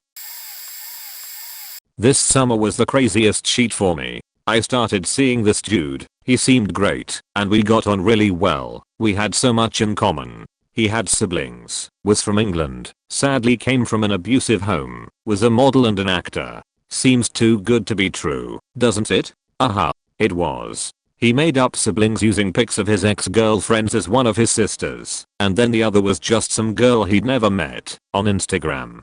He told me he was a lord from England, and when I called bullshit, he showed me a birth certificate. The man faked a birth certificate. I'm young, so I didn't know any better. There was a chance that this stuff could be real. Crazier stuff has happened. Nope. After a month of having this man glued to me and not spending a single night apart, I wanted a night alone after a shift of work. That's when I get a snap where he's got a huge cut on his side, bleeding profusely, and he's saying his mum had cut him because she was angry with him. Aha. Well, I finish my shift and go over to his place, trying to tell him to go to the hospital because he clearly needs stitches. We go the next morning. The police show up because it's a domestic disturbance, and I find out he's not in fact 23 like he said, but 27. No big deal. I don't know why he lied. It all unraveled from there. I got frustrated after this, said he couldn't stay with me anymore because he showed no real interest in telling the truth. So the next day, he sliced his arm open, nearly bleeding out. Guess who had to make sure he got to the hospital? He passed out right in front of it after I was screaming at him through the phone that I did not want to be seen as responsible for this and that he wasn't going to do this to make me feel guilty. Wildly enough, it took another month or so for me to tell him to fuck off. He had manipulated me that much, made me think he loved me and all that, all in like 2 months. In 7th grade, I made a new friend who we'll call Tina. She lived in a nearby town and was definitely an outcast, but she seemed nice enough, so I befriended her. We had a lot of classes and the same lunch wave together, thus we saw each other the majority of each school day. Our friendship was the typical preteen besties situation.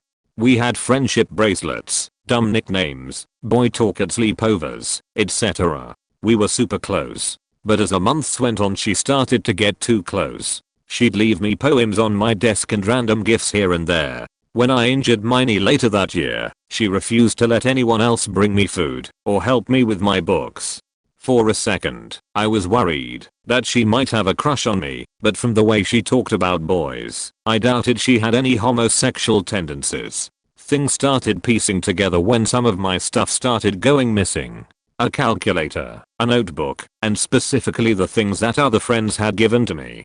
She was trying to get rid of anything in my life that wasn't her, and even more, she was trying to become me. Her dress, the people she was hanging out with, everything. The last straw was when she stole my sketchbook, which had all of my art from that year as well as a bunch of personal stuff. It was found in her locker after I asked the counselor to investigate. Luckily we didn't see each other much when we went to high school, and I think she moved on. Certified crazy there. No one is going to see this now, but it's just too much of a perfect question to pass up on. As of today I realized a girl from Tinder that I never met was insane. We had spoken for like 3 days. She always replied within seconds and always wrote a few more messages within like 20 minutes, so I'd get a new notification. I liked it at first, she showed initiative. But it quickly became very annoying, and she started asking when we could meet, and that she really liked speaking to me. Today I didn't reply on Snapchat, didn't even open it. For all she knew I could've been asleep, forgotten my phone, or just busy at work. I opened up her messages on Snapchat. And it was 3 of them just being amateurs, so I'd get a notification, and one good morning text, and the last one being is everything okay? Or did I do anything wrong? I wrote that she was being very annoying, and that I honestly couldn't take it anymore. So I blocked her on Tinder and on Snapchat. She didn't have my Instagram or anything else. She then within like 2 minutes had found my Instagram and me saying, "Did you block me? I'd like an explanation," and she got one already. I just wrote, "This is just showing how much you're freaking me out. I'd love to not feel pressured to text anyone, and especially someone I don't really know at all." Blocked her on Instagram, and haven't heard from her for a few hours. Here's hoping I won't ever again. Went to high school with a guy a little older than me that always seemed pretty cool. I start university and see him there. Turns out he served in the military before getting started. I'd see him every now again, and we'd talk about aircraft carriers and stuff. Pretty chill guy. One day I'm walking with another friend and I see the guy. I tell my friend that this dude is pretty cool, and he joins us. He starts talking about girls and normal stuff, but then it gets weird. He starts going on about how he's 25 and never had a girlfriend. I thought the guy was average looking and thought that was pretty odd. Then he starts going on about how all the girls at school are just so scantily dressed and beautiful and he can't take it anymore, and how he feels like he's just going to have to rap them. He eventually departs and my friend and I are just looking at each other wide-eyed. 10 years go by and I'm suing my ex for custody. She works for the welfare office and I go there with a friend to serve her papers because she's hiding out. I'm at her work trying to get her pinned down and get out of there. I'm wearing a black suit. I get her served and see the guy from college. His hair is a mess, clothes tattered, eyes all over the place, and he has a weird unusual grin. He looks at me like he recognizes me, and I just reply with a brief, "Hey man, on my way out," and he just points at me and says, "It's Winston Churchill," and stares at me on my way out with the same dull smiling expression. After that I recalled a time I saw him walking down the street. Good chance he was talking to myself. I told the friend from the original part about it. His libertarian views on mental adjudication and guns shifted a little to the left that day. At least that time I hadn't told anyone. I thought he was a cool guy. God, I could go on with this one. Ex-friend of mine was super manipulative, but at the time I couldn't bring myself to discontinue the friendship despite red flags everywhere. She had the constant need to be right, even when she was very wrong, and if you brought up something showing where she was wrong she would deny she ever said/did whatever it was, even if she just said/did such and such, and you were making shit up. I was and still am friends with her boyfriend. If I ever talked to him on my own she would accuse me of flirting with him and get beachy with me, even though I was already in a relationship at the time, and told her countless times that would be wrong. Also thought I was talking shit about her behind her back when we talked. She made me cry on one occasion, and I was talking to him about it, and she yelled at me for going crying to her boyfriend. said I wouldn't care if she died, and she would threaten to harm herself, or worse, saying I never cared about her or her well-being just because I was asleep when she texted me and wouldn't respond. Would flirt with every guy we grouped with in a game despite having a boyfriend, and would get pissy with me if I talked to them because I was apparently flirting with them and was a threat to her obvious cheating. She got gifts from men all the time because of this. Flirted with the guy I had interest in after my breakup, after telling her I had interest in the guy. She got mad at me because he was more interested in me than her. Said I was going too fast in a new relationship, different guy, now husband, and told me to break it off with him. Last straw was her telling me I had to choose her over my husband. That I obviously didn't care about her despite the time, patience, emotion, and money. Yes, I spent money on gifts for her because I wanted to make her happy at the time I put into our friendship. Threatened to take her life. So I told her flat I'm done with her constant bullshit and how unhappy it was making me. Blocked her on everything, and I haven't felt better since I got that weight off. Ex, but only during the breakup. Backstory, she had been with a dude for several years who was, for lack of a better word, a bum. He stayed unemployed, lived with her and her mother, and kind of mistreated her. An insecurity of hers was that she had been proposed to by almost all of her exes within 1 year of dating. She was obsessed with Disney. And I was okay with that, because I'm a nerd and have my obsessions, the game Destiny, for instance. So, while we are dating, she goes on and on about how she found out how her ex planned to propose. It was a convoluted scavenger hunt about their entire relationship, ending with a Disney-themed thing in Grand Central Terminal. She went on and on about how shitty and selfish an idea it was, and how her dream is to be proposed to on, get this, the faking Indiana Jones ride at Disneyland. First off, in my head I'm thinking that I would prefer, and probably also think along the lines of the way the ex planned to propose. That is cute, and about both of them, where the Indiana Jones ride was kind of dumb and actually selfish.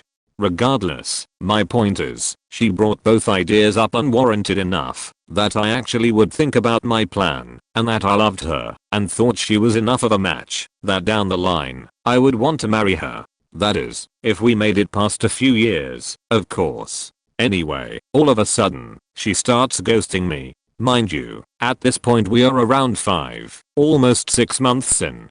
At the time, I was depressed and struggling to find work as a graphic designer. It was February 26th, and, mind you, in December, after quitting my job at the airport, she asked if I would move in with her if she got her own place. I finally get to talk to her, and she gives me an ultimatum. I have a month to get a job or she walks. It is rushed. It is angry. It feels like she already left me. We talk that night and break up. During the argument, she notes that she needs things to be perfect, like what she pictures in her head, or she will be disappointed and miserable, and I'm not it. I don't like Disney enough, and because she doesn't care about my interests I can't possibly actually care about hers. I mentioned that, if she can't deal with people being individuals, and not vessels for her fantasies, she is going to really struggle through relationships. I think my words were, I'm not going to be perfect. I'm not going to propose exactly how you want, or act according to your fantasies. I'm my own person, and I will have to put myself into what I do. She flipped out. She freaked out that I was even mentioning proposing, because it meant I had thought about it within the first year. I mean, how the fuck could I not, if she brought it up so goddamn often? Anyway, apparently telling her the life isn't always magical fantasy, and is harsh and raw, and you'll never get out alive, was the worst thing anyone had ever said to her. We parted ways, because I wanted to date someone who complimented and improved upon me as a person, and she wanted to date literally herself. Well, her friend messaged me and told me that the week earlier, my ex had been getting her opinion on guys from a Disney-themed dating site, mousemingle.com, and she wanted me to know. I told her that, ultimately, it didn't matter. In a fit of weakness, I signed up for the site using fake credentials, and found my ex. The funny thing about these sites is they tell you when a user joined the site. It was the day before she asked me in December to move in with her when she gets her own place.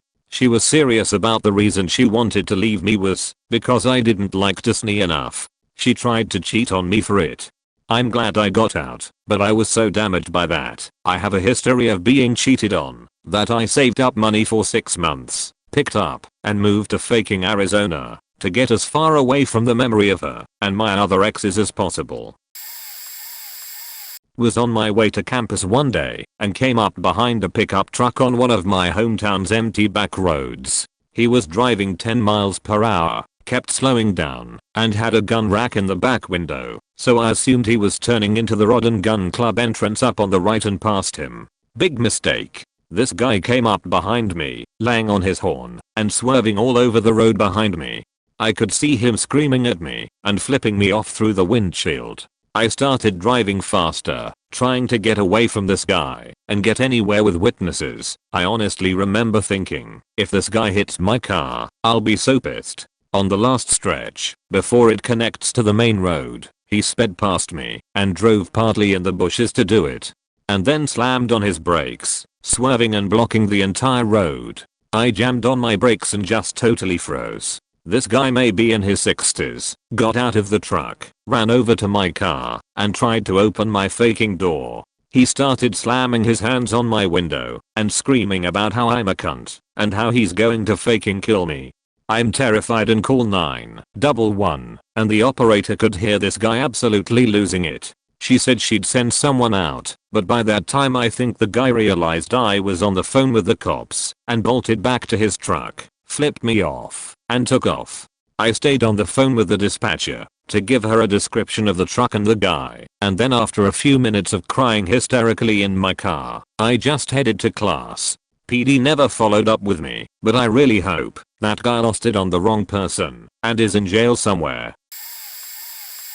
My parents had an ugly divorce when I was a kid. My mom moved across the country, and we children would spend summers at a trailer park.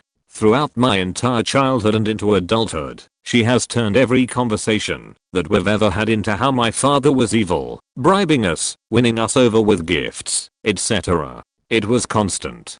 Even as kids we confronted her about it and told her even if it's true, just stop talking about him. We are tired of it. My dad has never said a bad word about my mom and has always come to her defense whenever I had mentioned that we had some sort of conflict. My dad was the one who raised us, got us our first cars, drove us to school, cooked us dinner. He raised us as a single parent and did not remarry. My mom mostly spoke to us over the phone, and every, no hyperbole, conversation came back to how he was an evil person. She did other bad things too, but her continual poisoning of our relationship to our dad, he had alcohol problems, but was otherwise doing his damn best, became something that I simply couldn't bear anymore. Eventually, around age 24, I spent something like 8 or 9 hours drafting a letter to her, being extremely careful, going over my language, trying my best to have it be cool, collected, take out any insults, make sure it was level-headed, and as reasonable and accurate as possible. I wrote things in that letter that I have never shared with anyone, not even a therapist, not even really my wife until later. Opening my wounds onto the page, scrubbing away my anger and strong language, removing any hint of saying things just to hurt feelings, etc. might have been the hardest thing I've ever done. The letter was confrontational. It was a list of 3 things that she had done that have hurt my feelings, and I asked her to explain herself or engage with some sort of dialogue. I just wanted her to say sorry. That's all I really wanted. Her response, "Your father put you up to this." I called her to discuss it. She yelled over me. I told her that I can't talk to her if she's not going to listen to me. She yelled over me. I hung up. She started liking and posting things on my social media accounts, pretending like nothing happened. I messaged her that I felt uncomfortable with that behavior and I'm not going to play games and pretend like nothing happened. I called her once more before my wedding to see if we could hash things out. She said she did nothing wrong. Nothing in my letter happened. She has no idea what I'm talking about. I haven't talked to her since. I think about her all the time, even after years. I wish things could be different. It has broken a part of me that will never be fixed. All she had to do was say sorry. There's a part in the show Game of Thrones where the Hound is talking to Arya about how he got his face burned. They were kids, and the Hound had taken a toy or something from his brother the mountain that rides, and his brother got angry and shoved his face into a fire. In a tiny throwaway moment in the show, almost comical on its surface, Sandra tells the story and says with a genuine, almost childish tone, "I didn't steal it. I was only playing with it." There is something about that moment that wrecks me. I feel like the Hound. I was just trying to be a kid, and she and her bullshit caused her to hurt me for something I didn't even do. And now I'm a grown man, but I wear the pain she caused me, and she won't even say sorry. It makes me feel like such a child. I will never speak to her. I have no space in my heart for her anymore. Ex threatened to get a restraining order on me for contacting her. I texted her a total of 4 times in 6 months after we broke up. Twice to tell her to pick up the pile of stuff she left at my apartment. Once to tell her we could still be friendly and coexist in the same bars we always saw each other in, that she hastily left when she saw me. The 4th time I again tried to extend the olive branch. I was living with a good friend of hers at this time, 6 months after we broke up, and 2 living with our mutual friend. Our friend told me she hasn't talked to her since we moved in. So I texted my ex and pretty much said we don't have to be friends, but that doesn't mean you have to stop being friends with our mutual friend.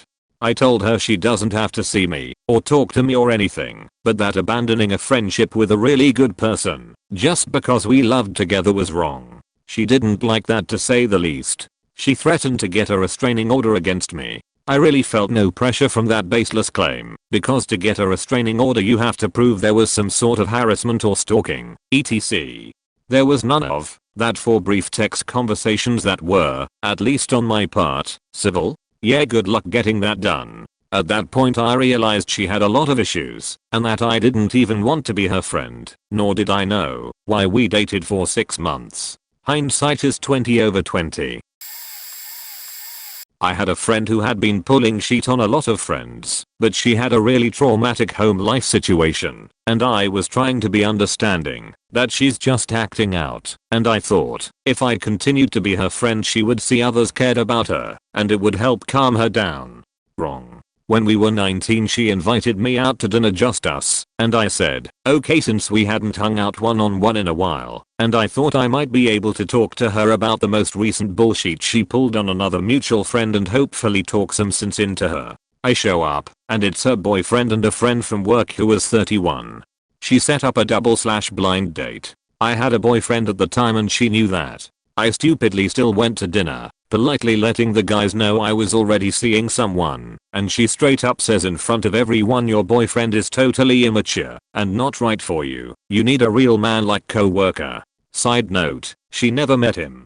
This infuriated me, and I'm done, so I leave and call another mutual friend to complain. I find out from that friend the guy is a sex offender. I call back my crazy friend and confront her, and she totally knew the guy was a sex offender, but tried to set me up with him anyway. I never talked to her again. TLDR, a friend I was already on the rocks with tried to set me, a 19-year-old girl, up with a 31-year-old male sex offender. I briefly dated a guy who was hardcore into raw food diet and self-care, and was working toward building some kind of communal one-world family situation. This guy was not my usual type, but he was smart, and some of his ideas were interesting, and a departure from my own usual way of thinking, so it was fun at first. He wouldn't wear shoes, ever, which was inconvenient at times, but not a total deal breaker. Then he started to get verbally abusive within a week or 2. I was already eyeing the exit door hard when one day he starts talking about the benefits of drinking your own urine. I told him not only did that sound absolutely like it's not a healthy habit, but also that's some seriously disturbing behavior. About a half hour later, I was distracted on the phone with my boss, and he hands me a water bottle. He was always feeding me stuff like raw aloe and vegetables, like I was a baby bird, because he said my diet was terrible, and he was helping me, so I was accustomed to him handing me stuff like herbal teas to consume. And thank God I noticed it was warm, and yep, he handed me a half cup of his warm piss, and tried to trick me into drinking it. I started to freak and looked over. My boss is still on the phone, by the way, just in time to watch him drink a full 8 ounces of piss just like a big cold glass of lemonade at a 6-year-old's birthday party or some shit. I was done. I still talk to his brother once in a while, and he recently revealed to me that his brother was stealing my dresses and would show up at their family meals wearing one of my gowns. This was a behavior that he had reserved solely for his time spent with me, his brother said. He didn't ever openly express a need to wear women's clothes before or afterward, I guess. I was dating a girl that had shown some signs of being batshit crazy, but I was young and the sex was amazing. I'd started working on night shift and was getting close with the people I worked with. We would all hang out after work and on weekends, and for some reason she couldn't stand it. Things had been getting rough between us, and I decided to end it. That night after work, a few coworkers and I had gone to my boss' house to hang out. We were all in his living room drinking beer waiting on my boss to get home, and all of a sudden one of the girls jumped like something scared her and said, "Oh shit." We all looked up, and Crazy X was standing in the kitchen just staring at us, no idea how long she'd been there. I walk outside with her and tell her she needs to leave now. She told me, "This isn't your house. I'm not here to see you. I'm here to see boss's name." We argue for a bit, yelling and cussing ensue, and I finally call the cops. A sheriff's deputy shows up and slightly agrees with her that I can't technically trespass her because it's not my house, but he very strongly encourages her to leave. He followed her home to make sure she went. An hour later, boss shows up and says, "Hey, your Crazy Ex is outside. She's convinced that I want her, and she's doing everything she can to sleep with me." He ended up calling the cops and this time they made her leave. That girl was psycho. When my best friend and former roommate's girlfriend tried to manipulate him into moving in after he asked her to, and she said no. We started our lease about a month after, and not even 3 weeks in, she starts telling him all about how her family is abusive and horrible, and she can't stay with them because she's afraid it'll get worse. He asked me if I was cool with her moving in. I said no. Then a few days later, he says, "I can't stand seeing her like this. She's moving in." I said okay, not okay. I just didn't want to get in a physical fight because I was hella mad and waited a day to calm down before I talked to him about it. I told him I wasn't comfortable with her moving in because I felt that their relationship was toxic and I didn't want it in my home. He backed down and told his girlfriend it wasn't happening. The very next week she finds out she has cancer. Neither of their behavior changes. He doesn't go see her any more than his usual 2-week interval. She doesn't get chemo. A few weeks later, she has a heart attack at school. Out of the hospital within hours, having vigorous sex with my roommate days later. There's more than that, but I've already ranted too long. After everything, he sees nothing wrong with her behavior. They got married last week, and I'm not such good friends with the dude I've been friends with since we were 6 anymore. Fuck you, Emily. We'd been dating for a couple of months, and she was kinda wishy-washy and bailed a lot, but then, after cancelling plans, she'd complain we don't see each other a lot. That should have been a sign. The last date we had she had cancelled, and then at the last minute, uncancelled and insisted I go out to see her, about a 45-minute drive, because she missed me, despite my insistence that it was okay if she cancelled.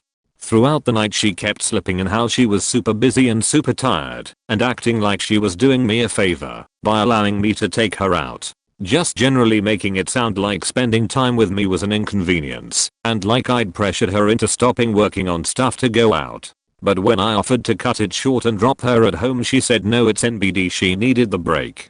The actual last straw was when we were back at her place, cuddling and getting ready for some Netflix and chill. I kissed her, and she pulled away and said she really wasn't in a kissy/touchy mood that night, which was okay. So I backed off and scooted over. Like 2 minutes later she looks at me sitting on the other side of the bed, giving her space, and laughs.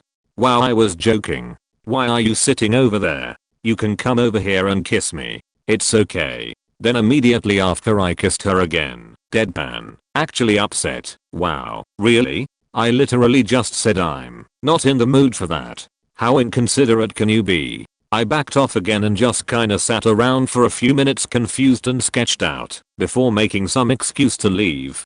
I never talked to her after that, so I don't know if she was legit crazy and just didn't gaff about me, or if she was bored and that's her way of breaking up. Either way it was faked, and still kinda bothers me how someone can change back and forth like that repeatedly over the course of a couple of minutes, and blame you for them changing their mind.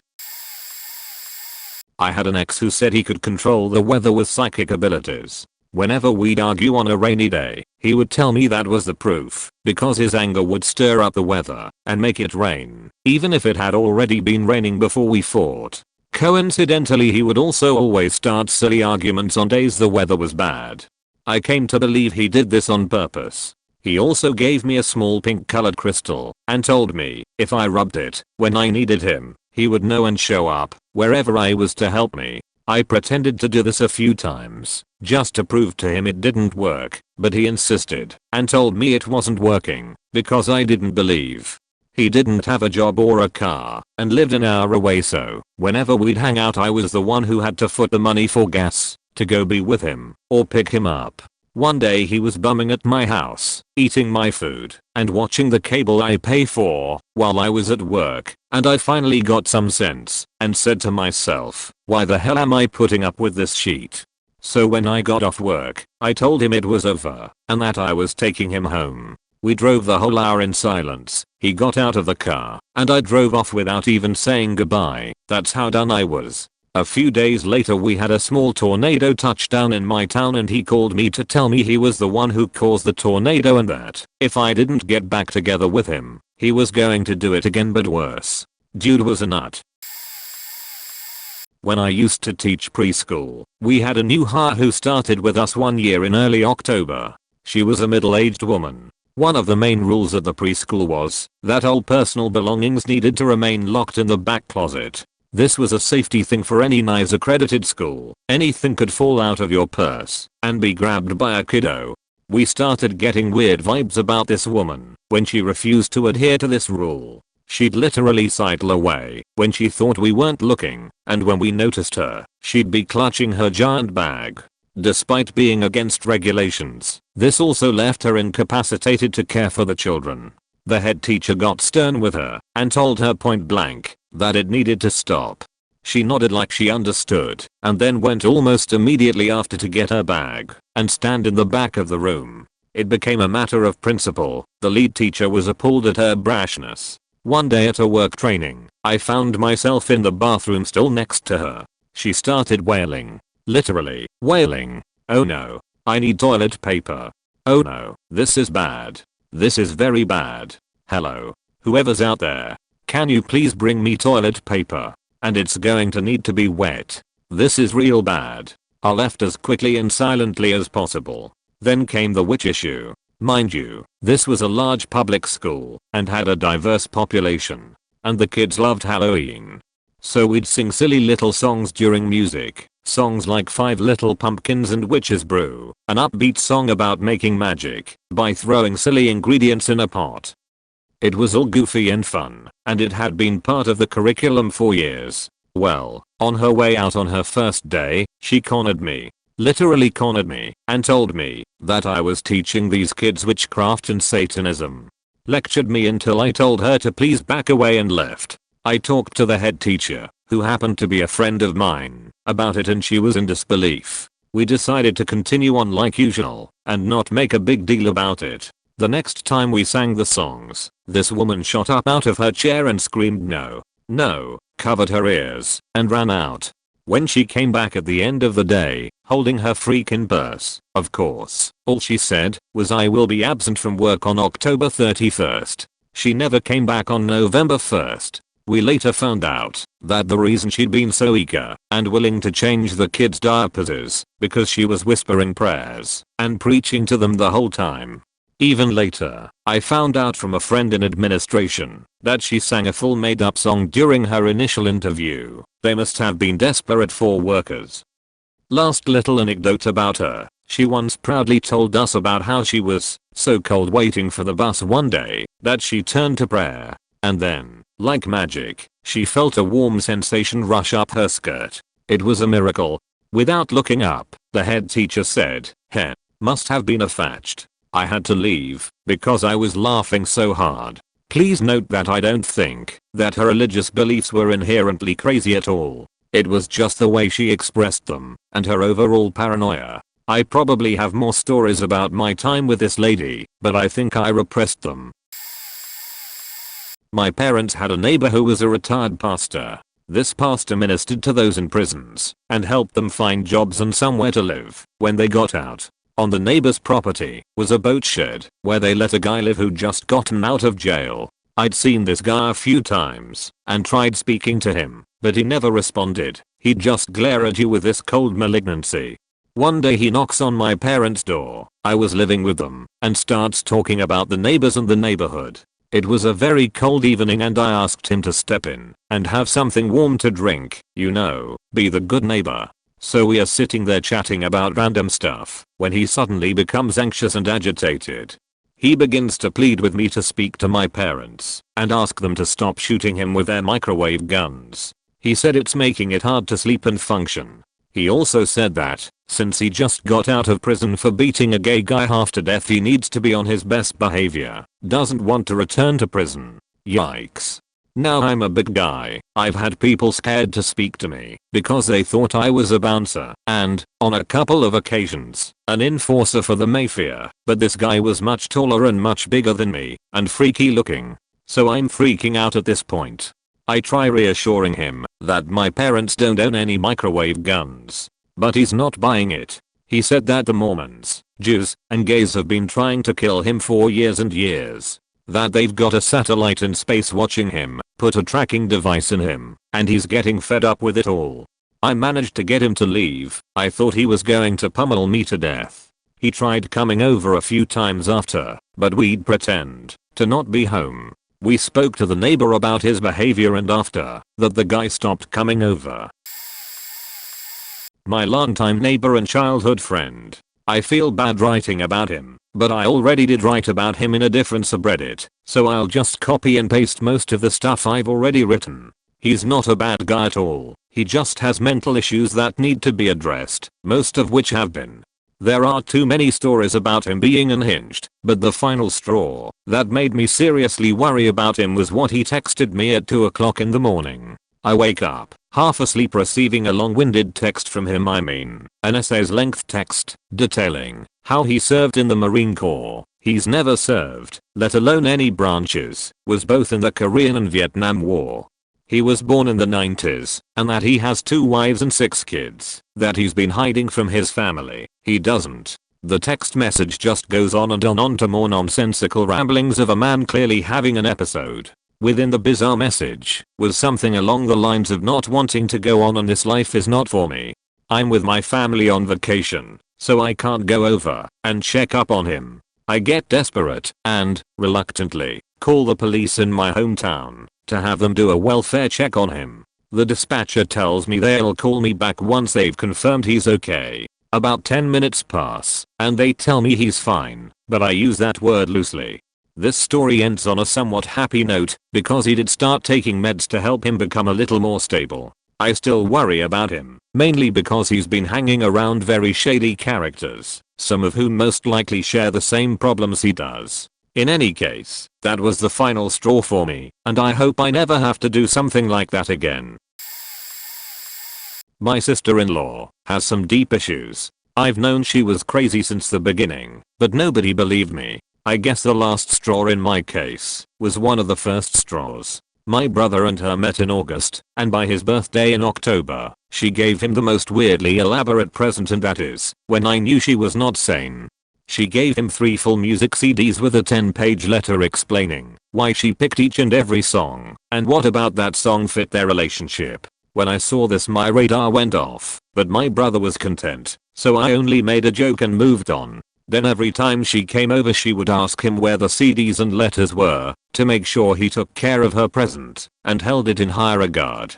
This also set off my alarm a bit, but once again, he was content, so I moved on. Then she got into his Facebook somehow and saw that an ex that he said he no longer spoke to send him a message saying hi. It was an innocent "Hey, it's been a long time, how have you been?" ML, and he responded innocently just saying hello, but she still holds that over him to this day, about 10 years later. This is when he started to realize it, but he was in love, so he let it go. Then one night he and I were hanging out, and he happened to be on the outs with her. He didn't have a cell phone at the time, so she knew to call him on mine, but when mine rang he told me not to answer it. Then it rang again, and again, and again, and again, and again. I put my phone on silent, and we continued hanging out. When I looked at my phone again a few hours later, I had 50 plus missed calls from her. Then we got home, and my mom looked at him, and said she called here looking for you every half hour. This is when he knew for sure. Eventually they broke up, even though she kept threatening to kill herself. He moved on, only something weird kept happening. Every girl he spoke to in those 2 years started getting weird phone calls. Even though they had so much time without speaking, she still remembered all of his passwords to his social media and Boost mobile account. Through all this time, the only people that were still in denial about her craziness were my parents. My mom in particular thought she was a great girl. After all, she worked, was in college, and called my mom from time to time to catch up. So my mom and dad kept pressuring my brother to settle down with her. They would say things like, she's not so bad, you could do a lot worse than her. My dad even told him all women are a little crazy, son. Well, one day, in a huge lapse of judgment, she ended up getting her way. My brother, sexually deprived as he was for 2 years, saw her looking good one summer and he fell right back into the trap. By that January she was pregnant, and he was trapped for good. She became even crazier, and at this point my parents were finally convinced. Still, my brother was happy to be a dad and my parents were happy to be grandparents, and my other brother and I were happy to be uncles. Their baby was the first one in the family in a long time, so we all tried to make it work with her for the baby's sake, to no avail. In fact, the day before their wedding they got into a monster fight, where my brother had deep scratches by her on his arms. I tried to convince him to call it off, but they went through with it. At this point you all must be saying my brother is an idiot, and yeah, he may be, but when I speak to him it's obvious he puts up with it for their daughter. He is afraid that if he leaves them things will just get worse and his daughter will be the main witness to his wife's rage, if not a victim of it. I feel for him, because I have a daughter as well, and I absolutely love her, and could not picture leaving her, and she has a great mom. Imagine leaving her with an unstable person. Horrifying. I work at large facility and we hosted a large expo last weekend. Lots of businesses come in and set up shop at booths. It was the end of the night, and I was talking to people about logistics for the next day. I'm a building engineer, and this one lady I work with goes, "Dan, you have to check out this booth. They sell amazing chairs."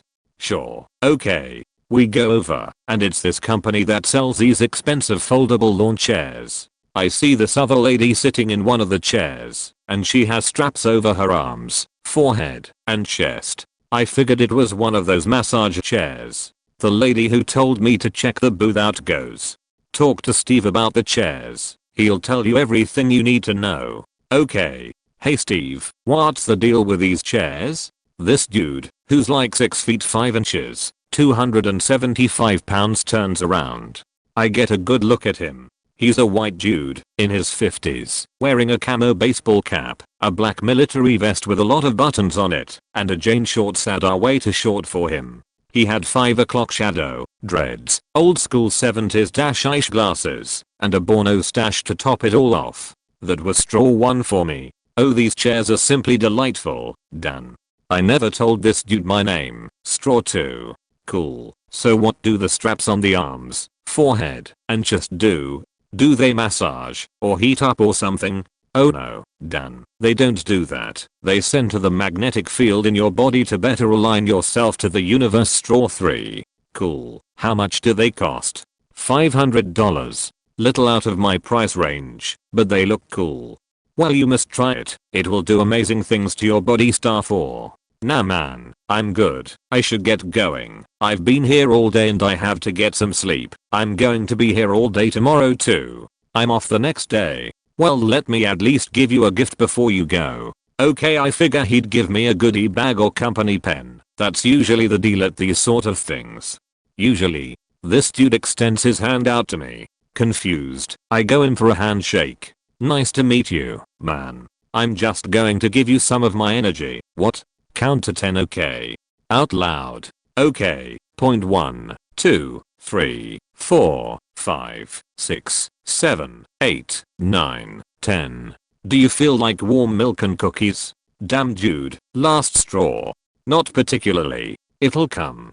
Don't worry. I promise. Okay, man. Take care. Bye, Dan. I don't know if he's crazy or enlightened or whatever, but the fact that it all happened at the end of the day when I was tired made it all surreal and faking weird as shit. One day at work I got a call from a flower delivery service saying that I had a secret admirer and asked if I'd like the delivery at home or work. I said work. So a random guy showed up to my work with chocolates, roses, and a watch battery with the battery taken out because my secret admirer wanted time to stop until we were together. He then had me come outside. I made my boss come along because I was sketched out and serenaded me with the song Robin Sings to Marian from Robin Hood Men in Tights. Surprise. Turns out this delivery guy was the secret admirer and he'd found me on an old dating profile I guess I'd forgotten to delete. He'd then stalked me enough to figure out where I worked, what I went to college for, and a bunch of other things that weren't on the profile. I didn't even work at the store I worked at when I made that profile and I'd been there at least a year. He told me he was embarrassed when he realized the site shows how many times someone views your profile. It kinda blurs there because I was freaked out, but I know he asked me out, gave me his number, and was pretty insistent that I go on a date with him and give him a chance. I never contacted him, and thankfully, he never tried to follow up, but I was anxious for months, thinking that this guy was going to show up at my work again, or worse figure out where I lived. I'm so glad I didn't give him my home address for that. A bit of background first. I didn't have much luck with the girls, but have going out with a pair also. So when I first started to going out with my ex, she proposed to go as a first date to a party in her old school. I tried to go cool with it, because I wanted a serious relationship. And then I was weirded out for the fact that her entire family was in the party too. That was a big red flag and I didn't care so much, because I wanted to be cool with it. 6 months have passed, and we are in a formal relationship, with half of the dates in her house with her family. So I then proposed to go to the beach or go camping. She goes only with her family camping, and then goes with me and her family to the beach. We went swimming, only the two of us. Not nearly 5 minutes have passed, and her mom was entering in the water in full clothing. Picture a lady in office clothes, in the beach, yelling us to get out, that we are doing a big show. We were only swimming and fooling around. Some days later I told my ex that her mother was too possessive and that she shouldn't go in our dates. She snapped and told me that she couldn't believe how selfish and egocentric I was. In retrospective, everything was just so crazy about her and her family. I'm happy that I'm out of it, but I miss her anyway. I had a good friend in high school that I reconnected with after our summer camp days back when we were about 9 to 10 years old. She always was crazy. She was obsessed with boys, and then her boyfriend, when she finally settled on a guy, emo bands, especially top, and popularity. She even once straight up told me that she cared more about having a large amount of friends rather than actual good friends. Quantity, quality. I was going through a hard time then with my sudden fallout with my closest friends, so I considered her my best friend. I think what really did it to me was the moment we stopped being friends. She was going on about how she never saw me that morning in school, but I was in my new usual spot in the library. I always sat in the library. And she always moved around with her boyfriend. But anyways, I could only just say, oh, I didn't see you either. She just wouldn't stop. Eventually I told her how I was in my usual spot and meekly said, well, that's kinda your fault, as she kept going. It was that moment that she freaked out on me that I was just like her dad for saying that. She never even told me about her situation with her dad before, and I was to blame when I wasn't even intentionally trying to insult her. She shut down on me. I tried to be nice and talk her out of it, and she continued to not talk to me. Then I just stopped caring. I finally told her off for everything, and I went back to reading as she still ignored me. At some point she mumbled something along the lines of "you're a terrible friend," and went off on her way. The next day I saw her sit at our usual spot seemingly looking for someone, giving up, and never showing her face at the spot again. Nowadays, she tells all her new younger, easily manipulated, friends about how we are not friends, because I supposedly called her tone deaf. And apparently I was an absolute trash singer who had no say nothing, because of my hearing loss. She even insisted to my current closest friend, that I'm totally deaf. It's insane. Besides, I never called her tone deaf, but I did give criticism on her singing our choir songs totally off key. Obviously I wasn't one of the best singers, but I know for a fact that even I was better than her considering how she would always sing loudly off key. So yeah, she's crazy. About 3 years back I, M19, met a girl, F19, we'll call her Sarah, at church. She was cool, and we hit it off well. At the time she was dating another dude, but that didn't bother me, since I was going into the army reserves in a few months, so I was going to be gone for about 7 months, and wasn't looking for anything. One day I wasn't feeling well, and I went over to her house instead of hanging out like we planned. While I'm over there her stepmom, which has raised her from a very young age, gets home. Sarah introduces me to her, and her mom wouldn't really make eye contact, or talk to me. She then spent 20 minutes telling Sarah how lazy she was, and how bad of a Christian she was right in front of me. But that was just the start. Over the next few months Sarah's mom decided Sarah wasn't good enough to sleep on the couch, so Sarah had to sleep on a foam mat next to the couch. The stepmom then kicked Sarah out of the house, and proceeded to tell her family that Sarah had run away, and that she was mentally and spiritually lost. Sarah was homeless for a few days, but eventually found some friends to live with. Given the situation Sarah didn't really talk to her mom for a while for obvious reasons. While following that, Sarah and I started dating, after she broke up with the other guy obviously, and shortly after that I went into training for the army. After about 7 months I came back, and Sarah was looking for a new place as her roommates weren't really being the best. Her stepmom trying to reconnect offered her to move back in, but Sarah declines, because of what happened last time. But her stepmom was able to get her boyfriend's parents to let Sarah move in. Fast forward a few months and Sarah moved in with the stepmom's boyfriend's parents. We'll call them the grandparents. Well, at this time Sarah didn't have a car, so her grandparents would have to drive her to work. One day I decided to surprise Sarah and pick her up at work. I showed up an hour before she got off. She was happy and asked that I text her grandparents she doesn't need a ride, and so I did just that. Right after that I get a phone call from the grandparents, to which they asked me to leave. Turns out Sarah's stepmom was supposed to pick her up, and they were supposed to talk. I explained to the grandparents that I was not asked by Sarah to be picked up, and that she wasn't told anything about her stepmom picking her up. So given the circumstance I stayed there, just in case she needed a ride, till the end of her shift, and then another hour. Her mom never showed up so we left. Turns out her mom went to the grandparents' place with a contract. A contract about how late Sarah can be out. Remember Sarah was 20 at the time, how often she can talk to me when she would have to be out of the house, and I think other things like being transparent about her finances. In short, the grandparents even thought that was too crazy and said no. Sarah and I ended up dating for 3 years before it ended, and there were other things that followed. Like the stepmom started telling people that I would hit Sarah, to which half the people didn't believe anyways. Sarah was a really nice girl, and it was kinda sad to see how badly people treated her. Her BO dad and mom, sisters, the roommates, her close friends, even the grandparents to a bit all have stories of their own.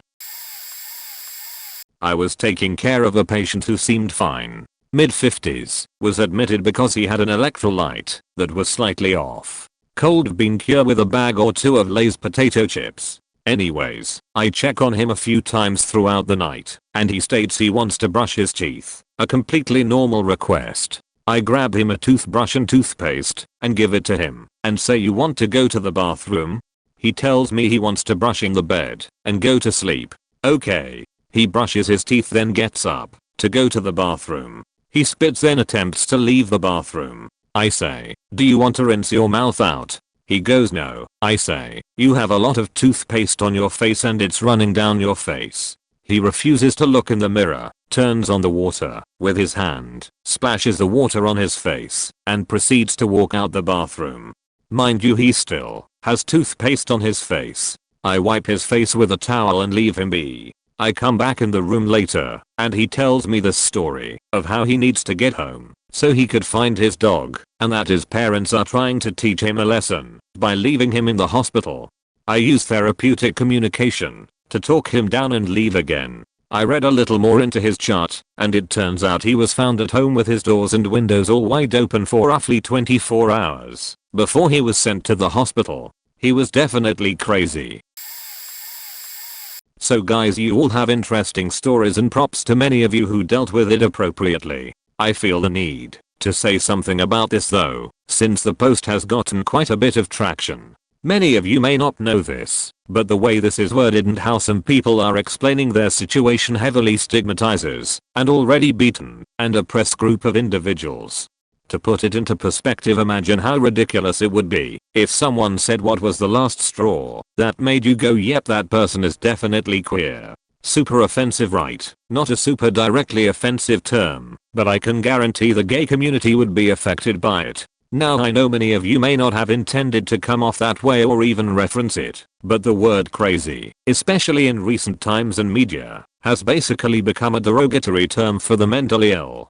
Continue to have your fun, as I'm sure no major harm has been done, but be wary of the possibility for harm. Consider someone with a severe mental illness that involves any form of psychosis chilling in their living room having a good day. Meds are right, good coping skills, great support system, then coming across a post like this and being reminded that the things he did previously are going to be remembered just like this, and may even be the very person you are speaking about.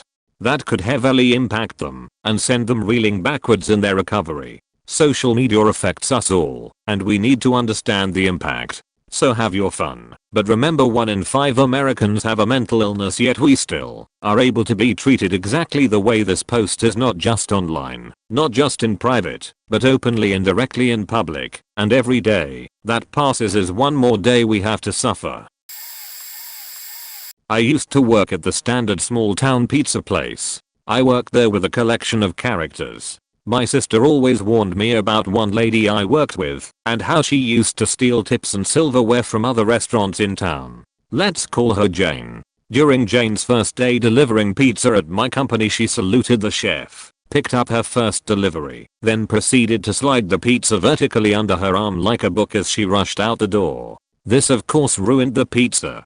Over time I worked my way up the ranks and became a shift manager. My first day as a manager, I walked into the store to find that nothing was cleaned the previous night and that all the food in the prep stations had been left out and ruined. I decided, as a manager, it was my job to call the person who was in charge of closing to chew them out. So I gave Jane a call. This was her excuse. "I'm so sorry, but I had to beat the cops to my house so that I could kick out the meth heads so they don't take my 6th child from me." I didn't know how to deal with that situation because I was only 17, so I just hung up. Later she would complain to everyone about how child services took all of her children away. When Jane delivered pizza, she would offer what she referred to as to-the-door service. She would drive her car straight up to the customer's door, destroying the customer's lawn, walkways, fencing, or anything else that was in the customer's front yard. The owner of the pizza joint would not fire her and often paid for any damages she caused. One night she got arrested for trying to drive her car into the local swimming pool. She was drunk out of her mind. No one ever heard from her again.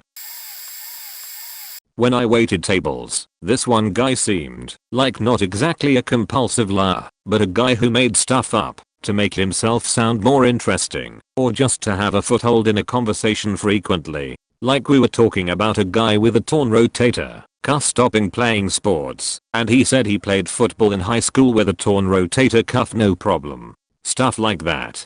Then one day, it's right before the dinner rush started, and he starts saying how he feels sick. He and I had been there since lunch and I'd seen him be fine all day. Then he starts saying it's because he ate a deep fried rat on Saturday. He says he went to a wing place on Saturday night and they gave him a deep fried rat and he didn't realize it until after he ate it, and the memory of that event is making him sick. This was Tuesday. I had worked with him earlier in the week. No mention of this, no symptoms of illness. But he keeps talking about how disgusted this made him, and he becomes increasingly lethargic and just sits in a chair in the kitchen. Then, he just starts throwing up in the trash can he's sitting next to and the manager sends him home. We only have 2 waiters, and for some reason we were also slammed that night with every single table taken up. So not only did he make up a weird story about eating a rat, but he munchausened so hard that he made himself throw up. Very weird.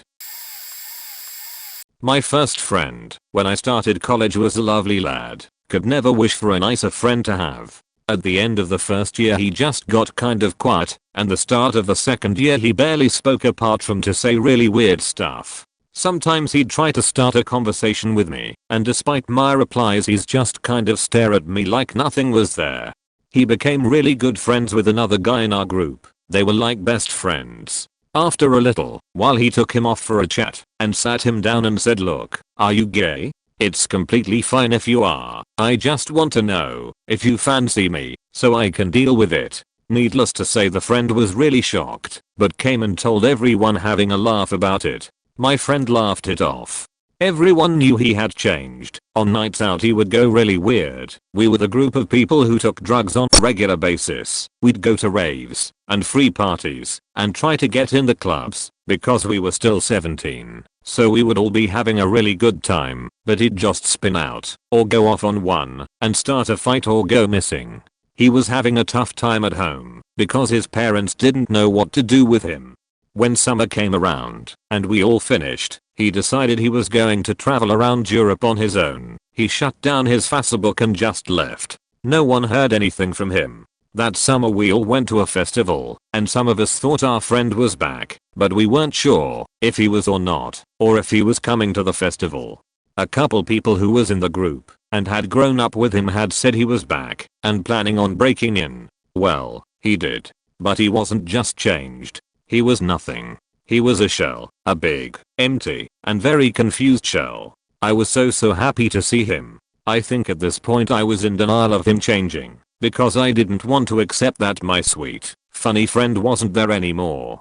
But he didn't really know who I was. It was the second day, I think, and he was walking past all our tents with a vacant look, so I called over to him, but he didn't look at me, so I ran up to him instead. He asked me where we were camping, so I said here. We are literally here. He still looked lost. I took him to his tent, but it had blown over. I offered to put it up for him and went to do it, but he just told me not to and just fell on top of his tent, face down in the mud. I ran up to one of his friends from his hometown and I asked him what was wrong with him, what had he taken, and his friend just said nothing. He's sober. That's who he is now, and turned away from me. After that weekend I didn't see him again, because I lived an hour away from the college and my circumstances meant I couldn't really get to see my friends. But I heard stories. He'd start fights all the time, become friends with strange people, would forget who everyone is. It was only about 2 years ago when I met an old friend and I asked them how he's doing, and he just went, "Oh, you don't know." He had been sentenced prison time for assaulting a police officer. No one knows how long he was in there for, but the guards and inmates realized something was wrong. He was diagnosed with schizophrenia and is now in a secure hospital, getting better, but he's been in there for about 3 years now. I keep meaning to get his address to send him a letter. Whenever I think about it, I just get so sad. To this day I can't believe my amazing friend, the person I loved so much, who was my partner in crime in our English lit classes, is locked up with such bad mental health, and I never helped him. I wish I had forced him to stop taking drugs. I wish none of us had let him fuck off to Europe. We still don't know what happened there. That festivalese, when I accepted he had lost it, his mind. I've never seen someone spiral downwards like that, and I don't wish to witness the personality and kindness drained from a person ever again. Friend of 10 years, let's call her Jen, threw a party for her 29th birthday. It was fun until one guest got too drunk and tried to fight another guest, and one of nicest people ever, and gave him a bloody nose. Things keep heating up, and Jen asks my boyfriend to intervene and kick the drunk guest out of the house. Drunk guest proceeded to trash the house outside, breaking windows, threatening to smash cars, etc. until my boyfriend called the police and he fled. The next day, Jen updated us saying the drunk guest, now sober, wanted my boyfriend's address and knew where he worked. I was now mad and asked Jen why she didn't call the police sooner and even chose to invite this man in the first place, as he clearly had issues and, I found out later, had been to jail before for fighting. She snapped, basically saying that I can't judge someone based on their actions while drunk, and how I made her feel like an idiot. I actually had to hang up the phone because she was going on, and I couldn't get a word in edgewise. This incident was the last straw in a string of red flags over the last year of our friendship, so I decided to cut off contact with Jen. I didn't block her, but simply stopped talking to her. Fast forward a few months, Jen texts me asking if I wanted the cooler I had left at her house the night of the party, and also for the name of this dating book I had told her about years ago. I responded to her to donate the cooler, but didn't respond to the second question, because what the fuck? After my response, she sends me multiple large texts ranting about how, after what I did to her, her family had to put her in therapy, how her abusive past was nothing compared to how I treated her, what a cruel and evil friend I had been, how she thought I was possessed, and she actually traveled to see an exorcist to get me back, how she gave me 10 years, and then listed everything she'd done for me, and how the least I could do is give her the name of that dating book. No level of curiosity about what exactly it was that I did to her could make me want to reopen a dialogue with that.